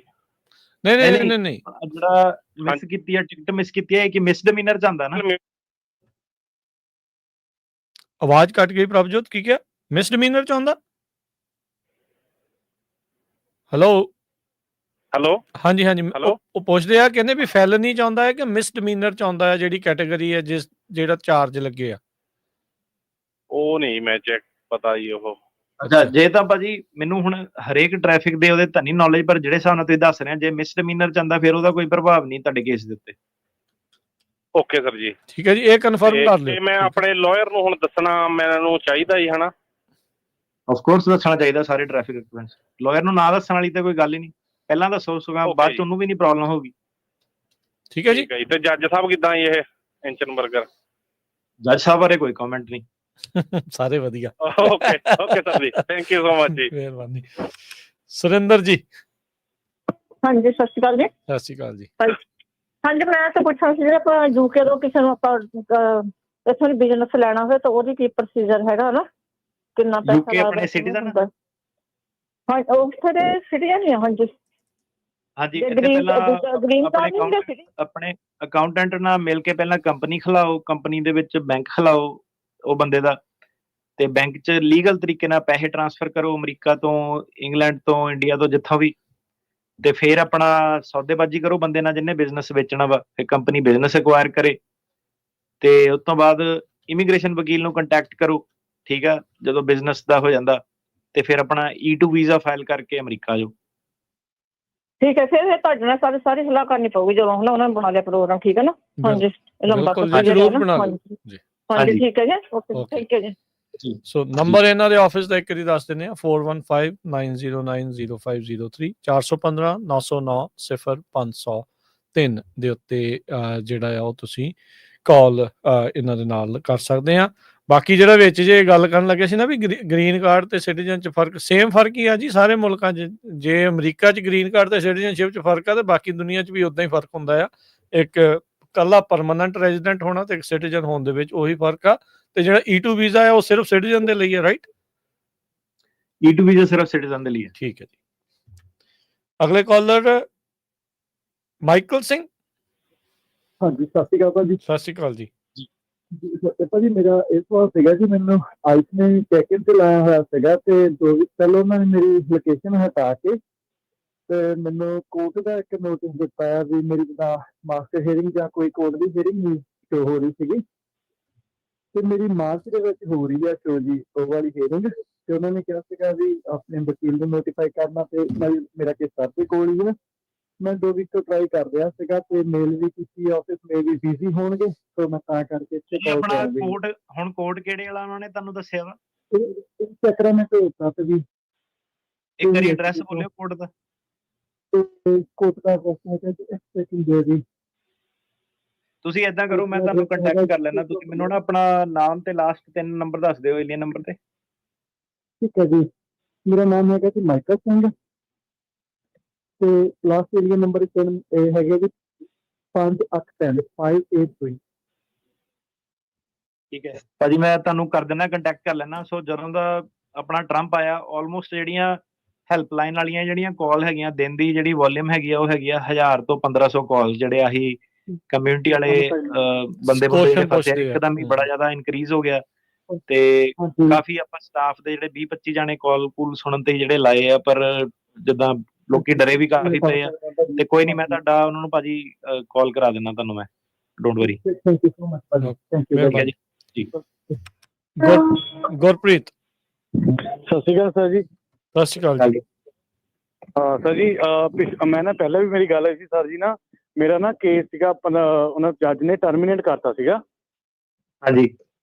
ਤੇ ਫਿਰ ਮੈਂ, ਤੁਸੀਂ ਕਿਹਾ ਸੀ ਆਪਣੇ ਵਕੀਲ ਨਾਲ ਗੱਲ ਕਰਕੇ ਵੀ ਉਹਨੂੰ ਕਿਹਾ ਵੀ ਉਹ ਅਪੀਲ ਦੀ ਡੇਟ ਸੀਗੀ, ਪਰ ਉਹਨੇ ਰੀਮੋਸ਼ਨ ਲਾਇਆ ਦੁਬਾਰਾ, ਤੇ ਉਹ ਰੀਮੋਸ਼ਨ ਹੁਣ ਲਾਇਆ, ਤੇ ਉਹ ਵੀ ਹੁਣ ਉਹ ਡਿਨੇ ਆ ਰਿਹਾ, ਉਹ ਵੀ ਡਿਨੇ ਕਰਤਾ ਜੱਜ ਨੇ। ਅੱਛਾ, ਸੋ ਪਹਿਲਾਂ ਤੁਸੀਂ ਸਾਇਲਮ ਆਫਿਸ ਆਲਰੇਡੀ ਜਾਏ ਆ? ਸਾਇਲਮ ਆਫਿਸ ਨਹੀਂ ਸਰ, ਉਹ ਮੈਂ ਜਿਹੜਾ ਆਨਲਾਈਨ ਕੇਸ ਚੈੱਕ ਕੀਤਾ ਉਹ ਤੇ ਡਿਨੇ ਆ ਰਿਹਾ, ਉਹ ਵੀ ਉਹਨਾਂ ਨੇ ਜੱਜ ਨੇ ਰਿਸੀਵ ਨਹੀਂ ਕੀਤਾ, ਉਹਨੂੰ ਵੀ ਡਿਨੇ ਕਰਤਾ ਵਾ। ਤੇ ਮੈਂ ਇਹੀ ਕਹਿੰਦਾ ਵੀ ਮੇਰਾ ਵੀਰ ਆਪਣਾ ਨਾ ਅਸਾਈਲਮ ਆਫਿਸ 'ਚ ਕੇਸ ਲਾ ਦਿਓ ਜੇ ਪਹਿਲਾਂ ਨਹੀਂ ਲੱਗਾ ਹੈਗਾ ਤੁਹਾਡਾ, ਕਿਉਂਕਿ ਤੁਸੀਂ ਜੇ ਘੇਰੇ 'ਚ ਆਏ ਨਾ ਹੁਣ ਅਨਡਾਕੂਮੈਂਟਡ ਵਾਲੇ, ਤੇ ਉਹਨਾਂ ਨੇ ਚੱਕ ਦੇਣੇ ਫੱਟੇ ਤੁਹਾਡੇ। ਤੇ ਇਹਨੂੰ ਤੁਸੀਂ ਅਸਾਈਲਮ ਆਫਿਸ 'ਚ ਆਪਣੇ ਵਕੀਲ ਨਾਲ ਨਾ ਸਲਾਹ ਕਰਕੇ ਜਿਹੜਾ ਤੁਰੰਤ ਕੇਸ ਲਗਾਓ। ਜਿਹਨਾਂ ਨੂੰ ਵੀ PD ਮਿਲੀ ਸੀਗੀ, ਕੇਸ ਟਰਮੀਨੇਟ ਹੋਇਆ, ਸਾਰੇ ਜਾਣੇ ਜਿਹੜੇ ਹੈਗੇ ਆਪਣੇ ਵੇਟ ਨਾ ਕਰੋ ਹੁਣ ਅੱਗੇ। ਪਹਿਲਾਂ ਜਿੱਦਾਂ ਸੀਗਾ ਨਾ ਵਿਆਹ ਕਰਾ ਲਾਂਗੇ, ਏਦਾਂ ਅਸਾਈਲਮ ਲਾਉਣ ਦੀ ਲੋੜ ਨਹੀਂ ਹੈਗੀ। ਸੋ ਸਾਰੇ ਜਾਣੇ ਜਿਹੜੇ ਆਪਣੇ ਅਸਾਈਲਮ ਆਫਿਸ 'ਚ ਜਿਹੜਾ ਲਾਓ, ਜਿਹਨਾਂ ਦੇ ਵੀ ਕੇਸ ਟਰਮੀਨੇਟ ਹੋਏ ਆ। ਮੈਂ ਇਹੀ ਕਹਿੰਦਾ ਵੀ ਮੈਂ ਚੇਂਜ ਕਰਾਉਣਾ, ਮੈਂ ਤੁਹਾਡੇ ਕੋਲ ਆਉਣਾ ਚਾਹੁੰਦਾ ਸਰ, ਤੇ ਪਲੀਜ਼ ਮੇਰੇ ਨਾਲ ਕਨੈਕਟ ਕਰਕੇ ਤੇ ਮਾੜੀ ਜੀ ਮੈਨੂੰ ਗਾਈਡਨੈਸ ਦਿਓ ਤੇ ਮੈਂ ਹੈਲਪ ਕਰੋ ਸਰ ਪਲੀਜ਼। ਤੁਸੀਂ ਭਾਜੀ ਸਾਡੇ ਆਫਿਸ ਆ ਜਾਓ। ਤੇ ਹੁਣ ਮੈਂ ਜਿੱਦਾਂ ਦੱਸਿਆ ਕਿ ਕਾਲ ਦਾ ਤੇ ਇੰਪੋਸੀਬਲ ਹੈਗਾ, ਕਿਉਂਕਿ ਹੁਣ ਬੜੀ ਜ਼ਿਆਦਾ ਜਿਹੜੀ ਕਾਲ ਵੋਲਿਊਮ ਜਿਹੜੀ ਵੱਧ ਗਈ ਆ, ਕਿਉਂਕਿ ਜਿੱਦਾਂ ਮੈਂ ਦੱਸਿਆ ਲੋਕਾਂ ਦੇ ਰੇਟਸ ਰੂਟ ਜਿਹੜੀਆਂ ਪੈ ਰਹੀਆਂ। ਤੇ ਕੋਈ ਪ੍ਰੋਬਲਮ ਨਹੀਂ, ਤੁਸੀਂ ਆਪਣੇ ਵਾਕ ਇਨ ਕਰ ਸਕਦੇ ਆ ਜੇ ਤੁਹਾਡਾ ਕੇਸ ਹੈਗਾ, ਜੇ ਇਨਟੇਕ ਕਰਨਾ, ਜੇ ਕਿਸੇ ਦਾ ਵੀ ਉਹ ਵਾਕ ਇਨ ਕਰ ਸਕਦਾ ਸਾਡੇ ਆਫਿਸ। ਐਡਰੈਸ ਦੱਸ ਦਿਓ ਇੱਕ ਵਾਰੀ ਆਪਣੇ ਆਫਿਸ ਦਾ। 377 ਸਾਊਥ ਡੇਨੀਅਲ ਵੇ, ਸੈਨ ਹੋਜ਼ੇ, ਕੈਲੀਫੋਰਨੀਆ 95128। ਠੀਕ ਆ, ਜੇ ਫੋਨ ਕਰਦੇ ਹੋ ਤੁਸੀਂ, ਉਹਦੀ ਥੋੜੀ ਜਿਹੀ ਬੈਕਲੌਗ ਤੁਹਾਨੂੰ ਜਿਹੜੀ ਪਊਗੀ। ਤੇ ਇਹਦੇ ਵਿੱਚ ਏਦਾਂ ਕਿ ਟਾਈਮਿੰਗ ਵੀ ਦੱਸ ਦਿਓ, ਕਿੰਨੇ ਤੋਂ ਕਿੰਨੇ ਦੇ ਵਿੱਚ ਆ ਸਕਦੇ ਹੋ ਉੱਥੇ? 9 to 5 9 to 5 Monday through Friday. ਠੀਕ ਹੈ ਤੇ ਸਭ ਤੋਂ ਬੈਸਟ ਤਰੀਕਾ, ਹੁਣ ਤੁਸੀਂ ਇਹ ਦੇਖੋ ਕਿ ਐਂਡ ਆਫ ਦਾ ਡੇ ਆਪਾਂ ਵੀ ਹਿਊਮਨ ਬੀਇੰਗ ਹੀ ਹੈ ਨਾ, ਕਿ ਜਿੰਨੀ ਸਾਡੀ ਕੈਪੈਸਿਟੀ ਉਹਦੇ ਹਿਸਾਬ ਨਾਲ ਹੀ ਕੰਮ ਕਰ ਸਕਦੇ ਆ। ਸੋ ਕਾਲ ਦੇ ਵਿੱਚ ਜਿੱਦਾਂ ਇੱਕ ਪਹਿਲਾਂ ਬਾਈ ਕਹਿ ਰਿਹਾ ਸੀ ਕਿ ਮੰਡੇ ਦਾ ਟਾਈਮ ਮਿਲਿਆ, ਬੰਦੇ ਜਿਹੜੇ ਕਾਲੇ ਆ ਉਹ ਕਰ ਨਹੀਂ ਸਕਦੇ, ਕਿਉਂਕਿ ਹੁਣ ਆਪਣਾ ਨਾ ਜਿਹੜੀ ਵੇਟ ਦੇ ਹਿਸਾਬ ਨਾਲ ਹੀ ਗੱਲ ਬੰਦੇ ਨਾਲ ਕੀਤੀ ਜਾ ਸਕਦੀ ਆ। ਤੁਹਾਡੇ ਲਈ ਬੈਸਟ ਇਹੀ ਹੈ ਕਿ ਜੇ ਕਿਸੇ ਦਾ ਕੇਸ ਆ, ਸਿੱਧੇ ਦੱਸ ਦਿਓ ਕਿ ਇਹ ਕੇਸ ਹੈਗਾ, ਕਿਉਂਕਿ ਹੁਣ ਸਾਨੂੰ ਪਤਾ ਨਹੀਂ ਲੱਗਦਾ ਕਿ ਕਿਹੜਾ ਬੰਦਾ ਸਿਰਫ ਇਨਕੁਆਇਰੀ ਕਰ ਰਿਹਾ, ਕਿਹੜਾ ਕੇਸ ਕਰ ਰਿਹਾ, ਠੀਕ ਆ। ਤੇ ਉਹ ਜਿਹੜੀ ਆਪਣੀ ਸਲਾਹ ਜਿਹੜੀ ਰਿਸੈਪਸ਼ਨਿਸਟ ਵਗੈਰਾ ਜਿਹੜੇ ਆਪਣੇ ਟੀਮ ਜਿਹੜੀ ਹੈਗੀ ਸਾਰੀ, ਉਹ ਤਾਂ ਤੁਹਾਨੂੰ ਦੱਸਿਆ ਕਈ ਮਹੀਨੇ ਤੋਂ ਹੀ ਆਪਣੀ ਫ੍ਰੀ ਸਲਾਈ ਸੀਗੀ, ਅਨਲੈਸ ਕਿਸੇ ਦਾ ਕੰਪਲਿਕੇਟਡ ਜੇ ਕੋਈ ਕੇਸ ਹੈਗਾ, ਉਹ ਸਾਡੇ ਨਾਲ ਜਿਹੜੀ ਸੀਗੀ ਪੇਡ ਕੰਸਲਟੇਸ਼ਨ ਬੰਦ ਆ। ਪਰ ਜੇ ਕੋਈ ਤੁਹਾਡਾ ਟੈਕਨੀਕਲ ਮੁੱਦਾ ਨਹੀਂ ਨਾ ਹੈਗਾ, ਤੇ ਤੁਸੀਂ ਉਹ ਜਿਹੜੀ ਟਾਈਮ ਸਲੋਟ ਦੇ ਵਿੱਚ ਪੈ ਕੇ ਟਾਈਮ ਨਾ ਆਪਣਾ ਖਰਾਬ ਕਰੋ। ਜੇ ਲਿਟਰਲੀ ਤੁਹਾਡਾ ਕੇਸ ਹੈਗਾ, ਤੁਸੀਂ ਲਵਾਉਣਾ ਵਾ ਆਪਣੇ ਕੋਲ, ਸਿੱਧੇ ਉਹਨਾਂ ਨੂੰ ਇੰਡੀਕੇਟ ਕਰੋ ਕਿ ਬਾਈ ਮੈਂ ਰੀਅਲ ਕਲਾਇੰਟ ਆ, ਮੇਰਾ ਰੀਅਲ ਕੇਸ ਆ, ਤੇ ਉਹ ਤੁਹਾਡੀ ਫਿਰ ਥੋੜੀ ਜੀ ਈਜ਼ੀ ਉਹਦੇ ਵਿੱਚ ਹੈਂਡਲ ਕਰ ਲੂਗੇ, ਵਰਸਸ ਕਿ ਕਾਲ ਸੈੱਟ ਕਰੂੰਗੇ, ਫਿਰ ਹਫਤਾ ਵੇਟ ਕਰੂੰਗੇ, ਫਿਰ ਉਹ ਤੇ ਵਾਕ ਇਨ ਜਿਹੜਾ ਹੈਗਾ ਆਪਣੇ ਸੈਨੋ ਦੇ ਆਫਿਸ ਦੇ ਵਿੱਚ ਆ ਸਕਦਾ। ਪਰ ਉਹ ਰਿਸੈਪਸ਼ਨ ਨਾਲ ਸਿੱਧੀ ਗੱਲ ਪਤਾ ਹੈ ਕਿ ਇਹ ਮੇਰਾ ਮਸਲਾ ਸੀਗਾ, ਮੈਂ ਸੈਲਮ ਆਫਿਸ ਚਲਾਉਣਾ ਜਾਂ BIA ਚਲਾਉਣਾ, ਤੇ ਸਿੱਧੇ ਡਾਇਰੈਕਟ ਜਿਹੜੀ ਹੈ ਨਾ ਸਪਸ਼ਟ ਜਿਹੜੀ ਗੱਲ ਹੋਣੀ ਚਾਹੀਦੀ ਹੈ। ਕਿਉਂਕਿ ਜਿਹੜਾ ਹੁਣ ਅਗਲਾ 1 ਸਾਲ ਜਿਹੜਾ ਦੌਰ ਚੱਲਣਾ, ਉਹ ਕੰਮ ਬਿਜ਼ੀ ਰਹਿਣਾ, ਸਾਰੇ ਵਕੀਲਾਂ ਦਾ ਵੀ, ਆਈਸ ਦਾ, ਕੋਰਟ ਦਾ, ਹਰੇਕ ਚੀਜ਼ ਜਿਹੜੀ ਹੈਗੀ ਆ, ਚੱਕਾ ਇਹਨਾਂ ਨੇ ਹੁਣ ਜਿਹੜਾ ਸੀਗਾ ਉਹ ਕਰ ਦੇਣਾ ਜਾਮ ਸਾਰਾ ਇਮੀਗ੍ਰੇਸ਼ਨ ਵਾਲਾ ਜਿਹੜਾ ਸੀਗਾ। ਜੀ ਜੀ ਠੀਕ ਹੈ ਜੀ।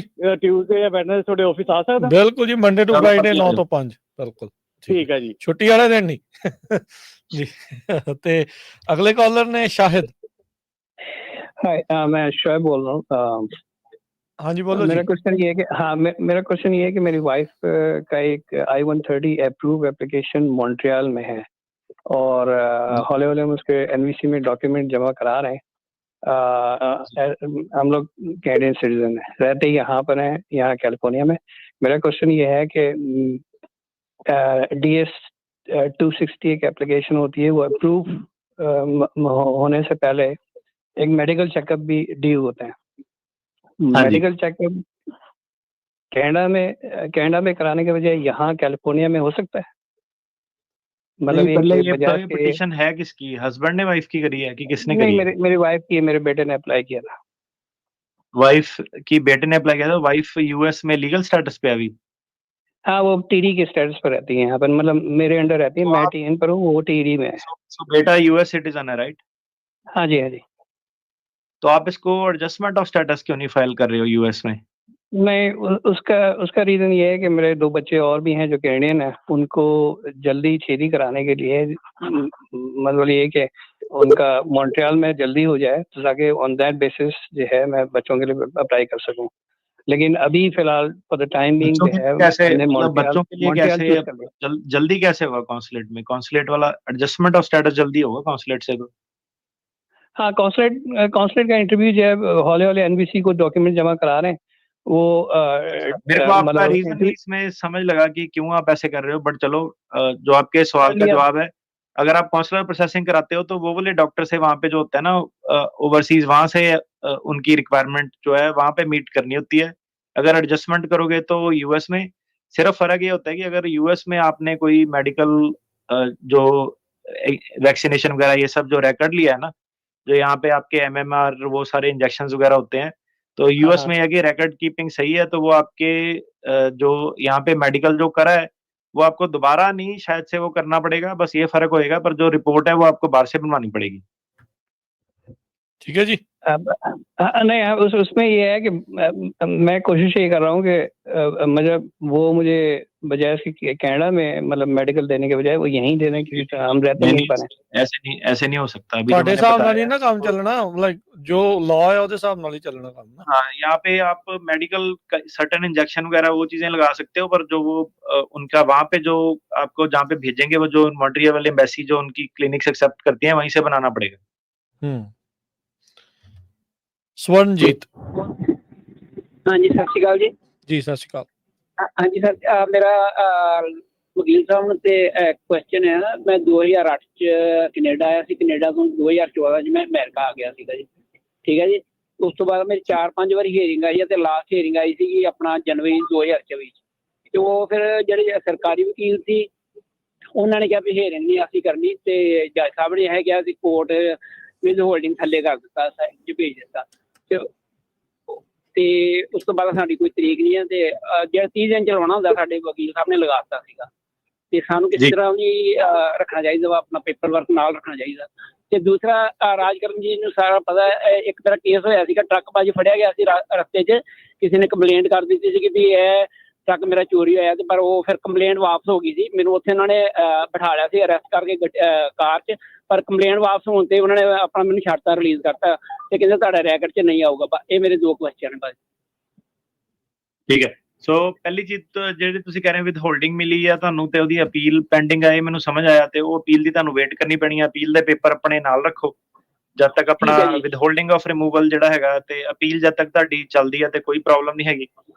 ਬਾਕੀ ਆਪਾਂ ਨੂੰ ਬਾਅਦ 'ਚ ਪਤਾ ਲੱਗੂਗਾ ਕਿ ਵਿਦ ਹੋਲਡਿੰਗ ਵਾਲੇ ਕੇਸ ਦਾ ਸਰਕਾਰ ਜਿਹੜੀ ਕੀ ਕਰਦੀ ਆ।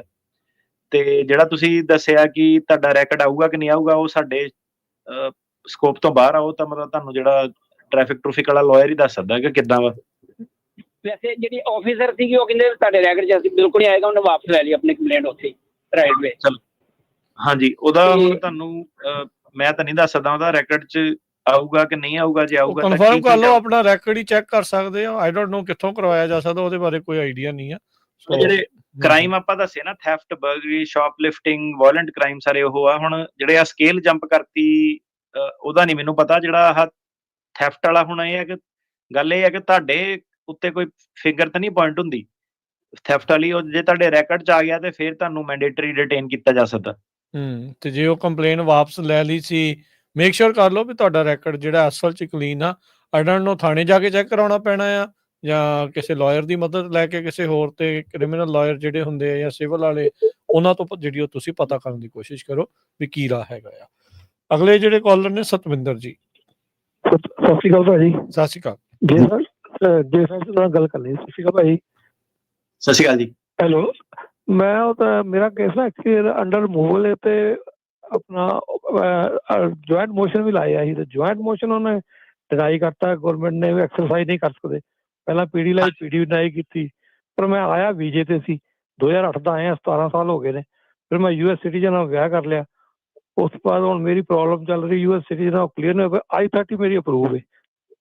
ਹਾਂਜੀ, ਸੋ ਜਿੱਦਾਂ ਅੱਜ ਆਪਾਂ ਦੱਸ ਕੇ ਹਟੇ ਨਾ, ਤੁਹਾਡੇ ਵਾਲਾ ਕੇਸ ਜਿਹੜਾ ਉਹਦੇ ਬਾਰੇ ਗੱਲ ਕਰਕੇ ਹਟੇ ਆ ਕਿ ਭਾਵੇਂ ਸਿਟੀਜ਼ਨ ਨਾਲ ਵਿਆਹ ਕਰ ਲਿਆ ਜਾਂ ਕਿਸੇ ਦਾ ਵਾਵਾ ਜਾਂ ਗਾਰਡੀਅਨਸ਼ਿਪ ਕੁਛ ਵੀ ਆ, ਭਾਵੇਂ ਤੁਸੀਂ ਜਿੱਦਾਂ ਵੀਜ਼ੇ ਤੇ ਆਇਆ 94 ਵੀ, ਉਹੀ ਗੱਲ ਕਰ ਰਹੇ ਸੀਗੇ ਕਿ ਜੱਜਾਂ ਨੂੰ ਉਹਨਾਂ ਨੇ ਕਿਹਾ ਕਿ ਤੁਸੀਂ ਪੀਡੀ ਦੇ ਨਹੀਂ ਸਕਦੇ, ਕਿ ਸਰਕਾਰੀ ਵਕੀਲ ਦੀ ਮਰਜ਼ੀ ਆ। ਜੇ ਤੁਹਾਡੀ ਜੁਆਇੰਟ ਮੋਸ਼ਨ ਉਹਨੇ ਡਿਨਾਈ ਕਰਤੀ ਸਰਕਾਰ ਨੇ, ਤੇ ਫਿਰ ਡਜ਼ਨਟ ਮੈਟਰ ਕਿ ਤੁਸੀਂ ਸਿਟੀਜ਼ਨ ਨਾਲ ਵਿਆਹ ਕੀਤਾ ਜਾਂ ਵੀਜ਼ੇ ਤੇ ਆਏ ਆ। ਉਹੀ ਚੀਜ਼ ਬਾਰੇ ਆਪਾਂ ਜਿਹੜੀ ਅੱਜ ਗੱਲ ਕਰਕੇ ਹਟੇ ਆ। ਸੋ ਇਸ ਕੇਸ ਦੇ ਵਿੱਚ ਤੁਹਾਨੂੰ ਕੀ ਕਰਨਾ ਪੈਣਾ, ਜਿਹੜਾ ਤੁਹਾਡਾ 485 ਹੈਗਾ ਐਡਜਸਟਮੈਂਟ ਆਫ ਸਟੇਟਸ, ਤੁਹਾਨੂੰ ਕੋਰਟ ਦੇ ਨਾਲ ਫਾਈਲ ਕਰਨੀ ਪੈਣੀ ਆ, ਇਮੀਗ੍ਰੇਸ਼ਨ ਕੋਰਟ ਦੇ ਨਾਲ। ਤੇ ਜੱਜ ਉਹ ਤੁਹਾਡਾ ਜਿਹੜਾ ਸੀਗਾ ਮੈਰਿਜ ਵਾਲੀ ਜਿਹੜੀ 485 ਆ ਉਹ ਡਿਸਾਈਡ ਕਰ ਸਕਦਾ। ਪਰ ਉਹ ਮੈਂ ਦੁਬਾਰਾ ਭੇਜਿਆ ਸੀ, ਉਹ USA ਨੇ ਫਿਰ ਡਿਨਾਈ ਕੀਤਾ। ਉਹ ਕਹਿੰਦੇ ਸੈਕਸ਼ਨ 240 USCIS ਨੇ। ਇਹ ਮੇਰਾ ਵੀਰ ਪੈਰਾਲੀਗਲ ਕੀਤਾ ਤੁਸੀਂ ਕਿ ਵਕੀਲ ਕੀਤਾ, ਪਹਿਲਾਂ ਇਹ ਦੱਸੋ। ਤਾਂ ਵਕੀਲ ਹੈ ਮੇਰਾ, ਪਰ ਉਹ ਆਪਣਾ ਹੈ ਵਕੀਲ। 485 ਜਿਹੜਾ ਫਾਈਲ ਕੀਤਾ USCIS ਨਾਲ, ਉਹ ਵਕੀਲ ਕੀਤਾ ਕਿ ਪੈਰਾਲੀਗਲ ਕੀਤਾ? ਵਕੀਲ ਨੇ ਕੀਤਾ ਸੀ। ਉਹ ਕਹਿੰਦਾ ਜਾਏਗਾ, ਪਰ ਮੈਨੂੰ ਹੁਣ ਪਤਾ ਨਹੀਂ। ਮੈਨੂੰ ਵਕੀਲ ਵਾਲਾ ਕੰਮ ਨਹੀਂ ਲੱਗਦਾ ਹੈਗਾ। ਜਦ ਤੱਕ ਤੁਸੀਂ ਰਿਮੂਵਲ ਪ੍ਰੋਸੀਡਿੰਗ 'ਚ ਹੈਗੇ ਆ, ਤੁਸੀਂ USCIS ਮੋਰੇ ਨਹੀਂ ਕਰ ਸਕਦੇ। ਤੁਹਾਨੂੰ ਇਮੀਗ੍ਰੇਸ਼ਨ ਕੋਰਟ ਦੇ ਮੋਰੇ ਜਿਹੜਾ ਸੀਗਾ ਉਹ ਫਾਈਲ ਕਰਨਾ ਪੈਣਾ ਆਪਣਾ ਕੇਸ 485। ਤੇ ਮੇਰਾ ਬੇਟਾ ਵੀ US ਸਿਟੀਜ਼ਨ ਹੈ, ਤੇ ਮੈਂ ਆਪਣੇ ਬੇਟੇ ਦੇ ਹਿਸਾਬ ਤੇ ਸਵਿਚ ਕਰ ਸਕਦਾ ਕੇਸ। ਮੇਰੀ ਵਾਈਫ ਨਾਲ ਡਿਵੋਰਸ ਤਾਂ ਨਹੀਂ ਹੋ ਰਿਹਾ ਅਜੇ ਤੱਕ। ਉਹਨਾਂ ਕੋਈ ਫਰਕ ਨਹੀਂ ਪੈਂਦਾ। ਜਿਹੜਾ ਆਪਣਾ ਪਟੀਸ਼ਨ ਤੁਹਾਡੀ ਪੈਂਡਿੰਗ, ਤੁਹਾਡਾ ਮਸਲਾ ਹੁਣ ਇਹ ਹੈਗਾ ਕਿ ਜਿਹੜਾ ਤੁਹਾਡਾ ਉਹਨੇ ਪੀਡੀ ਦੇਣੀ ਨਹੀਂ, ਤੇ ਤੁਹਾਨੂੰ ਇਹਦਾ ਮਤਲਬ ਇਹ ਹੈਗਾ ਕਿ ਕੋਰਟ ਦੇ ਮੋਰੇ ਜਿਹੜਾ ਲੜਨਾ ਪੈਣਾ। ਭਾਈ ਕਹਿੰਦੀ ਦੁਬਾਰਾ ਭੇਜ। ਤੁਹਾਡਾ ਨਿਊਯਾਰਕ ਆਫਿਸ ਹੈਗਾ ਜਾਂ ਨਹੀਂ? ਨਿਊਯਾਰਕ ਹੈਗਾ, ਪਰ ਉੱਥੇ ਆਪਾਂ ਲੋਕਾਂ ਨੂੰ ਮਿਲਦੇ ਨਹੀਂ ਹੈਗੇ। ਤੁਸੀਂ ਸਾਡੇ ਆਪਣੇ ਫੋਨ ਤੇ ਕੰਟੈਕਟ ਕਰ ਲਓ, ਫਿਰ ਆਪਾਂ ਗੱਲ ਕਰ ਲੈਂਦੇ ਅੱਗੇ ਜੀ। ਅਗਲੇ ਕਾਲਰ ਹਰਦਿਆਲ ਜੀ। ਹਾਂਜੀ, ਸਤਿ ਸ੍ਰੀ ਅਕਾਲ ਦੋਨਾਂ ਵੀਰਾਂ ਨੂੰ ਜੀ। ਸਤਿ ਸ਼੍ਰੀ ਅਕਾਲ ਜੀ। ਸਤਿ ਸ਼੍ਰੀ ਅਕਾਲ ਜੀ। ਹਾਂਜੀ ਭਾਜੀ, ਬੱਚਾ ਸੀ ਜੀ ਆਪਣਾ, ਤੇ 2005 ਤੋਂ ਇੱਧਰੋਂ ਕੈਨੇਡਾ ਤੋਂ ਆਇਆ ਸੀ ਇਲੀਗਲੀ, ਤੇ ਉਸ ਤੋਂ ਬਾਅਦ ਉਹਨੇ ਹਾਈ ਸਕੂਲ ਕਰ ਲਿਆ। ਤੇ ਅੱਜ ਜਦੋਂ ਫਿਰ ਉਹਨੇ ਓਬਾਮਾ ਨੇ ਡਾਕਾ ਦਾ ਪ੍ਰੋਗਰਾਮ ਚਲਾਇਆ ਸੀ ਜੀ, ਤੇ ਡਾਕਾ 'ਚ ਮਿਲ ਗਿਆ ਉਹਨੂੰ ਵਰਕ ਪਰਮਿਟ ਵਗੈਰਾ ਸੋਸ਼ਲ, ਤੇ ਕਰਕੇ ਜੀ ਹੁਣ ਪਿਛਲੇ 6 ਮਹੀਨਿਆਂ ਤੋਂ ਜੀ ਮੈਰਿਜ ਕਰ ਲਈ US ਸਿਟੀਜ਼ਨ ਨਾਲ। ਤੇ ਕਿੰਨਾ ਕੁ ਇਹਦਾ ਟਾਈਮਿੰਗ ਹੈ ਜੀ ਇਸ ਪ੍ਰੋਸੈਸ ਨੂੰ, ਮੈਰਿਜ ਵਾਲਾ ਜਿਹੜਾ ਕੇਸ I-30 ਅਪਰੂਵਲ ਵਾਸਤੇ? ਜਾਂ ਆਇਆ ਵੀਜ਼ੇ ਤੇ ਸੀਗਾ? ਨਹੀਂ ਜੀ, ਦੂਜੇ 2 ਨੰਬਰ 'ਚ ਹੀ ਆਇਆ ਸੀ ਜੀ ਉਧਰੋਂ। ਛੋਟਾ ਤੇ ਸੀਗਾ ਡਾਕਾ ਤੋਂ ਬਾਅਦ ਇਹ ਨਾਲ ਲੈ ਕੇ ਆਏ ਨਾ ਆਪਣੇ, ਉਦੋਂ ਦੇ ਇੱਥੇ ਹੀ ਆ ਉਹ। ਡਾਕਾ ਤੋਂ ਬਾਅਦ ਟਰੈਵਲ ਕੀਤਾ ਉਹਨੇ, ਟਰੈਵਲ ਪਰਮਿਟ ਲੈ ਕੇ? ਨਹੀਂ ਕੀਤਾ ਜੀ। ਡਾਕਾ ਤਾਂ ਮੈਂ ਖਿਆਲ ਉਹ ਬੰਦ ਹੀ ਕਰਤਾ ਸੀ ਇਹਨਾਂ ਨੇ, ਪੈਰੋਲ ਨਹੀਂ ਸਨ ਸ਼ਾਇਦ ਦਿੰਦੇ ਹੈਗੇ। ਹਾਂ, ਤੇ ਫਿਰ ਉਹ ਪੱਕਾ ਤਾਂ ਨਹੀਂ ਹੋ ਸਕਦਾ ਇੱਥੇ ਵਿਆਹ ਕਰਾ ਕੇ ਵੀ ਜਿਹੜਾ ਸੀਗਾ ਕੰਟਰੀ ਆਊਟ ਹੀ ਕਰਨਾ ਪੈਣਾ ਵੇਵਰ ਵਗੈਰਾ ਲੈ ਕੇ? ਹਾਂਜੀ, ਵੇਵਰ ਲੈ ਕੇ। ਤੇ ਇਹ ਕਿੰਨਾ ਕੁ ਟਾਈਮ ਦਾ ਪ੍ਰੋਸੀਜਰ ਹੈ ਜੀ ਟੋਟਲ? ਵੇਵਰ ਦਾ ਹੈਗਾ 4-5 ਸਾਲ ਦਾ, ਸੋ ਟੋਟਲ ਜਿਹੜਾ ਪ੍ਰੋਸੀਜਰ ਹੈਗਾ 6-7 ਸਾਲ ਦਾ। 6-7 ਸਾਲ ਦਾ। ਠੀਕ ਤੇ ਹੈ ਜੀ। ਹਾਂਜੀ, ਇੱਕ ਤਾਂ ਕਹਿਣਾ ਸਾਹਿਬ ਹੋਰ ਹੈ ਕਿ ਇਹਨੂੰ ਨਾ 6 ਮਹੀਨੇ ਪਹਿਲਾਂ ਫੈਲਨੀ ਲੱਗ ਗਈ ਹੈ ਜੀ ਇਹਦੇ ਵਿੱਚ। ਤੇ ਕਿਹੜੀ ਚੀਜ਼ ਦੀ? ਇਫੈਕਟ ਕਰੇਗੀ। ਇਹ ਨਾ ਗੱਡੀ 'ਚੋਂ ਪੁਲਿਸ ਵਾਲੇ ਨੇ ਕਿਤੇ ਰੋਕਿਆ ਇਹਨੂੰ, ਤੇ ਵਿੱਚੋਂ ਗੱਡੀ 'ਚੋਂ ਨਿਕਲ ਕੇ ਤੇ ਜੰਪ ਮਾਰ ਗਿਆ। ਅਵੇਟਿੰਗ ਠੀਕ ਦੀ ਹੈ। ਆਫੀਸਰ ਉਹਨਾਂ ਨੇ ਹਾਂਜੀ, ਨਹੀਂ ਇਹਦੇ ਵਿੱਚ ਫੈਲਨੀ ਜੇ ਲੱਗ ਗਈ ਆ ਤੇ ਆਪਣਾ ਨਹੀਂ ਉਹਦੀ ਗੱਲਬਾਤ ਬਣਨੀ ਮੈਨੂੰ। ਬਾਕੀ ਦਫਾ ਧਾਰਾ ਜਿਹੜੀ ਦੇਖਣੀ ਪੈਣੀ ਆ, ਵੇਵਰ ਨਹੀਂ ਦੇਣਾ ਉਹਨਾਂ ਨੇ ਫੈਲਨੀ ਵਾਲੇ ਬੰਦੇ ਨੂੰ। ਉਹ ਫੈਲਨੀ ਨੂੰ ਤੁਸੀਂ ਡਿਫੈਂਡ ਕਰੋ। ਤੇ ਅੱਜ ਜੇ ਤਾਂ ਗੱਲ ਕਰਕੇ ਹਟਿਆ ਲੇਕਿਨ ਰਾਇਲੀ ਐਕਟ ਵਾਲੀ ਜਿਹੜੀ ਗੱਲ ਕਰਕੇ ਹਟਿਆ, ਇਹ ਸਿੱਧਾ ਕੇਸ ਜਿਹੜਾ ਤੁਹਾਡੇ ਤੇ ਢੁੱਕਦਾ। ਇਹਦੇ ਵਿੱਚ ਉਹਨਾਂ ਨੇ ਸਪੈਸ਼ਲੀ ਵੀ ਲਿਖਿਆ ਕਿ ਜਿਹੜਾ ਪੁਲਿਸ ਆਫਿਸਰ ਨਾਲ ਜਿਹੜੀ ਅਸੌਲਟ ਕੀਤਾ ਜਿਹੜੀ ਹੋਈ ਆ, ਤੇ ਇਹ ਲੇਕਿਨ ਰਾਇਲੀ ਐਕਟ ਦੇ ਥੱਲੇ ਆ ਗਿਆ ਬੰਦਾ, ਇਹਨੂੰ ਮੈਂਡੇਟਰੀਲੀ ਜਿਹੜਾ ਡਿਟੇਨ ਕੀਤਾ ਜਾਊਗਾ। ਮਤਲਬ ਜਦੋਂ ਉਹਨਾਂ ਨੂੰ ਭਣਕ ਲੱਗ ਗਈ ਕਿਸੇ ਵੀ ਚੀਜ਼ ਦੀ ਜਾਂ ਕਿੱਥੇ ਆ, ਜਦੋਂ ਉਹਨਾਂ ਨੇ ਆ ਕ੍ਰਿਮੀਨਲ ਜਿਹੜੇ ਰਾਉਂਡ ਅਪ ਕਰਕੇ ਤੇ ਉਸ ਤੋਂ ਬਾਅਦ ਜਿਹੜਾ ਸੀਗਾ ਇਹ ਮਤਲਬ ਉਹਨਾਂ ਦੇ ਰਡਾਰ ਤੇ ਹੈਗਾ, ਹਾਈ ਔਨ ਦਾ ਲਿਸਟ ਜਿਹੜਾ ਤੁਸੀਂ ਕਹਿ ਲਓ। ਜੀ ਬਿਲਕੁਲ। ਸੋ ਇਹ ਲੇਕਿਨ ਰਾਇਲੀ ਐਕਟ ਦੇ ਨਾਲ ਕਾਫੀ ਕੁਝ ਚੇਂਜ ਹੈ। ਇਹ ਹੁਣ ਤੁਹਾਡੇ ਨਾਲ ਕੀ ਗੱਲ ਕਰ ਰਹੇ ਸੀਗੇ ਨਾ, ਜਿੱਦਾਂ ਹੁਣ ਭਾਜੀ ਹੁਣਾਂ ਨੇ ਫੋਨ ਕਰਕੇ ਦੱਸਿਆ ਨਾ, ਤੇ ਆਪਾਂ ਪਹਿਲਾਂ ਜਿਹੜੀ ਅੱਜ ਸਾਰੀ ਗੱਲਬਾਤ ਕੀਤੀ ਆ, ਜਿੱਥੇ ਮੈਂ ਕਹਿੰਦਾ ਸੀਗਾ ਕਿ ਬੰਦੇ ਮੱਚਦੇ ਵੀ ਬੜੇ ਆ ਮੇਰੇ ਤੋਂ ਨਾ, ਆਹ ਵਾਲੀ ਐਗਜ਼ਾਮਪਲ ਨੂੰ ਸਾਹਮਣੇ ਹੁਣ ਰੱਖੋ, ਦੇਖੋ ਕਿ ਕਿਹੜੀ ਗੱਲ ਮੈਂ ਤੁਹਾਨੂੰ ਗਲਤ ਦੱਸੀ ਸੀਗੀ। ਸੋ ਆ ਜਿਹੜੀ ਚੀਜ਼ ਸੀਗੀ, ਬਾਈਡਨ ਦੇ ਕਾਰਜਕਾਲ ਦੇ ਵਿੱਚ ਕੁਝ ਨਹੀਂ ਹੋਣਾ ਸੀਗਾ, ਬੰਦੇ ਨੇ ਰਹਿਣਾ ਸੀਗਾ, I-130 ਵਗੈਰਾ ਇਹ ਉਹ ਫਾਈਲ ਕਰਨਾ ਸੀਗਾ, ਇਮੀਗ੍ਰੇਸ਼ਨ ਆਫਿਸਰਾਂ ਨੂੰ ਖੁੱਲ੍ਹ ਹੁੰਦੀ ਸੀਗੀ, ਉਹ ਕੁਝ ਨਹੀਂ, ਉਹਨਾਂ ਨੇ ਚੂੰ ਕਰਦੇ ਰਹਿਣਾ, ਜੱਜ ਨੇ ਜਾਂ USCIS ਵਾਲਿਆਂ ਨੇ ਡਿਸਾਈਡ ਕਰਨਾ ਸੀਗਾ। ਹੁਣ ਜਿਹੜਾ ਉਹਨਾਂ ਨੇ ਕੀ ਕੀਤਾ ਕਿ ਡਿਪਾਰਟਮੈਂਟ ਆਫ ਹੋਮਲੈਂਡ ਸਿਕਿਉਰਿਟੀ ਵਾਲਿਆਂ ਨੂੰ ਪਾਵਰ ਦੇ ਦਿੱਤੀ ਹੈ ਕਿ ਮੈਂਡੇਟਰੀਲੀ ਡਿਟੇਨ ਦੀ, ਹੈਨਾ। ਹਾਂਜੀ, ਡਿਪਾਰਟਮੈਂਟ ਆਫ ਹੋਮਲੈਂਡ ਸਿਕਿਉਰਿਟੀ ਵਾਲਾ ਕੌਣ ਹੁੰਦਾ ਵਾ? ਜਿਹੜਾ USCIS ਦਾ ਜਿਹੜਾ ਤੁਹਾਡਾ ਇੰਟਰਵਿਊਅਰ ਹੈਗਾ, ਜਿਹਨੇ I-130 ਤੁਹਾਡਾ ਡਿਸਾਈਡ ਕਰਨਾ, ਜਿਹੜੇ ਤੁਸੀਂ ਆਫਿਸਰ ਜਾਣਾ, ਉਹ ਹੁੰਦਾ। ਉਹਨੇ ਜਦੋਂ ਦੇਖਿਆ ਕਿ ਅੱਛਾ ਇਦਾਂ ਹੋਇਆ, ਉਹ ਸਿੱਧਾ ਹੀ ਮੈਂਡੇਟਰੀ ਡਿਟੈਂਸ਼ਨ ਜਿਹੜੀ ਰეკਮੈਂਡ ਕਰ ਸਕਦਾ ਉੱਥੇ ਹੀ ਕਿ ਤੂੰ ਇੱਥੇ ਰੁਕ। ਤੇ ਆ ਜਿਹੜੀ ਪੁਲਿਸ ਆ, ਹੁਣ ਮਤਲਬ ਕੀ ਹੈ ਕਿ ਜਿਹੜੇ ਫੈਲਨੀ ਵਾਲੇ ਆ, ਪਹਿਲਾ ਸਵਾਲ ਤੇ ਆ ਜਾਂਦਾ ਕਿ ਉਹਨਾਂ ਨੂੰ I-130 ਜਿਹੜਾ ਹੁਣ ਫਾਈਲ ਕਰਨਾ ਚਾਹੀਦਾ ਕਿ ਨਹੀਂ ਕਰਨਾ ਚਾਹੀਦਾ।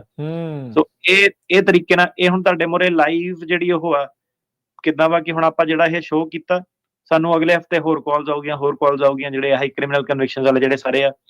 ਪਰ ਇਹ ਚੀਜ਼ ਆ ਕਿ ਜਿੱਦਾਂ ਹੁਣ ਆ ਤੁਸੀਂ ਕੇਸ ਨੂੰ, ਜਾਂ ਇਸ ਤੋਂ ਪਹਿਲੇ ਵਾਲਾ ਜਿਹੜਾ ਸੀਗਾ ਟਰੱਕ ਵਾਲਾ ਜਿਹੜਾ ਕਹਿ ਰਿਹਾ ਸੀਗਾ ਕਿ ਮੈਨੂੰ ਫੜ ਲਿਆ ਸੀਗਾ, ਪਰ ਉਹ ਕਹਿੰਦੇ ਤੈਨੂੰ ਕਰਨਾ ਨਹੀਂ। ਸੋ ਇਹ ਜਿਹੜੀਆਂ ਚੀਜ਼ਾਂ ਕਾਫੀ ਜਿਹੜੀਆਂ ਸਾਹਮਣੇ ਜਿਹੜੀਆਂ ਆਉਗੀਆਂ, ਤੇ ਇਸ ਚੀਜ਼ ਬਾਰੇ ਆਪਾਂ ਗੱਲ ਕਰ ਰਹੇ ਸੀਗੇ ਕਿ ਲੇਕਿਨ ਰਾਇਲੀ ਐਕਟ ਜਿਹੜਾ ਕੀ ਆ, ਤੇ ਤੁਸੀਂ ਵੇਖੋ ਅਜੇ ਬਣਿਆ ਉਹ ਆ, ਤੇ ਜਦੋਂ ਇਹਨੂੰ ਲਾਗੂ ਸ਼ੁਰੂ ਕਰਨਾ, ਕਾਫੀ ਸਾਰੇ ਬੰਦੇ ਜਿਹੜੇ ਆ। ਸੋ ਸ਼ੋਅ ਦਾ ਮਕਸਦ ਸਿਰਫ ਇਹੀ ਹੁੰਦਾ ਕਿ ਇਹ ਚੀਜ਼ਾਂ ਦੇਖੋ ਜੇ ਹੋ ਰਹੀਆਂ ਵਾ ਕਮਿਊਨਿਟੀ ਦੇ ਵਿੱਚ, ਤੇ ਤਾਂ ਹੀ ਆਪਾਂ ਤੁਹਾਡੇ ਮੂਹਰੇ ਪੇਸ਼ ਕਰੀਦੀ ਆ। ਤੇ ਪੇਸ਼ ਕਰਨ ਦਾ ਸਿਰਫ ਤੇ ਸਿਰਫ ਇੱਕੋ ਹੀ ਮਕਸਦ ਹੈਗਾ ਕਿ ਜਿਹੜੇ ਕ੍ਰਿਮੀਨਲ ਡਿਫੈਂਡੈਂਟ ਹੈਗੇ ਇਹ, ਕਿ ਕਿਸੇ ਨੇ ਕੋਈ ਪ੍ਰੋਬਲਮ ਆ, ਪਹਿਲਾਂ ਉਹਨਾਂ ਨੂੰ ਡਿਊ ਪ੍ਰੋਸੈਸ ਰਾਈਟਸ ਹੁੰਦੇ ਸੀਗੇ, ਕੋਰਟ ਕਚਹਿਰੀ 'ਚ ਜਾ ਸਕਦਾ ਸੀਗਾ, ਜੱਜ ਮੂਹਰੇ ਆਪਣਾ ਪਹਿਲੂ ਰੱਖ ਸਕਦਾ ਸੀਗਾ। ਲੇਕਿਨ ਰਾਇਲੀ ਐਕਟ ਨੇ ਉਹ ਸਭ ਕੁਝ ਜਿਹੜਾ ਸੀਗਾ ਚੇਂਜ ਕਰਤਾ। ਹੁਣ ਜਿਹੜਾ ਡਿਊ ਪ੍ਰੋਸੈਸ ਰਾਈਟਸ ਨਹੀਂ ਹੈਗੇ, ਹੁਣ ਸਿੱਧੇ ਜਿਹੜੀ ਮੈਂਡੇਟਰੀ ਦਾ ਮਤਲਬ ਪੱਕੀ ਕੋਈ ਕੁਐਸਚਨ ਨਹੀਂ ਆਸਟ ਹੈਗਾ, ਕੋਈ ਵੀ ਜੱਜ ਉਹਨੂੰ ਛਡਾ ਨਹੀਂ ਸਕਦਾ ਜਿਹੜਾ ਹੈਗਾ ਇਮੀਗ੍ਰੈਂਟ ਬੰਦੇ ਨੂੰ। ਇਹ ਉਹਨਾਂ ਨੇ ਰੂਲ ਬਣਾਤਾ, ਤੇ ਇਹ ਤੁਸੀਂ ਦੇਖੋ ਕਿ ਬੜਾ ਐਕਸਟ੍ਰੀਮ ਕੱਟੜ ਜਿਹੜਾ ਰੂਲ ਹੈਗਾ। ਇਹਦੇ ਵਿੱਚ ਕਾਫੀ ਜਿਹੜੀ ਲੋਕਾਂ ਨੂੰ ਜਿਹੜੀ ਪ੍ਰੋਬਲਮ ਵੀ ਆਊਗੀ, ਕਾਫੀ ਜਿਹੜੇ ਇਹਦੇ ਵਿੱਚ ਨਜਾਇਜ਼ ਵੀ ਬੰਦੇ ਜਿਹੜੇ ਰਗੜੇ ਜਾਊਗੇ, ਜਿਹੜੇ ਸ਼ਾਇਦ ਉਹਨਾਂ ਖਰੂ ਪਾਉਣ ਵਾਲੇ ਜਿਹੜੇ ਨਹੀਂ ਹੈਗੇ। ਪਰ ਤੁਸੀਂ ਦੂਜੇ ਹਿਸਾਬ ਨਾਲ ਦੇਖੋ ਕਿ ਜਿਹੜੇ ਹਿਸਾਬ ਵੱਲ ਦੇਸ਼ ਜਿਹੜਾ ਜਾ ਰਿਹਾ ਸੀ, ਹੋਰ ਉਹਨਾਂ ਕੋਲ ਕੋਈ ਤਰੀਕਾ ਵੀ ਨਹੀਂ ਹੈਗਾ। ਜੀ ਬਿਲਕੁਲ, ਜਿੱਦਾਂ ਕਹਿੰਦੇ ਹੁੰਦੇ ਨਾ ਇੱਕ ਫਰੇਜ਼ ਆ, ਸਕੈਲਟਨਸ ਫਰੋਮ ਕਲੋਜ਼ਟ, ਪਿੰਜਰ ਨਿਕਲ ਰਹੇ ਆ ਹੁਣ ਬਹੁਤ ਸਾਰੀਆਂ ਜਿਹੜੀਆਂ ਉਹ ਚੀਜ਼ਾਂ ਦੇ ਵਿੱਚੋਂ ਬਾਹਰ। ਇਹ ਜਿਹੜੇ ਜਿੱਦਾਂ ਤੁਸੀਂ ਕਿਹਾ ਵੀ ਜਿਹੜੇ ਮਸਲਿਆਂ ਦਾ ਪਹਿਲਾਂ ਜਿੱਥੇ ਕੋਈ ਅਸਰ ਨਹੀਂ ਸੀ, ਕਿਸੇ ਨੇ ਪੁੱਛਣਾ ਤੱਕ ਨਹੀਂ ਸੀਗੇ, ਸਾਈਡ ਤੇ ਪਏ ਸੀਗੇ, ਇਹ ਉਹਨਾਂ ਨੇ ਸਾਈਡ ਤੋਂ ਚੱਕ ਕੇ ਫੋਰ ਫਰੰਟ ਦੇ ਵਿੱਚ ਮੋਹਰੇ ਲੈ ਆਂਦੇ। ਇਹਦੇ ਆਧਾਰ ਦੇ ਉੱਤੇ ਇਹ ਹੁਣ ਫਰੰਟ ਦੇ ਵਿੱਚ ਆ ਗਏ, ਇਹ ਚੀਜ਼ਾਂ ਪਹਿਲ ਦੇ ਉੱਤੇ ਆ ਗਈਆਂ ਵੀ ਜੇ ਭਾਈ ਕੋਈ ਇਦਾਂ ਦਾ ਕੰਮ ਕੀਤਾ ਆ ਤਾਂ ਫਿਰ ਤਾਂ ਪਹਿਲਾਂ ਤੁਹਾਨੂੰ ਅਸੀਂ ਡਿਟੇਨ ਕਰਕੇ ਡਿਪੋਰਟ ਕਰਾਂਗੇ, ਬਾਕੀ ਗੱਲਾਂ ਰਹਿ ਹੀ ਪਿੱਛੇ ਗਈਆਂ। ਪਹਿਲੋਂ ਇਹ ਸਭ ਤੋਂ ਪਿੱਛੇ ਹੁੰਦੇ ਸੀਗੇ, ਬਾਅਦ ਦੇ ਵਿੱਚ ਦੇਖਣਗੇ ਵੀ ਉਹ ਕਰੈਕਟਰ ਕਿੱਦਾਂ ਆ, ਕਿਵੇਂ ਆ, ਉਹਨੇ ਆਹ ਤਾਂ ਨਹੀਂ ਕੀਤਾ, ਉਹ ਨਹੀਂ ਕੀਤਾ। ਕਹਿੰਦੇ ਨਹੀਂ ਨਹੀਂ ਨਹੀਂ ਨਹੀਂ, ਪਹਿਲੋਂ ਆਪਾਂ ਹੁਣ ਉਹ ਚੈੱਕ ਕਰ ਲਈਏ ਵੀ ਤੁਸੀਂ ਕੁਝ ਕੀਤਾ ਤਾਂ ਨਹੀਂ। ਜੇ ਕੋਈ ਪੁੱਠਾ ਕੰਮ ਕੀਤਾ ਤੇ ਆਓ ਤੁਹਾਨੂੰ ਕੰਨੋਂ ਫੜ ਕੇ ਬਾਹਰ ਛੱਡੀਏ। ਇਹ ਜਿਹੜਾ ਇਸ ਟਾਈਮ ਪੂਰਾ ਜਿਹੜਾ ਪ੍ਰਸ਼ਾਸਨ ਦਾ ਰੁਖ ਜਿਹੜਾ ਉਹ ਬਦਲ ਚੁੱਕਾ ਹੈਗਾ ਆ। ਇਹਦਾ ਰੀਜ਼ਨ ਇਹ ਸੀਗਾ ਕਿ ਤੁਸੀਂ ਦੇਖੋ ਕਿ ਜਿਹੜਾ ਪੁਲਿਸ ਵਾਲਾ ਜਿਹੜਾ ਡਿਪਾਰਟਮੈਂਟ ਸੀਗਾ ਉਹ ਅਲੱਗ ਹੁੰਦਾ ਸੀਗਾ, ਉਹਦੇ ਡੇਟਾਬੇਸ ਅਲੱਗ ਸੀਗੇ। ਮਤਲਬ ਉਹਨਾਂ ਕੋਲ ਸਟਾਫਿੰਗ ਦੀ ਸ਼ਾਰਟੇਜ ਸੀਗੀ, ਉਹਨਾਂ ਦਾ ਡੇਟਾ ਨਹੀਂ ਐਕਸਚੇਂਜ ਹੁੰਦਾ ਸੀਗਾ, ਕੇਸ ਅਲੱਗ ਚੱਲਦੇ ਸੀਗੇ, ਇਮੀਗ੍ਰੇਸ਼ਨ ਅਲੱਗ ਚੱਲਦੀ ਸੀਗੀ। ਇਮੀਗ੍ਰੇਸ਼ਨ ਵਾਲਿਆਂ ਨੂੰ ਵੇਟ ਕਰਨੀ ਪੈਂਦੀ ਸੀਗੀ ਕਿ ਪਹਿਲਾਂ ਜੱਜ ਕੀ ਫੈਸਲਾ ਦਊਗਾ।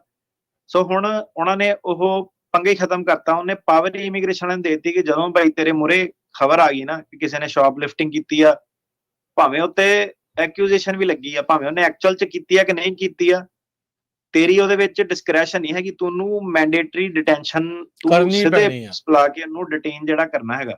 ਬਸ ਇਹ ਨਹੀਂ, ਉਹ ਸਭ ਕੁਝ ਉਹਨਾਂ ਦੇ ਹੱਥਾਂ ਚੋਂ ਬਾਹਰ ਜਿਹੜਾ ਉਹ ਖੋਲਿਆ। ਜਦੋਂ ਇਨਫੋਰਮੇਸ਼ਨ ਉਹਦੇ ਮੂਹਰੇ ਆ ਗਈ, ਮੈਂਡੇਟੋਰੀ ਡਿਟੈਂਸ਼ਨ ਜਿਹੜੀ ਉਹ ਪੱਕੀ ਹੋ ਗਈ। ਅਗਲੇ ਜਿਹੜੇ ਕਾਲਰ ਨੇ ਹਰਦੀਪ। ਹਾਂਜੀ, ਸਤਿ ਸ੍ਰੀ ਅਕਾਲ। ਮੈਂ ਅਪਲਾਈ ਕੀਤਾ ਸੀਗਾ ਮੇਰੇ ਮੰਮੀ ਡੈਡੀ ਦਾ। ਮੇਰੇ ਡੈਡੀ ਦੀ ਪਟੀਸ਼ਨ NVC ਕੋਲ ਚਲੀ ਗਈ ਤੇ ਮੇਰੇ ਮੰਮੀ ਦਾ ਕੇਸ, ਸੋ ਦੋਨਾਂ ਦੇ ਕੇਸ 'ਚ ਏਦਾਂ ਹੋਇਆ ਸੀ, ਮੈਂ ਲੋਕੇਸ਼ਨ ਨਹੀਂ ਸਿਲੈਕਟ ਕੀਤੀ ਸੀ ਕਿੱਥੇ ਭੇਜਣੀ ਆ। ਸੋ ਜਦੋਂ ਮੈਂ ਉਹਨਾਂ ਨੂੰ ਕਾਲ ਕੀਤੀ, ਉਹਨਾਂ ਨੇ ਮੈਨੂੰ ਕਿਹਾ ਵੀ ਤੁਸੀਂ ਲੈਟਰ ਲਿਖ ਕੇ ਆਪਣੇ ਹੱਥ ਨਾਲ ਅਪਲੋਡ ਕਰ ਦਿਓ। ਮੈਂ ਦੋਨਾਂ ਦੇ ਲਈ ਉਹ ਅਪਲੋਡ ਕਰਤਾ ਸੀ ਤੇ ਡੈਡੀ ਦਾ ਕੇਸ ਉਹਨਾਂ ਨੇ NVC ਨੂੰ ਭੇਜਤਾ, ਇੰਟਰਵਿਊ ਆ ਗਈ। ਮੇਰੇ ਮੰਮੀ ਦਾ ਨਹੀਂ ਉਹ ਅਪਡੇਟ ਕਰ ਰਹੇ ਹੈਗੇ। ਮੈਂ ਉਹਨਾਂ ਨੂੰ ਫੋਨ ਵੀ ਕਰੀ ਜਾ ਰਹੀ ਹਾਂ, ਕਹਿੰਦੇ I-824 ਭਰੋ। ਪਰ ਮੈਂ ਕਿਹਾ ਵੀ ਜੇ ਇੱਕ ਪਟੀਸ਼ਨ ਉਸ ਬੇਸਿਸ ਤੇ ਤੁਸੀਂ ਅੱਗੇ ਕਰਤੀ ਤਾਂ ਦੂਜੀ ਨੂੰ ਤੁਸੀਂ ਕਿਉਂ ਹੋਲਡ ਕੀਤਾ? ਉਹ ਉਸ ਚੀਜ਼ ਦਾ ਕੋਈ ਜਵਾਬ ਨਹੀਂ ਦੇ ਰਹੇ ਹੈਗੇ ਮੈਨੂੰ। ਦੇਖੋ ਇਹਦੇ ਵਿੱਚ ਏਦਾਂ ਗਲਤੀ ਤੁਹਾਡੀ ਆ, ਤੁਸੀਂ ਸਹੀ ਨਹੀਂ ਭਰਿਆ ਤੇ ਉਹ ਤੁਹਾਡੀ ਐਜ਼ ਅ ਕਰਟਸੀ ਉਹਨਾਂ ਨੇ ਜਿਹੜੀ ਕਰਤੀ, ਪਰ ਇਹਦੇ ਵਿੱਚ ਸਹੀ ਪ੍ਰੋਸੈਸ 824 ਬਣਨਾ ਹੈਗਾ। ਫੀਸ ਭਰ ਕੇ ਤੁਸੀਂ 824 ਭਰੋ, ਉਹੀ ਸਹੀ ਤਰੀਕਾ ਹੈਗਾ। ਉਹ ਕਰਨਾ ਪੈਣਾ ਭੈਣ ਜੀ। ਅੱਛਾ ਜੀ, ਤੇ ਉਹਦਾ ਕਿੰਨਾ ਕੁ ਟਾਈਮ ਲੱਗਦਾ 824 ਦਾ? ਕੋਈ ਏਦਾਂ ਤੁਸੀਂ ਭਰੋ, ਉਹ ਤਾਂ ਫਿਰ ਬਾਅਦ ਚ ਦੇਖੋਗੇ ਕਿੰਨਾ ਲੱਗਦਾ। ਹੁਣ ਆਨਲਾਈਨ ਜਿਹੜਾ USCIS ਦੀ ਵੈਬਸਾਈਟ ਤੇ ਹੈਗੇ ਆ ਟਾਈਮ ਸਾਰੇ ਲਿਖੇ ਹੋਏ, ਪ੍ਰੋਸੈਸਿੰਗ ਟਾਈਮ। ਓਕੇ, ਠੀਕ ਹੈ ਜੀ। ਇਹ ਜਿਹੜਾ ਹੁਣ ਸਵਾਲ ਆ ਨਾ ਵੀ ਕਿੰਨਾ ਟਾਈਮ ਲੱਗਦਾ, ਜੇ ਅੱਜ ਭਰੂਗੇ ਉਹਦੇ ਤੋਂ ਹੀ ਸ਼ੁਰੂ ਹੋਣਾ ਆ। ਜੇ ਹੁਣ ਇਹ ਸੋਚਦੇ ਰਹੋਗੇ ਵੀ ਅੱਛਾ 6 ਮਹੀਨੇ ਲੱਗਦੇ, 6 ਮਹੀਨੇ ਠਹਿਰ ਕੇ ਭਰੀਏ, ਫਿਰ ਉਹ ਸਾਲ ਹੋ ਜਾਣਾ। ਸੋ ਜਿਹੜਾ ਭਰਨਾ ਉਹ ਤੁਹਾਨੂੰ ਭਰਨਾ ਹੀ ਪੈਣਾ ਆ। ਤੁਸੀਂ ਹੁਣ ਤੋਂ ਹੀ ਕਰ ਲਓ ਤਾਂ ਵਧੀਆ ਆ, ਤੁਹਾਡਾ ਹੁਣੇ ਤੋਂ ਕਲੌਕ ਸ਼ੁਰੂ ਹੋ ਜਾਊਗਾ ਉਸ ਚੀਜ਼ ਦੇ ਵਿੱਚ। ਨੇਹਾ।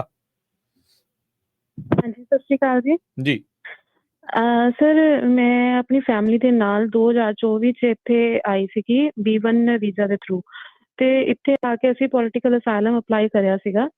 ਤੇ ਹੁਣ ਐਕਚੁਅਲੀ ਡਰ ਦਾ ਮਾਹੌਲ ਬਣਿਆ ਹੋਇਆ ਇੱਥੇ, ਤੇ ਅਸੀਂ ਘਰੋਂ ਬਾਹਰ ਤਾਂ ਕਿਧਰੇ ਜਾਂਦੇ ਨਹੀਂ। ਤੇ ਬਸ ਇਹੀ ਕਨਫਰਮ ਕਰਨਾ ਸੀ ਵੀ ਕਿੰਨਾ ਕੁਛ ਡਰ ਰਹੇਗਾ, ਕਿਉਂਕਿ ਅਸੀਂ ਲੀਗਲ ਤਰੀਕੇ ਤੇ ਹੀ ਅਸੀਂ ਸਾਰਾ ਕੁਛ ਅਪਲਾਈ ਕਰਿਆ ਹੋਇਆ, ਤੇ ਕਿੰਨਾ ਡਰ ਰਹੇਗਾ ਜੋ ਅੱਗੇ ਵਾਸਤੇ ਅਸੀਂ ਧਿਆਨ ਰੱਖੀਏ ਆਪਣੀ ਚੀਜ਼ਾਂ ਬਾਰੇ। ਜੀ, ਸਾਰੇ ਜਣੇ ਆਹ ਚੀਜ਼ ਨੂੰ ਧਿਆਨ ਨਾਲ ਸੁਣਿਓ। ਸੋ US ਦਾ ਕਾਨੂੰਨ ਕੀ ਕਹਿੰਦਾ ਕਿ ਜਿਹੜੇ ਇਹਨਾਂ ਦੀ ਹੁਣ ਰੈਗੂਲੇਸ਼ਨ ਚੱਲਦੀ ਹੈ ਕਿ ਜਿਹੜੇ ਬੰਦਿਆਂ ਨੂੰ 2 ਸਾਲ ਤੋਂ ਘੱਟ ਹੋਏ ਆ, ਠੀਕ ਆ, ਭਾਵੇਂ ਉਹ ਅਸਾਈਲਮ ਆਫਿਸ ਮੁਰੇ ਆ, ਭਾਵੇਂ ਇਮੀਗ੍ਰੇਸ਼ਨ ਕੋਰਟ ਮੁਰੇ ਆ, 2 ਸਾਲ ਤੋਂ ਇਹਨਾਂ ਨੂੰ ਘੱਟ ਹੋਏ ਆ, ਉਹਨਾਂ ਨੂੰ ਉਹ ਡਿਸਮਿਸ ਕਰ ਰਹੇ ਉਹਨਾਂ ਦੀ ਪ੍ਰੋਸੀਡਿੰਗਸ, ਤੇ ਉਹਨਾਂ ਨੂੰ ਉਹ ਕਹਿ ਰਿਹਾ ਕਿ ਤੁਹਾਨੂੰ ਐਕਸਪੀਡਾਈਟਿਡ ਰਿਮੂਵਲ ਦੇ ਵਿੱਚ ਪਾਇਆ ਜਾ ਸਕਦਾ ਹੈਗਾ। ਠੀਕ ਆ, ਜਿਹੜੇ 2 ਸਾਲ ਤੋਂ ਘੱਟ ਜਿਹਨਾਂ ਨੂੰ ਹੋਏ ਆ, ਉਹਨਾਂ ਨੂੰ ਉਹ ਕਹਿ ਰਿਹਾ ਕਿ ਕੀ ਉਹਨਾਂ ਦਾ ਕਰ ਰਹੇ ਆ, ਕੋਰਟ ਦੇ ਵਿੱਚ ਜੱਜ ਮੁਰੇ ਜਾ ਰਹੇ ਆ, ਉੱਥੇ ਜੱਜ ਜੇ ਸਰਕਾਰ ਕਹਿ ਦੇਵੇ ਕਿ ਇਹਦਾ ਕੇਸ ਡਿਸਮਿਸ ਕਰੋ ਇੱਥੋਂ ਦੀ, ਤੇ ਉਹਨੂੰ ਕੋਰਟ ਦੇ ਬਾਹਰੋਂ ਦੀ ਜਿਹੜੇ ਹੈਗੇ ਆ ਆਈਸ ਵਾਲੇ ਜਿਹੜੇ ਚੱਕ ਰਹੇ ਆ ਬੰਦੇ ਨੂੰ, ਤੇ ਉਹਨੂੰ ਐਕਸਪੀਡਾਈਟਿਡ ਰਿਮੂਵਲ ਚ ਪਾ ਰਹੇ ਆ। ਜਿਹੜਾ ਆਪਾਂ ਪਹਿਲਾਂ ਗੱਲ ਕੀਤੀ ਸੀ ਵਿਜੇ ਕੁਮਾਰ ਵਾਲਾ ਜਿੱਦਾਂ ਕੇਸ ਸੀਗਾ, ਕਿ ਅਸਾਈਲਮ ਆਫਿਸਰ ਨੇ ਇੱਕ ਕੁਇਕ ਇੰਟਰਵਿਊ ਲੈਣੀ ਆ, ਇੱਕ ਇਮੀਗ੍ਰੇਸ਼ਨ ਜੱਜ ਨੇ ਫਿਰ ਉਹਦੇ ਉੱਤੇ ਦੇਖਣਾ ਕਿ ਇਹਦੇ ਬਿਆਨ ਪਾਸ ਆ ਜਾਂ ਫੇਲ ਆ, ਤੇ ਉਹਦੇ ਬੇਸ ਤੇ ਬੰਦੇ ਨੂੰ ਉੱਥੋਂ ਹੀ ਜਿਹੜਾ ਸੀਗਾ ਡਿਪੋਰਟ ਕੀਤਾ ਜਾ ਸਕਦਾ ਵਿਦਆਊਟ ਉਹਦੀ ਜਿਹੜੀ ਆਪਣੀ ਅਪੀਲ BIA ਦੀ। ਸੁਪਰੀਮ ਕੋਰਟ ਦਾ ਜਿਹੜਾ ਕੇਸ ਸੀਗਾ ਵਿਜੇ ਕੁਮਾਰ ਥਿਰਸਿਗਿਅਮ, ਕਿ ਅੱਗੇ ਹੋਰ ਕੋਈ ਅਪੀਲ ਦੀ ਆਪਸ਼ਨ ਨਹੀਂ ਰਹਿੰਦੀ, ਕੋਈ ਜੁਡੀਸ਼ੀਅਲ ਰਿਵਿਊ ਨਹੀਂ ਜਿਹੜਾ ਹੈਗਾ। ਸੋ ਹੁਣ ਜਿਹੜੀ ਤੁਸੀਂ ਗੱਲ ਕਰ ਰਹੇ ਆ, ਜੇ ਤੁਹਾਨੂੰ 2 ਸਾਲ ਤੋਂ ਵੱਧ ਹੋ ਗਏ ਆ, ਯੂ ਆਰ ਫਾਈਨ। ਪਰ ਜੇ ਤੁਸੀਂ 2 ਸਾਲ ਦੇ ਵਿੱਚ ਹੈਗੇ ਆ, ਠੀਕ ਆ, ਤੁਹਾਨੂੰ 2 ਸਾਲ ਅਜੇ ਨਹੀਂ ਹੋਏ ਕਿਸੇ ਨੂੰ ਵੀ, ਜਿਹਨਾਂ ਦੇ ਵੀ ਕੇਸ ਕੁਛ ਚੱਲਦੇ ਆ, ਤੁਹਾਨੂੰ ਏਦਾਂ ਨਹੀਂ ਹੈਗਾ ਕਿ ਉਹ ਬਾਹਰ ਘੁੰਮਦੇ ਨੂੰ ਚੱਕ ਲੈਣਾ ਜਾਂ ਉਹ ਕਰ ਲੈਣਾ, ਉਹ ਨਹੀਂ ਪ੍ਰੋਬਲਮ ਹੈਗੀ। ਪਰ ਇਹ ਹੈ ਕਿ ਐਕਸਪੀਡਾਈਟਿਡ ਰਿਮੂਵਲ ਵਿੱਚ ਜਿਹੜਾ ਪਾਇਆ ਜਾ ਸਕਦਾ ਹੈਗਾ। ਸੋ ਰਾਜਕਰਨ ਜੀ, ਇਹਨੂੰ ਜੇ ਆਪਾਂ ਗੱਲ ਨੂੰ ਅੱਗੇ ਸੋਚ ਕੇ ਵੇਖੀਏ ਕੀ ਹੈਗੀ ਇਹ, ਜਿਹੜੀ ਤੁਸੀਂ ਗੱਲ ਕਹਿੰਦੇ ਸੀ ਨਾ, ਕਿਹੜਾ ਡਾਕੂਮੈਂਟਡ ਹੁੰਦਾ ਕਿਹੜਾ ਅਨਡਾਕੂਮੈਂਟਡ ਹੁੰਦਾ, ਤੇ ਇਹਦਾ ਜਵਾਬ ਹੈਗਾ ਕਿ ਭਾਵੇਂ ਤੁਸੀਂ ਸਹੀ ਵੀ ਤੁਹਾਡੇ ਪੇਪਰ ਪੂਪਰ ਜਿਹੜੇ ਲੱਗੇ ਆ, ਪਰ ਜੇ 2 ਸਾਲ ਤੋਂ ਘੱਟ ਤੁਹਾਨੂੰ ਹੋਇਆ ਇਹਨੂੰ, ਤੁਸੀਂ ਫੇਰ ਵੀ ਉਹਦੀ ਚਪੇਟ ਦੇ ਵਿੱਚ ਹੈਗੇ ਆ। ਠੀਕ ਆ? ਠੀਕ ਹੈ। ਸੋ ਇਹ ਨਵਿਆਂ ਤੱਕ ਆਪਣਾ ਮੈਸੇਜ ਜਿਹੜਾ ਘੱਟ ਜਾਂਦਾ ਵਾ। ਜੇ ਕੋਈ ਤੁਹਾਡਾ ਸੱਜਣ ਮਿੱਤਰ ਜਿਹੜਾ ਹੋ ਰਿਹਾ, ਨਵਾਂ ਜਿਹੜਾ ਬੰਦਾ ਆਇਆ, ਉਹ ਉਬਾਲ ਵੀ ਕਈ ਵਾਰੀ ਜ਼ਿਆਦਾ ਹੁੰਦਾ ਹੈ ਹਨਾ, ਗੱਡੀਆਂ ਦਾ ਚਸਕਾ, ਰੌਲੇ ਰੱਪੇ ਦਾ ਚਸਕਾ। ਸੋ ਇਹ ਆ ਕਿ ਜਿੱਦਾਂ ਇਹ ਭੈਣ ਨੇ ਕਿਹਾ ਕਿ ਆਪਾਂ ਬਾਹਰ ਵੀ ਘੱਟ ਜਿਹੜਾ ਜਾ ਰਹੇ ਆ, ਹੁਣ ਤੁਹਾਨੂੰ ਸਿੱਧੇ ਦੱਸਦਾ ਕਿ ਐਕਸਪੀਡੈਂਟਡ ਰਿਮੂਵਲ ਦਾ ਕੀ ਹੈਗਾ। ਇਹ ਵਾਲੇ ਭੁਲੇਖੇ ਚ ਨਾ ਰਹੋ ਕਿ ਸਿੱਧਾ ਹੀ ਕੇਸ ਕੂਸ ਲੱਗਾ ਹੈਗਾ ਤੇ ਕੋਈ ਪ੍ਰੋਬਲਮ ਨਹੀਂ ਆਣੀ। ਖਬਰਾਂ ਰਾਜਕਰਨ ਜੀ ਇਹ ਸੁਣਨ ਨੂੰ ਮਿਲ ਰਹੀਆਂ ਕਿ ਨਿਊਯਾਰਕ ਦੇ ਵਿੱਚ ਸੜਕਾਂ ਕਹਿੰਦੇ ਖਾਲੀ ਹੋ ਗਈਆਂ ਸਾਰੇ ਪਾਸੇ ਜੀ, ਕੋਈ ਸੱਚੀ ਗੱਲ ਆ। ਤੇ ਉਹ ਕਹਿੰਦੇ ਆ ਕਿ ਚੈਕਿੰਗ ਚੁਕਿੰਗ ਉੱਥੇ ਹੁਣ ਜਿਹੜੀ ਹੋਣ ਲੱਗ ਪਈ। ਸ਼ਿਕਾਗੋ ਦੇ ਵਿੱਚ ਜਿਹੜੀਆਂ ਖਬਰਾਂ ਆ ਰਹੀਆਂ ਵਾ, ਸ਼ਿਕਾਗੋ ਦੇ ਵਿੱਚ ਇਹਨਾਂ ਨੇ ਸਭ ਤੋਂ ਪਹਿਲਾਂ ਜਿਹੜਾ ਸੀਗਾ ਕੰਮ ਚੱਕਿਆ ਸੀਗਾ LAL ਸੈਨੋਜ਼ੇਲ ਆਪਣੇ ਇੱਧਰ ਹੁਣ ਲਿਕਰ ਸਟੋਰਾਂ ਤੇ ਗੈਸ ਸਟੇਸ਼ਨਾਂ ਤੇ ਕਈਆਂ ਨੇ ਕਿਹਾ ਟਾਰਗੇਟ ਜਿਹੜਾ ਸੀਗਾ, ਟਾਰਗੇਟ ਦੇ ਵਿੱਚ ਵੀ ਜਾ ਕੇ ਲੋਕਾਂ ਨੂੰ ਜਿਹੜਾ ਫੜ ਰਹੇ ਆ ਹਨਾ। ਤੇ ਤੁਸੀਂ ਵੇਖੋ ਕਿ ਹੁਣ ਟਾਰਗੇਟ ਦੇ, ਹੁਣ ਜੇ ਟਾਰਗੇਟ, ਕੋਸਕੋ, ਇਹ ਜਿਹੜੇ ਸਟੋਰ ਹੈਗੇ ਆ, ਇਹਦੇ ਵਿੱਚ ਹਰੇਕ ਤਰ੍ਹਾਂ ਦਾ ਬੰਦਾ ਜਿਹੜਾ ਜਾਂਦਾ, ਅਮਰੀਕਨ ਵੀ ਜਾਂਦਾ। ਹੁਣ ਗੱਲ ਇਹ ਦੇਖਣ ਵਾਲੀ ਆ ਕਿ ਹਰੇਕ ਬੰਦੇ ਤੋਂ ਉਹ ਆਈਡੀ ਪੁੱਛ ਰਹੇ ਆ। ਜਿਹੜਾ ਕੋਕੇਜੀਅਨ ਬੰਦਾ ਉਹ ਤੋਂ ਵੀ ਆਈਡੀ ਪੁੱਛ ਰਿਹਾ, ਕਿ ਜਿਹੜਾ ਸਿਰਫ ਬਰਾਊਨ ਸਕਿਨ ਵਾਲਾ ਬੰਦਾ ਉਹਦੇ ਕੋਲ ਹੀ ਆਈਡੀ ਪੁੱਛ ਰਿਹਾ ਜ਼ਿਆਦਾ ਤੇ। ਸੋ ਇਹ ਹੈਗਾ ਕਿ ਪ੍ਰੋਫਾਈਲਿੰਗ ਜਿਹੜੀ ਪੂਰੀ ਹੋਊਗੀ, ਰੇਸਿਜ਼ਮ ਜਿਹੜਾ ਪੂਰਾ ਹੋਊਗਾ। ਠੀਕ ਆ? ਉਹ ਕਾਗਜ਼ੀ ਦੇ ਵਿੱਚ ਨਾ ਕਿਤੇ ਰਹਿ ਜਾਓ ਕਿ ਹੱਕ, ਰਾਈਟਸ, ਰੂਟਸ, ਇਹ ਉਹ ਸਾਰਾ, ਕਿਉਂਕਿ ਇਹਨਾਂ ਦੇ ਲਾਅ ਨੂੰ ਵੀ ਬੜਾ ਇਮੀਗ੍ਰੈਂਟਸ ਨੇ ਜਿਹੜਾ ਤੋੜਿਆ ਮਰੋੜਿਆ ਜਿਹੜਾ ਹੈਗਾ ਹੁਣ। ਠੀਕ ਆ? ਉਦੋਂ ਜਦੋਂ ਕੰਪਲੇਨ ਨਹੀਂ ਕਿਸੇ ਨੇ ਕੀਤੀ, ਠੀਕ ਆ, ਬਾਰਡਰ ਟੱਪੇ ਗਏ ਆ, ਸਭ ਕੁਝ ਜਿਹੜਾ ਹੋਇਆ, ਜੇ ਉਦੋਂ ਕੰਪਲੇਂਟ ਨਹੀਂ ਸੀ ਤਾਂ ਹੁਣ ਇਹ ਹੈ ਕਿ ਹੁਣ ਪੈਂਡੂਲਮ ਜਿਹੜਾ ਰਾਈਟ ਵੱਲ ਸਵਿੰਗ ਹੋ ਗਿਆ।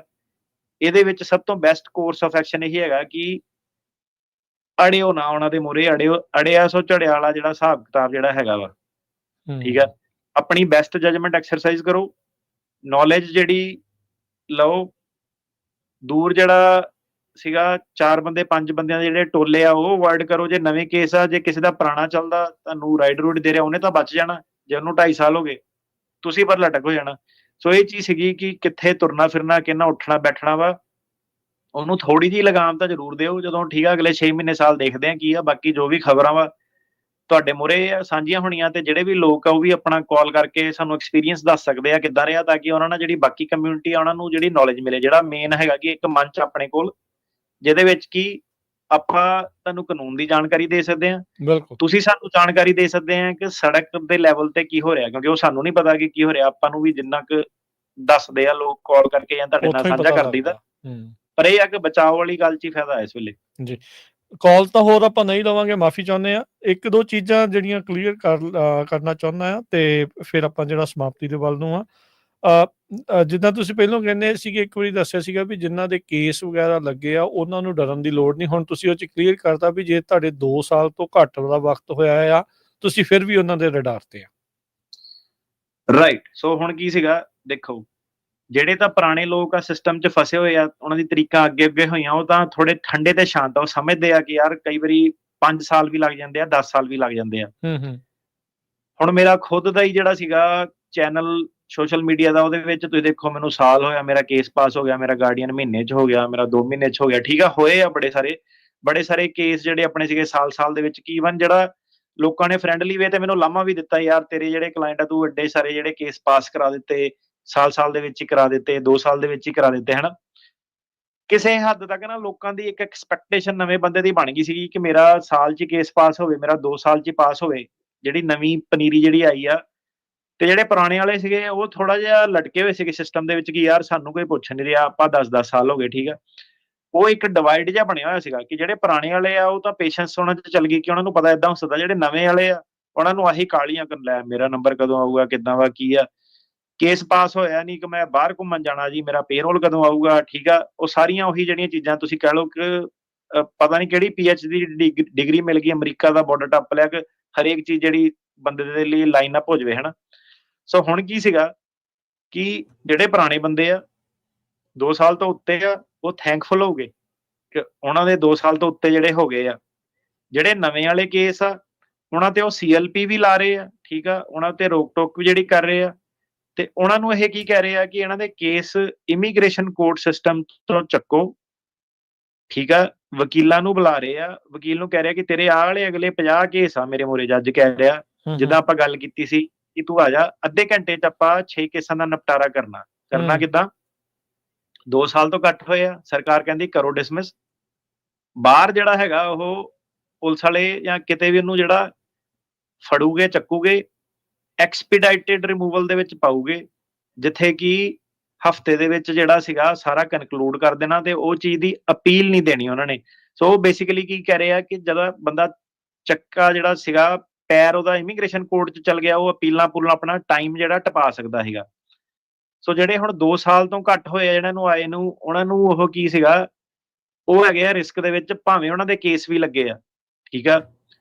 ਸੋ ਇਹ ਚੀਜ਼ ਨੂੰ ਜੇ ਟਰੰਪ ਕਰਨ ਤੇ ਆਵੇ, ਹਨਾ, ਜੇ ਇਹ ਚੀਜ਼ ਨੂੰ ਟਰੰਪ ਕਰਨ ਤੇ ਆਵੇ ਤਾਂ ਉਹ ਚੈੱਕ ਪੁਆਇੰਟ ਲਾ ਕੇ ਬੰਦੇ ਨੂੰ ਰੋਕ ਕੇ, ਭਾਵੇਂ ਉਹ ਸਟੋਰ ਤੇ ਆ, ਭਾਵੇਂ ਉਹ ਟਰੱਕ ਚਲਾ ਰਿਹਾ, 2 ਸਾਲ ਤੋਂ ਜੇ ਘੱਟ ਹੈਗਾ ਉਹਨੂੰ ਐਕਸਪੀਡਾਈਟਿਡ ਰਿਮੂਵਲ ਦੇ ਵਿੱਚ ਪਾ ਸਕਦੇ ਆ ਉਹਦੀ ਇਨਫੋਰਮੇਸ਼ਨ ਲੈ ਕੇ, ਜੇ ਉਹ ਚੀਜ਼ਾਂ ਉਧਰਲੇ ਪਾਸੇ ਨੂੰ ਲੈ ਕੇ ਜਾਣਾ ਚਾਹਣ। ਇਸ ਵੇਲੇ ਉਹ ਉਹਨਾਂ ਦਾ ਜ਼ੋਰ ਜਿਹੜਾ ਹੈਗਾ ਉਹ ਹੈਗਾ ਥੋੜਾ ਜਿਹਾ ਪਬਲਿਸਿਟੀ ਸਟੰਟ ਵੱਲ, ਕਿ ਕ੍ਰਿਮੀਨਲ ਫੜਨੇ ਆ, ਉਹ ਫੜਨੇ ਆ ਜਿਹਨਾਂ ਦੇ ਡੀਪੋਰਟੇਸ਼ਨ ਆਰਡਰ ਆ ਪਹਿਲਾਂ, ਉਹਨਾਂ ਨੂੰ ਚੱਕੋ। ਪਰ ਜਿਹੜੇ ਨਵੇਂ ਵਾਲੇ ਬੰਦੇ ਵੀ ਆ, ਇਹ ਵੀ ਇਹਦੀ ਚਪੇਟ ਦੇ ਵਿੱਚ ਬੜੇ ਵੱਡੇ ਲੈਵਲ ਤੇ ਜਿਹੜਾ ਆ ਸਕਦੇ ਆ, ਮਤਲਬ ਕਿ ਕਾਫੀ ਵੱਡੇ ਲੈਵਲ ਤੇ ਉਹ ਜਿਹੜਾ ਕੋਰਟ ਸਿਸਟਮ ਦਾ ਕਲੀਨ ਅਪ ਜਿਹੜਾ ਕਰ ਸਕਦਾ ਪਿਛਲੇ 2 ਸਾਲ ਵਾਲੇ ਕੇਸਾਂ ਦਾ। ਠੀਕ ਹੈ ਜੀ। ਇੱਕ ਚੀਜ਼ ਜਿਹੜੀ ਰੀਸੈਂਟਲੀ ਵਾਈਟ ਹਾਊਸ ਦੇ ਜਿਹੜੇ ਪ੍ਰੈਸ ਸਕੱਤਰ ਨੇ ਕਿਹਾ ਸੀਗਾ ਵੀ ਇਹ ਮੈਟਰ ਨਹੀਂ ਕਰਦਾ ਵੀ ਤੁਸੀਂ ਆ ਕੇ ਇੱਥੇ ਕੋਈ ਕ੍ਰਾਈਮ ਕੀਤਾ ਕਿ ਨਹੀਂ ਕੀਤਾ, ਜੇ ਤੁਸੀਂ ਅਮਰੀਕਾ ਦੇ ਵਿੱਚ ਆ ਗਏ ਆ, ਸਾਡੇ ਲਈ ਤੁਸੀਂ ਸਾਰੇ ਦੇ ਸਾਰੇ ਹੀ ਕ੍ਰਿਮੀਨਲ ਆ। ਸੋ ਬੇਸਿਕਲੀ ਇਹ ਸਾਰਿਆਂ ਨੂੰ ਹੀ ਆਪਣੇ ਸ਼ਿਕੰਜੇ 'ਚ ਲੈਣਾ ਚਾਹੁੰਦੇ। ਰਾਜਕਰਨ ਜੀ, ਹੁਣ ਗੱਲ ਸਾਰੀ ਉਹੀ ਹੈਗੀ ਕਿ ਦੇਖੋ ਅਲਟਰਾ ਲੈਫਟ ਆ ਗਿਆ। ਅਲਟਰਾ ਲੈਫਟ ਜਦੋਂ ਸੀਗਾ, ਉਹਨਾਂ ਨੇ ਫੋਰਸਿਬਲੀ ਜਵਾਕਾਂ ਦੇ ਜੈਂਡਰ ਵੀ ਚੇਂਜ ਕਰਤੇ, ਪੇਰੈਂਟਸ ਨੂੰ ਕੰਸੈਂਟ ਵੀ ਜਿਹੜਾ ਦਿੱਤਾ, 3-3 4-4 ਸਾਲ ਦੇ ਜਿਹੜੇ ਜਵਾਕ ਸੀਗੇ ਉਹਨਾਂ ਨੂੰ ਹਾਰਮੋਨ ਦਿੱਤੇ, ਇਰੀਵਰਸੀਬਲ ਜਿਹੜੀਆਂ ਸਰਜਰੀਆਂ ਜਿਹੜੀਆਂ ਕਰਤੀਆਂ, ਠੀਕ ਆ। ਹੋਮਲੈਸ ਲੋਕਾਂ ਦੀ ਫਾਰਮਿੰਗ ਕਰਤੀ, ਮਿਲੀਅਨਸ ਆਫ ਡਾਲਰ ਜਿਹੜਾ ਸੀਗਾ ਹੋਮਲੈਸ ਇੰਡਸਟਰੀ ਦੇ ਵਿੱਚ ਫਰਾਡ ਜਿਹੜਾ ਹੋਇਆ, ਬਿਲੀਅਨਸ 'ਚ। ਉਹ ਹਾਂ, ਤੇ ਜਿਹੜਾ ਵਾਰ ਸਪੈਂਡਿੰਗ ਜਿਹੜੀ ਸੀਗੀ, ਉਹ ਤੁਸੀਂ ਦੇਖੋ ਕਿ ਲੜਾਈਆਂ ਜਿਹੜੀਆਂ ਲਾਗੂ ਹੁਣ ਕਿੱਦਾਂ, ਮਤਲਬ ਇੱਕਦਮ ਹੀ ਸੀਜ਼ ਫਾਇਰ ਹੋ ਗਏ ਸਾਰੇ ਦੇ ਸਾਰੇ, ਠੀਕ ਆ। ਤੇ ਜਿਹੜਾ ਸਿਸਟਮ ਸੀਗਾ, ਕਰਪਸ਼ਨ ਬੜੀ ਸੀਗੀ ਇੱਕ ਹਾਈ ਲੈਵਲ ਤੇ, ਹਰੇਕ ਜਿਹੜੇ ਪਹਿਲੂ ਤੇ ਜਿਹੜੀ ਸੀਗੀ। ਫਾਰ ਲੈਫਟ ਵਾਲਿਆਂ ਨੇ ਜਿਹੜਾ ਸੀਗਾ ਕਾਈਂਡ ਆਫ ਵੈਲਫੇਅਰ ਸਟੇਟ ਵੱਲ ਐਕਸਪੈਂਸ਼ਨ ਜਿਹੜੀ ਸੀਗੀ, ਅੱਖਾਂ ਬੰਦ ਕਰ ਲੀਆਂ, ਲਾਅ ਇਦਾਂ ਦੇ ਪਾਸ ਕਰਤੇ, ਜੋ ਵੀ ਹੈ $900 $1000 ਤੋਂ ਥੱਲੇ ਜੇ ਕੋਈ ਚੱਕ ਕੇ ਲੈ ਕੇ ਗਿਆ ਉਹਨੂੰ ਕੁਝ ਕਰਨਾ ਹੀ ਨਹੀਂ। ਇਹ ਹੋਰ ਫੂਡਸ ਤੁਸੀਂ ਚੱਲ ਜਾਓ ਸੈਨੋਜ਼ੇ ਦੇ ਇੱਥੇ, ਜਿਹੜਾ ਹੈਗਾ ਉਹਨਾਂ ਨੇ ਤਾਲੇ ਲਾ ਕੇ ਰੱਖੇ ਹੋਏ ਆ ਕਿ $25 ਤੋਂ ਉੱਤੇ ਜਿਹੜੀ ਚੀਜ਼ ਲੈਣੀ ਆ, ਹੋਲ ਫੂਡਸ ਦੇ ਵਿੱਚ ਗੰਦ ਜਿਹੜਾ ਪਾਇਆ ਹੋਇਆ ਸੀ, ਚੱਕ ਕੇ ਜਿਹੜੇ ਭੱਜ ਜਾਂਦੇ ਸੀਗੇ, ਬੰਦਾ ਜੇ ਰੋਕੇ ਉਹਨੂੰ ਸਜ਼ਾ ਜਿਹੜੀ ਦਿੰਦੇ ਸੀਗੇ। ਇੰਨਾ ਫਾਰ ਜਿਹੜਾ ਲੈਫਟ ਹੋ ਗਿਆ ਸੀਗਾ। ਹੁਣ ਕੀ ਸੀਗਾ ਕਿ ਪੈਂਡੂਲਮ ਹੁੰਦਾ ਨਾ ਘੜੀ ਵਾਲਾ, ਜਦੋਂ ਘੁੰਮਦਾ ਉਹ ਲੈਫਟ ਵੱਲ ਚੱਲ ਜਾਂਦਾ, ਉਹ ਫਿਰ ਜ਼ਿਆਦਾ ਜਦੋਂ ਲੈਫਟ ਵੱਲ ਚੱਲ ਜਾਂਦਾ ਫਿਰ ਬੜੀ ਤੇਜ਼ੀ ਨਾਲ ਵਾਪਸ ਜਾਂਦਾ ਉਹ ਰਾਈਟ ਵੱਲ, ਉਹਨੇ ਰਾਈਟ ਨੂੰ ਜਾਂਦਾ, ਉਹਨੇ ਰਾਈਟ ਵੱਲ ਜਾਂਦਾ। ਹੁਣ ਕਿੰਨਾ ਰਾਈਟ ਵੱਲ ਜਾਣਾ ਤੇ ਕਿੰਨੀ ਦੇਰ ਉੱਥੇ ਠਹਿਰਨਾ, ਇਹ ਕੁਐਸਚਨ ਹੈਗਾ। ਇਹ ਡਿਪੈਂਡ ਕਰਦਾ ਕਿ ਕਿੰਨੇ ਅਮਰੀਕਾ ਦੇ ਲੋਕੀ, ਕੈਨੇਡਾ ਦੇ ਲੋਕੀ ਦੁਖੀ ਆ ਇਮੀਗ੍ਰੈਂਟਾਂ ਤੋਂ। ਲੇਕਿਨ ਰਾਇਲੀ ਵਾਲਾ ਐਕਟ ਹੋ ਗਿਆ, ਆ ਜਿਹੜੀਆਂ ਕਾਰ ਜੈਕਿੰਗਾਂ ਜਿਹੜੀਆਂ ਕਰ ਰਹੇ ਆ, ਫਰੋਤੀਆਂ ਫਰੂਤੀਆਂ, ਜਿਹੜਾ ਸਿਸਟਮ ਜਿਹੜਾ ਸੀਗਾ, ਇਹ ਸਾਰਾ ਡਿਪੈਂਡ ਕਰਦਾ ਹੁਣ ਕਿੰਨੇ ਲੋਕੀ ਦੁਖੀ ਆ। ਸੋ ਉਹਨਾਂ ਨੇ ਕਾਨੂੰਨ ਕੀ ਪਾਸ ਕੀਤਾ, ਉਹਨਾਂ ਨੇ ਕਾਨੂੰਨ ਪਾਸ ਕੀਤਾ ਕਿ ਬੰਦੇ ਨੂੰ ਅਕਿਊਜ਼ ਕੀਤਾ ਵਾ, ਇਹ ਨਹੀਂ ਕਿ ਸਜ਼ਾ ਹੋਈ ਆ ਕੋਰਟ ਦੇ ਵਿੱਚ, ਸਿਰਫ ਦੋਸ਼ ਲਾਏ ਆ। ਉਹ ਕਹਿੰਦੇ ਆ ਲਓ ਹੁਣ ਪੰਗਾ, ਅਕਿਊਜ਼ ਕੀਤਾ, ਚਾਰਜ ਕੀਤਾ, ਬੰਦਾ ਗਿਲਟੀ ਮੰਨ ਗਿਆ। ਆ ਜਿਹੜੀਆਂ ਵੀਡੀਓ ਦੇ ਮੋਹਰੇ ਜਿਹੜਾ ਸੀਗਾ ਸ਼ਰੇਆਮ ਜਿਹੜਾ ਕਰ ਰਹੇ ਸੀਗੇ, ਉਹ ਬੇਸਿਕਲੀ ਕੀ ਕਹਿੰਦਾ ਕਿ ਇਹ ਪਾਓ, ਤੇ ਜਿਹੜਾ ਹੋਮਲੈਂਡ ਸਿਕਿਉਰਿਟੀ ਵਾਲਾ ਹੈਗਾ ਉਹ ਚੱਕ ਕੇ ਮੈਂਡੇਟਰੀ ਡਿਟੇਨ ਕਰੂਗਾ, ਜੱਜਾਂ ਨੂੰ ਪਾਵਰ ਹੈ ਨਹੀਂ ਇਹਨਾਂ ਨੂੰ ਰਿਲੀਜ਼ ਕਰਨ ਦੀ। ਸੋ ਉੱਥੇ ਆ ਕੇ ਉਹਨਾਂ ਨੇ ਜਿਹੜੀ ਗੱਲ ਜਿਹੜੀ ਮੁਕਾਈ ਆ, ਠੀਕ ਆ। ਤੇ ਜਿਹੜੇ ਲੋਕੀ ਆ ਲੋਕਲ ਲੈਵਲ ਤੇ ਅਮਰੀਕਨ ਸੀਗੇ, ਪੁਲਿਸ ਵਾਲੇ ਸੀਗੇ, ਫਾਇਰ ਫਾਈਟਰ ਸੀਗੇ, ਨੈਸ਼ਨਲ ਗਾਰਡ ਵਾਲੇ ਬੰਦੇ ਸੀਗੇ, ਉਹ ਆਲਰੇਡੀ ਵਲੰਟੀਅਰ ਕਰ ਰਹੇ ਆ ਕਿ ਆਪਾਂ ਸਾਨੂੰ ਡਿਪੋਟਾਈਜ਼ ਕਰੋ, ਆਪਾਂ ਤੁਹਾਡੇ ਜਿਹੜੇ ਇਹ ਆਪਰੇਸ਼ਨਸ ਦੇ ਵਿੱਚ ਹੈਲਪ ਜਿਹੜੀ ਕਰਾਂਗੇ। ਸੋ ਜਿਹੜੀ ਬੰਦਿਆਂ ਦੀ ਇਨਫੋਰਸਮੈਂਟ ਦੀ ਪ੍ਰੋਬਲਮ ਸੀਗੀ, ਉਹ ਇਹਨਾਂ ਨੂੰ ਹੁਣ ਇਨਫੋਰਸਮੈਂਟ ਦੀ ਪ੍ਰੋਬਲਮ ਨਹੀਂ ਹੈਗੀ। ਇਹਨਾਂ ਦਾ ਵੀ ਨੈਸ਼ਨਲਿਜ਼ਮ ਜਿਹੜਾ ਬਹੁਤ ਜ਼ਿਆਦਾ ਰਾਈਜ਼ ਦੇ ਉੱਤੇ ਹੈਗਾ। ਹੁਣ ਡਰ ਲੋਕਾਂ ਨੂੰ ਇਹ ਬਣਿਆ ਹੋਇਆ ਕਿ ਇਹ ਲੈਜਿਟ ਡਰ ਹੈਗਾ ਕਿ ਰਾਜਕਰਨ ਜੀ, ਤੁਹਾਡੇ ਮੇਰੇ ਵਰਗਾ ਬੰਦਾ ਇਹ ਹੁਣ ਕਿਹਾ ਨਹੀਂ ਜਾ ਸਕਦਾ, ਭਾਵੇਂ ਆਪਾਂ US ਸਿਟੀਜ਼ਨ ਆ, ਪਰ ਇਹ ਕਿਹਾ ਨਹੀਂ ਜਾ ਸਕਦਾ ਸਾਡੇ ਵਰਗਾ ਬੰਦਾ ਵੀ ਗਲਤ ਟਾਈਮ ਤੇ ਗਲਤ ਜਗ੍ਹਾ ਜਿਹੜਾ ਮੌਜੂਦ ਹੋਵੇ, ਰਾਉਂਡ ਅਪ ਕੀਤਾ ਜਾ ਸਕਦਾ ਵਾ, ਜੇਲ੍ਹ ਦੇ ਵਿੱਚ ਪਾਇਆ ਜਾ ਸਕਦਾ ਵਾ। ਇਹ ਗੱਲ ਹੋਰ ਆ ਕਿ ਬਾਅਦ ਚ ਆਪਾਂ ਛੁੱਟ ਜਾਾਂਗੇ, ਪਰ ਜਿਹੜੀ ਉਹ ਇੱਕ ਦਿਨ ਦੀ ਜਿਹੜੀ ਜੇਲ੍ਹ ਹੋਊਗੀ, ਉਹ ਸਾਰਾ ਜਿਹੜਾ ਸਿਸਟਮ ਹੋਊਗਾ, ਉਹ ਪ੍ਰੋਬਲਮੈਟਿਕ ਆ। ਪ੍ਰੋਬਲਮੈਟਿਕ ਖੱਜਲ ਕਿਉਂ ਆ? ਖੁਆਰੀ ਕਿਉਂਕਿ ਹੁਣ ਜੇ ਹੋਊਗੀ। ਮੇਰੇ ਕੋਲ ਆ ਕੇ ਪੁੱਛਣ ਕਿ ਭਾਈ ਤੂੰ ਆਪਣਾ ਸਟੇਟਸ ਦੱਸ ਇਮੀਗ੍ਰੇਸ਼ਨ ਦਾ, ਮੈਂ ਉਹਨੂੰ ਮਿੰਟਾਂ 'ਚ ਦੱਸ ਸਕਦਾ ਕਿ ਭਾਈ ਮੈਂ US ਸਿਟੀਜ਼ਨ ਹੈਗਾ, ਪਰ ਗੱਲ ਹੈਗੀ ਕਿ ਮੈਂ ਉਹਨੂੰ ਕਿਉਂ ਦੱਸਾਂ?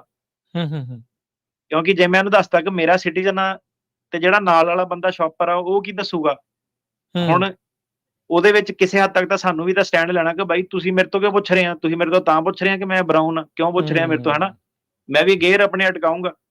ਸੋ ਇਹ ਹੈ ਕਿ ਭਾਵੇਂ ਮੈਂ ਉਸ ਸਿਚੁਏਸ਼ਨ ਤੋਂ ਸੌਖੇ ਤਰੀਕੇ ਨਾਲ ਨਿਕਲ ਸਕਦਾ ਹੈਗਾ, ਪਰ ਉੱਥੇ ਆਪਾਂ ਗੇਅਰ ਆਪਣਾ ਅਟਕਾਣਾ ਬਣਦਾ ਵਾ ਕਿ ਭਾਈ ਤੁਸੀਂ ਕਿਹੜੇ ਉਹਦੇ ਨਾਲ ਪੁੱਛ ਰਹੇ ਆ, ਠੀਕ ਆ? ਕਿਉਂ ਤੁਸੀਂ ਮੈਨੂੰ ਰਾਉਂਡ ਅਪ ਕਰ ਰਹੇ ਆ, ਉਹ ਕਰ ਰਹੇ ਆ? ਬਾਕੀ ਗੱਲਾਂ ਬਾਅਦ ਦੀਆਂ ਕਿ ਜੇ ਪ੍ਰੋਫਾਈਲਿੰਗ ਕੀਤੀ ਹੈ ਜਾਂ ਉਹ ਕੀਤੀ ਹੈ, ਇਹਨਾਂ ਤੇ ਲਾਅ ਸੂਟ ਜਾਂ ਐਕਸ਼ਨ ਕਿੱਦਾਂ ਹੁੰਦੇ ਆ। ਪਰ ਹੁਣ ਇਹ ਹੈ ਕਿ ਜੇ ਸਿਟੀਜ਼ਨ ਆ ਜਾਂ ਉਹ, ਜੇ ਉਹ ਡਰ ਦੇ ਮਾਰੇ ਉਹਨਾਂ ਨੇ ਕਹਿਤਾ ਕਿ ਲੈ ਵੀ ਮੈਂ ਤਾਂ ਸਿਟੀਜ਼ਨ ਆ, ਮੈਂ ਤਾਂ ਆਹ ਕਰ ਲਾ, ਪਰ ਜਿਹੜੇ ਨਾਲ ਦੇ ਕੱਚੇ ਆ ਉਹਨਾਂ ਦੀ ਪ੍ਰੋਫਾਈਲਿੰਗ ਹੋਊਗੀ। ਪਰ ਇਹਦੇ ਨਾਲ ਤੁਸੀਂ ਵੀ ਤਾਂ ਗਿਵ ਅਪ ਕਰ ਰਹੇ ਹੋ ਨਾ, ਤੁਸੀਂ ਵੀ ਤਾਂ ਇਹ ਕਰ ਰਹੇ ਹੋ ਕਿ ਨਹੀਂ ਠੀਕ ਆ, ਮੈਂ ਮੰਨਦਾ ਕਿ ਤੁਸੀਂ ਲੋਕ ਸੁਪੀਰੀਅਰ ਆ, ਮੈਂ ਓਕੇ ਆ ਕਿ ਮੈਨੂੰ ਐਜ਼ ਅ ਬਰਾਊਨ ਪਰਸਨ ਤੁਸੀਂ ਅਰੈਸਟ ਕੀਤਾ, ਪਰ ਇਹ ਹੈ ਕਿ ਤੁਹਾਡਾ ਵੀ ਉੱਥੇ ਸਟੈਂਡ ਲੈਣਾ ਬਣਦਾ ਕਿ ਬਾਈ ਤੂੰ ਕਿਹੜੀ ਅਥਾਰਟੀ ਦੇ ਨਾਲ ਮੈਨੂੰ ਪੁੱਛ ਰਿਹਾ ਕਿ ਮੇਰੀ ਆਈਡੀ ਜਿਹੜੀ ਹੈਗੀ ਆ। ਸੋ ਹੁਣ ਜਿਹੜੀ ਇਹ ਚੀਜ਼ ਹੈਗੀ ਆ ਕਿ ਆਪਾਂ ਇਹ ਦੇਖਣਾ ਕਿ ਕਿੱਡੀ ਫਾਰ ਰਾਈਟ ਜਿਹੜਾ ਜਾਂਦਾ, ਠੀਕ ਆ ਜੀ ਕੌਣ ਇਹਦੀ ਚਪੇਟ ਦੇ ਵਿੱਚ ਆਂਦਾ, ਠੀਕ ਆ? ਸਿੰਪਲੀ ਸਪੀਕਿੰਗ ਕਿ ਐਜ਼ ਅ ਬਰਾਊਨ ਪਰਸਨ ਹੁਣ ਜਿਹੜੀਆਂ ਪ੍ਰੋਬਲਮਾਂ ਵੱਧਦੀਆਂ ਕਿ ਨਹੀਂ ਵੱਧਦੀਆਂ, ਜਿਹੜਾ ਬੰਦਾ ਸੋਚਦਾ ਕਿ ਨਹੀਂ ਮੇਰੇ ਜਵਾਕ ਤਾਂ ਉਰੇ ਦੇ ਜੰਮਪਾਲਾ ਸਿਟੀਜ਼ਨ ਹੈਗੇ ਤਾਂ ਬਰਾਊਨ ਹੀ ਆ ਨਾ, ਉਹਨਾਂ ਦਾ ਕਿੱਦਾਂ? ਉਹ ਕਿੱਦਾਂ ਡਿਸਟਿੰਗੁਇਸ਼ ਕਰੂਗੇ ਕਿ ਇਹ ਬੰਦਾ ਉਹ ਵਾਲੀ ਕੈਟਾਗਰੀ 'ਚ ਨਹੀਂ ਹੈਗਾ ਜਿਹੜਾ ਕਿ 1 ਸਾਲ ਦੇ ਜਿਹੜੇ ਜਵਾਕ ਆ ਜਾਂ ਡਰੀਮਰ ਆ ਜਿਹੜੇ ਲੈ ਕੇ ਆਏ ਸੀਗੇ? ਕਿਉਂਕਿ ਭਾਵੇਂ ਇੱਥੇ ਦੇ ਹਿਸਾਬ ਨਾਲ ਹੀ ਉਹਦੀ ਬੋਲੀ ਹੈਗੀ, ਪਹਿਰਾਵਾ ਹੈਗਾ, ਪਰ ਇਹ ਕਿੱਦਾਂ ਪਤਾ ਲੱਗਦਾ ਕਿ ਉਹ ਇਮੀਗ੍ਰੈਂਟ ਆ ਜਾਂ ਨਹੀਂ ਆ, ਠੀਕ ਆ? ਕਿੰਨੇ ਸਾਰੇ ਹਿਸਪੈਨਿਕ ਨੇ ਰਾਉਂਡ ਅਪ ਕੀਤੇ ਆ। ਸੋ ਇਹ ਗੱਲ ਆ ਕਿ ਜਿਹੜੇ ਈਵਨ ਬੌਰਨ ਜਿਹੜੇ ਪਰਸਨ ਹੈਗੇ ਆ, ਕਿਸੇ ਨਾ ਕਿਸੇ ਹੱਦ ਤੱਕ ਜੇ ਇਹ ਪੈਂਡੂਲਮ ਟੂ ਫਾਰ ਜਿਹੜਾ ਰਾਈਟ ਸਵਿੰਗ ਹੋ ਗਿਆ ਤੇ ਪ੍ਰੋਫਾਈਲਿੰਗ ਜਿਹੜੀ ਸੀਗੀ ਵਧੂਗੀ, ਓਬਵੀਅਸਲੀ ਹੋਰ ਜ਼ਿਆਦਾ ਜਿਹੜਾ ਸੀਗਾ ਫਾਲ ਬੈਕ ਹੋਊਗਾ। ਹੁਣ ਤੁਸੀਂ ਇਹ ਜ਼ਰੂਰ ਕਹਿ ਸਕਦੇ ਆ ਕਿ ਲੈ ਵੀ ਮੈਂ ਤਾਂ ਆਪਣੀ ਆਈਡੀ ਦਿਖਾ ਕੇ ਬਾਹਰ ਆ ਜਾਣਾ, ਪਰ ਉਹਦੇ ਵਿੱਚ ਵੀ ਤਾਂ ਪ੍ਰੋਬਲਮ ਆ ਨਾ। ਉਹਦਾ ਮਤਲਬ ਇਹ ਹੈ ਕਿ ਤੁਹਾਨੂੰ ਵੀ ਤਾਂ ਫਿਰ ਉਹ ਸੈਕੰਡ ਕਲਾਸ ਸਿਟੀਜ਼ਨ ਟਰੀਟ ਕਰ ਰਹੇ ਆ ਨਾ, ਕਿ ਗੋਰੇ ਨੂੰ ਨਹੀਂ ਜੇ ਆਈਡੀ ਦਿਖਾਉਣ ਦੀ ਲੋੜ ਪੈ ਰਹੀ, ਤੁਹਾਨੂੰ ਕਿਉਂ ਆਈਡੀ ਦਿਖਾਉਣ ਦੀ ਲੋੜ ਪੈ ਰਹੀ ਆ, ਰਾਈਟ? ਉਹ ਵੀ ਤਾਂ ਮੁੱਦਾ ਇੱਕ ਹੈਗਾ ਨਾ। ਸੋ ਆਪਾਂ ਵੇਖਦੇ ਹਾਂ ਕਿ ਕਿੱਥੇ ਤੱਕ ਜਿਹੜੀ ਗੱਲ ਜਾਂਦੀ ਆ। ਬਾਕੀ ਏਦਾਂ ਵਾ ਕਿ ਗੱਲਾਂ ਬਾਤਾਂ ਜਿਹੜੀਆਂ ਕਈ ਹੁੰਦੀਆਂ ਲਾਈਫ ਦੇ ਵਿੱਚ, ਸਿਧਾਂਤਾਂ ਦੇ ਲਈ, ਪ੍ਰਿੰਸੀਪਲ ਦੇ ਲਈ ਸਟੈਂਡ ਘੱਟ ਜਾਣੇ ਜਿਹੜੇ ਲੈਂਦੇ ਹੁੰਦੇ ਆ। ਗੱਲ ਹੁਣ ਸਾਰੀ ਉਹੀ ਹੈਗੀ ਆ ਕਿ ਕੌਣ ਇੰਡੀਵਿਜੂਅਲ ਲੈਵਲ ਤੇ ਸਟੈਂਡ ਲੈਂਦਾ, ਕੌਣ as a community as a whole ਕਿੱਥੇ ਜਿਹੜੀ ਸਟੈਂਡ ਲੈਂਦੀ ਆ। ਤੇ ਰੈਲੀਆਂ ਜਿਹੜੀਆਂ ਤੁਸੀਂ ਦੇਖੋ ਕਿ ਸੀਗੀਆਂ ਸਿਐਟਲ ਦੇ ਵਿੱਚ, ਹੁਣ ਕਿੱਡੀ ਵੱਡੀ ਰੈਲੀ ਸੀਗੀ, ਤੁਹਾਨੂੰ ਹਿਸਪੈਨਿਕ ਲੋਕੀ, ਉਹਨਾਂ ਦੇ ਚਰਚ, ਉਹਨਾਂ ਦੀਆਂ ਸੰਸਥਾਵਾਂ ਜਿਹੜੀਆਂ ਦਿਖ ਜਾਣੀਆਂ ਵਾ। ਅਜੇ ਤੱਕ ਦੇਸੀ ਬੰਦਿਆਂ ਦੀ ਰੈਲੀ ਨਹੀਂ ਕਦੀ ਦਿਖੀ, ਭਾਵੇਂ ਡਿਪੋਟੇਸ਼ਨ ਉਹ ਵੀ ਆਰਡਰ ਆ, ਉਹ ਬਹਿ ਕੇ ਪਿੱਛੇ ਉਹੀ ਆ ਵੇਖ ਰਹੇ ਆ ਕਿ ਕਿੱਦਾਂ। ਪਰ ਜਿਹੜਾ ਫਰੰਟ ਲਾਈਨਸ ਤੇ ਜਿਹੜੇ ਹੁੰਦੇ ਆ, ਉਹ ਇਹਨਾਂ ਦੀਆਂ ਸੰਸਥਾਵਾਂ, ਇਹਨਾਂ ਦੀਆਂ ਆਰਗੇਨਾਈਜੇਸ਼ਨਸ ਹੀ ਹੁੰਦੀਆਂ ਵਾ। ਇਹੀ ਲੋਕ ਜਿਹੜੇ ਮੋਬਿਲਾਈਜ਼ ਜਿਹੜੇ ਚੀਜ਼ ਕਰਦੇ ਆ, ਵਿਰੋਧ ਪ੍ਰਦਰਸ਼ਨ ਵਗੈਰਾ ਜਿਹੜੇ ਕਰਦੇ ਆ। ਇੱਥੇ ਸੈਂਟੈਨਾ ਰੋਡ ਤੇ ਵੀ ਸੀਗਾ, ਆਪਣੇ ਸੈਨੋਜ਼ ਵਿੱਚ ਵੀ ਕਈ ਜਗ੍ਹਾ ਹੋਏ ਆ, ਕਈ ਸ਼ਹਿਰਾਂ 'ਚ ਜਿਹੜੇ ਹੋਇਆ, ਫਰੈਸ਼ਨੋ 'ਚ ਹੋਏ, ਕਈ ਥਾਵਾਂ ਤੇ ਹੋਏ ਆ। ਪਰ ਉਹਦੇ ਵਿੱਚ ਜਿਹੜੇ ਪੰਜਾਬੀ ਪ੍ਰਧਾਨ ਆ ਉਹ ਦੂਰ ਤੱਕ ਨਹੀਂ ਹੈਗੇ ਅਜੇ ਤੱਕ। ਮਤਲਬ ਇਹ ਆ ਕਿ ਹੁਣ ਗੱਲ ਸਿਰਫ ਇਹੀ ਹੈ ਕਿ ਕਦ ਤੱਕ ਕਿਹਨੇ ਵੇਟ ਕਰਨੀ ਆ ਤੇ ਕਿੱਧਰ ਨੂੰ ਇਹ ਚੀਜ਼ਾਂ ਜਿਹੜੀਆਂ ਜਾਣੀਆਂ ਵਾ। ਤੇ ਇਸ ਵੇਲੇ ਕਿਉਂਕਿ ਐਜ਼ ਅ ਕਮਿਊਨਿਟੀ ਕੋਈ ਹੋਰ ਪ੍ਰੋਟੈਕਸ਼ਨ ਦਾ ਫੋਰਮ ਨਹੀਂ ਹੈਗਾ, ਆਪਾਂ ਤਾਂ ਸਿਰਫ ਜਿਹੜੀ ਐਡਵਾਈਸ ਜਿਹੜੀ ਦੇ ਸਕਦੇ ਆ ਇੱਥੇ, ਠੀਕ ਆ?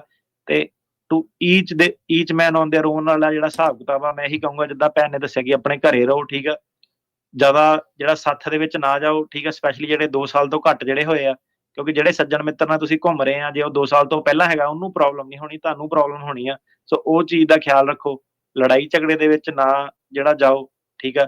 ਤੇ ਇਹ ਜਿਹੜਾ ਚੱਕਰ ਜਿਹੜਾ ਆਣਾ, ਫਾਈਨਲੀ ਜਿਹੜੇ ਲੋਕੀ ਕੇਸ ਪਾਸ ਹੋਣ ਤੋਂ ਬਾਅਦ ਟਪੂਸੀ ਮਾਰ ਕੇ ਨੇਪਾਲ ਰਾਹੀਂ ਆਪਣਾ ਇੰਡੀਆ ਜਾ ਰਹੇ ਆ, ਇਹ ਤੁਸੀਂ ਮਜ਼ਾਕ ਉਡਾ ਰਹੇ US ਦੇ ਅਸਾਈਲਮ ਦੇ ਸਿਸਟਮ ਦਾ। ਏਦਾਂ ਨਾ ਕਰੋ, ਇਹ ਕੰਮਾਂ 'ਚ ਨਾ ਪਾਓ ਜਿਹੜਾ। ਤੇ ਸਪੈਸ਼ਲੀ ਕਈ ਤਾਂ ਜਿਹੜੇ ਸਿੱਧੇ ਹੀ ਜਿਹੜੇ ਚੱਲ ਜਾਂਦੇ ਆ, ਮਤਲਬ ਹੁਣ ਗੱਲ ਇਹੀ ਆ ਜਾਂਦੀ ਕਿ ਫਿਰ ਸਵਾਲ ਉੱਠਦਾ ਕਿ ਇਹ ਫ੍ਰਿਵਲਸ ਤਾਂ ਨਹੀਂ ਸੀਗਾ ਇਹਦਾ ਕੇਸ, ਕਿਉਂਕਿ ਆਪਣੇ ਦੇਸ਼ 'ਚ ਹੀ ਵਾਪਸ ਜਾ ਰਿਹਾ ਗ੍ਰੀਨ ਕਾਰਡ ਆਏ ਤੋਂ ਬਾਅਦ, ਕਿਉਂ ਜਾ ਰਿਹਾ? ਵਿਆਹ ਕਰਾਉਣ ਜਾ ਰਿਹਾ। ਤੇ ਇਤੋਂ ਮਤਲਬ ਡੇਟਾ ਜਦੋਂ ਉਹ ਇਕੱਠਾ ਕਰਦੇ ਆ ਕਿ ਕਿੰਨੀ ਹਜ਼ਾਰਾਂ ਦੀ ਗਿਣਤੀ ਦੇ ਵਿੱਚ ਲੋਕੀ ਜਿਹੜੇ ਜਾ ਰਹੇ ਆ, ਨਹੀਂ ਜਾ ਰਹੇ ਆ, ਤੇ ਉਹ ਤੁਸੀਂ ਆਪ ਬਾਕੀ ਜਿਹੜੇ ਸਿਆਣੇ ਆ, ਠੀਕ ਆ? ਤੇ ਉਹ ਚੀਜ਼ ਦੇ ਵਿੱਚ ਤੁਸੀਂ ਦੇਖੋ ਕਿ ਪ੍ਰੋਬਲਮ ਸਿਰਫ ਫਿਰ ਉਹ ਬੰਦੇ ਤੱਕ ਨਹੀਂ ਸੀਮਿਤ ਹੈਗੀ। ਸੋ ਉਹ ਚੀਜ਼ ਨੂੰ ਵੀ ਉਹ ਐਕਸਟੈਪਲੇਟ ਕਰੂਗੇ, ਕਿਉਂਕਿ ਇਹਨਾਂ ਨੇ ਆਪਣੀਆਂ ਕਮੇਟੀਆਂ ਬਣਾਈਆਂ, ਉਹ ਆਫਿਸਰ ਰਿਪੋਰਟ ਕਰੂਗਾ ਯਾਰ ਏਦਾਂ ਹੁੰਦਾ ਵਾ, ਨੇਪਾਲ ਦਾ ਬਹਾਨਾ ਲਾਉਂਦੇ ਆ, ਏਦਾਂ ਕਰਦੇ, ਓਦਾਂ ਕਰਦੇ ਆ। ਉਹ ਜਿਹੜੀ ਚੀਜ਼ ਆ, ਉਹ ਚੀਜ਼ ਕਿਸੇ ਨਾ ਕਿਸੇ ਟਾਈਮ ਤਾਂ ਦੇਖੋ ਆ ਕੇ ਉਹਨੇ ਡੰਗਣਾ, ਕਈ ਸਾਰੇ ਲੋਕਾਂ ਨੂੰ, ਠੀਕ ਆ। ਤੇ ਸਿਟੀਜ਼ਨਸ਼ਿਪ ਦੇ ਵੇਲੇ ਜਿਹੜੀ ਤੁਹਾਡੀ ਟਰੈਵਲ ਆ, ਕਿਹੜੀ ਕੰਟਰੀ ਵਿਜ਼ਿਟਡ ਹੈਗਾ, ਉਹ ਸਾਹਮਣੇ ਜਿਹੜੀਆਂ ਆਊਗੀਆਂ ਚੀਜ਼ਾਂ ਆ ਸਕਦੀਆਂ। ਉਹਦੇ ਵਿੱਚ ਵੀ ਜਦੋਂ ਆਪਾਂ ਇਹ 4 ਸਾਲ ਪਹਿਲਾਂ ਗੱਲ ਕਰਦੇ ਸੀ ਨਾ ਕਿ ਏਦਾਂ ਨਾ ਕਰੋ, ਜਦੋਂ ਸ਼ੋਅ ਸ਼ੁਰੂ ਕੀਤਾ ਸੀਗਾ, ਉਹਦੇ ਵਿੱਚ ਵੀ ਥੱਲੇ ਇੱਕ ਜਿਹੜਾ ਸੀਗਾ ਕਹਿੰਦੇ ਨੀ ਬਗਾਨੀ ਸ਼ਾਦੀ ਮੈਂ, ਉਹ ਜਿਹੜਾ ਅਬਦੁੱਲਾ ਦੀਵਾਨਾ ਵਾਲਾ ਸਾਹਿਬ ਸੀਗਾ, ਇੱਕ ਬੰਦਾ ਆਪ ਵਕੀਲ ਬਣਿਆ ਹੁੰਦਾ, ਕਮੈਂਟਾਂ ਤੇ ਲੈ ਐਵੇਂ ਮਾਰੀ ਜਾਂਦੇ, ਚੱਲ ਜਾ ਕੁਛ ਨਹੀਂ ਹੁੰਦਾ, ਮੇਰਾ ਦੋਸਤ ਵੀ ਜਾ ਕੇ ਆਇਆ, ਮੈਂ ਵੀ ਜਾ ਕੇ ਆਇਆ। ਉਹ ਜਿਹੜਾ ਸੀਗਾ ਅਬਦੁੱਲਾ ਦੀਵਾਨਾ, ਉਹਨੇ ਹੁਣ ਤੁਹਾਨੂੰ ਡੁੱਬਣਾ ਵਾ ਕਿੱਦਾਂ ਵਾ, ਕਿਉਂਕਿ ਕੀ ਸੀਗਾ ਕਿ ਉਦੋਂ ਨਹੀਂ ਸੀਗੀ ਇਨਫੋਰਸਮੈਂਟ, ਹੁਣ ਇਨਫੋਰਸਮੈਂਟ ਆ ਰਹੀ ਆ। ਜੀ ਹੁਣ ਅਬਦੁੱਲੇ ਨੂੰ ਪੁੱਛੋ ਕਿ ਲੈ ਬਈ ਤੂੰ ਜਾ ਕੇ ਦਿਖਾ ਨੇਪਾਲ, ਫੇਰ ਗੱਲ ਜਿਹੜੀ ਹੋਊਗੀ। ਸੋ ਕੀ ਸੀਗਾ, ਐਵੇਂ ਨਾ ਕਿਸੇ ਦੀ ਸਲਾਹ ਦੇ ਵਿੱਚ ਪੈ ਜਾਇਆ ਕਰੋ। ਹਰੇਕ ਬੰਦਾ ਡਾਕਟਰ, ਵੈਦ, ਵਕੀਲ ਜਿਹੜਾ ਬਣਨ ਨੂੰ ਫਿਰਦਾ ਵਾ, ਪਤਾ ਕੁਛ ਨਹੀਂ ਹੁੰਦਾ। ਇੱਧਰ ਦੀ ਉਦਾਂ ਹੀ ਬਸ ਜਿਹੜਾ ਨਾ ਜਿਗਰਾ ਕਰਕੇ ਲੈ ਕੁਛ ਨਹੀਂ ਹੁੰਦਾ, ਚੱਕ ਦੋ ਫੱਟੇ, ਕਰ ਦੋ ਫੱਟੇ, ਏਦਾਂ ਨਹੀਂ ਹੁੰਦਾ। ਲਾਅ ਦਾ ਜਿਹੜਾ ਸੀਗਾ, ਇੱਕ ਵਾਰੀ ਲਾਅ, ਬਲੈਕ ਲੈਟਰ ਲਾਅ ਆ, ਠੀਕ ਆ। ਉਹ ਬੇਸਿਕਲੀ ਉਹਨਾਂ ਦਾ ਇਹ ਹੈਗਾ ਕਿ ਆਪਣੀ ਕੰਟਰੀ ਦਾ ਤੁਸੀਂ ਪਾਸਪੋਰਟ ਵੀ ਨਹੀਂ ਯੂਜ਼ ਕਰ ਸਕਦੇ ਕਿਸੇ ਹੋਰ ਕੰਟਰੀ ਜਾਣ ਲਈ। ਇਹ ਲਾਅ ਜਿਹੜਾ ਹੈਗਾ, ਉਹਨੂੰ ਜਿਹੜਾ ਸੀਗਾ ਏਦਾਂ ਕਿ ਨਹੀਂ ਜੀ ਐਵੇਂ ਮਾਰਦੇ ਆ, ਕੁਛ ਨਹੀਂ ਹੁੰਦਾ, ਟੈਨਸ਼ਨ ਨਾ ਲਓ। ਉਹ ਚੀਜ਼ ਜਿਹੜੀ ਸੀਗੀ, ਏਦਾਂ ਦੇ ਵਿਅਕਤੀ ਤੋਂ ਬਚੋ। ਸਭ ਤੋਂ ਡੇਂਜਰ ਤੁਹਾਡੇ ਲਈ ਉਹੀ ਵਿਅਕਤੀ ਹੈਗਾ ਜਿਹੜਾ ਤੁਹਾਨੂੰ ਬਿਨਾਂ ਸੋਚੀ ਜਿਹੜੀ ਏਦਾਂ ਦੀ ਅਗੜ ਧੂਜੀ ਸਲਾਹ ਜਿਹੜੀ ਦੇ ਰਿਹਾ ਵਾ। ਸੋ ਇਹ ਟਰੈਵਲ ਵਾਲੇ ਜਿਹੜੇ ਕੰਮ ਆ, ਇਹ ਚੱਕਰਾਂ ਤੋਂ ਜਿਹੜਾ ਸੀਗਾ ਦੂਰ ਰਹੋ। ਜੀ, ਥੈਂਕ ਯੂ ਟਰਕੀਆਣਾ ਜੀ, ਮਿਹਰਬਾਨੀ, ਸ਼ੁਕਰੀਆ। ਤੇ ਮਿਲਦੇ ਹਾਂ ਜੀ ਫਿਰ ਆਪਾਂ ਅਗਲੇ ਹਫ਼ਤੇ ਫਿਰ। ਧੰਨਵਾਦ, ਸਤਿ ਸ਼੍ਰੀ ਅਕਾਲ ਜੀ। ਸਤਿ ਸ਼੍ਰੀ ਅਕਾਲ ਜੀ।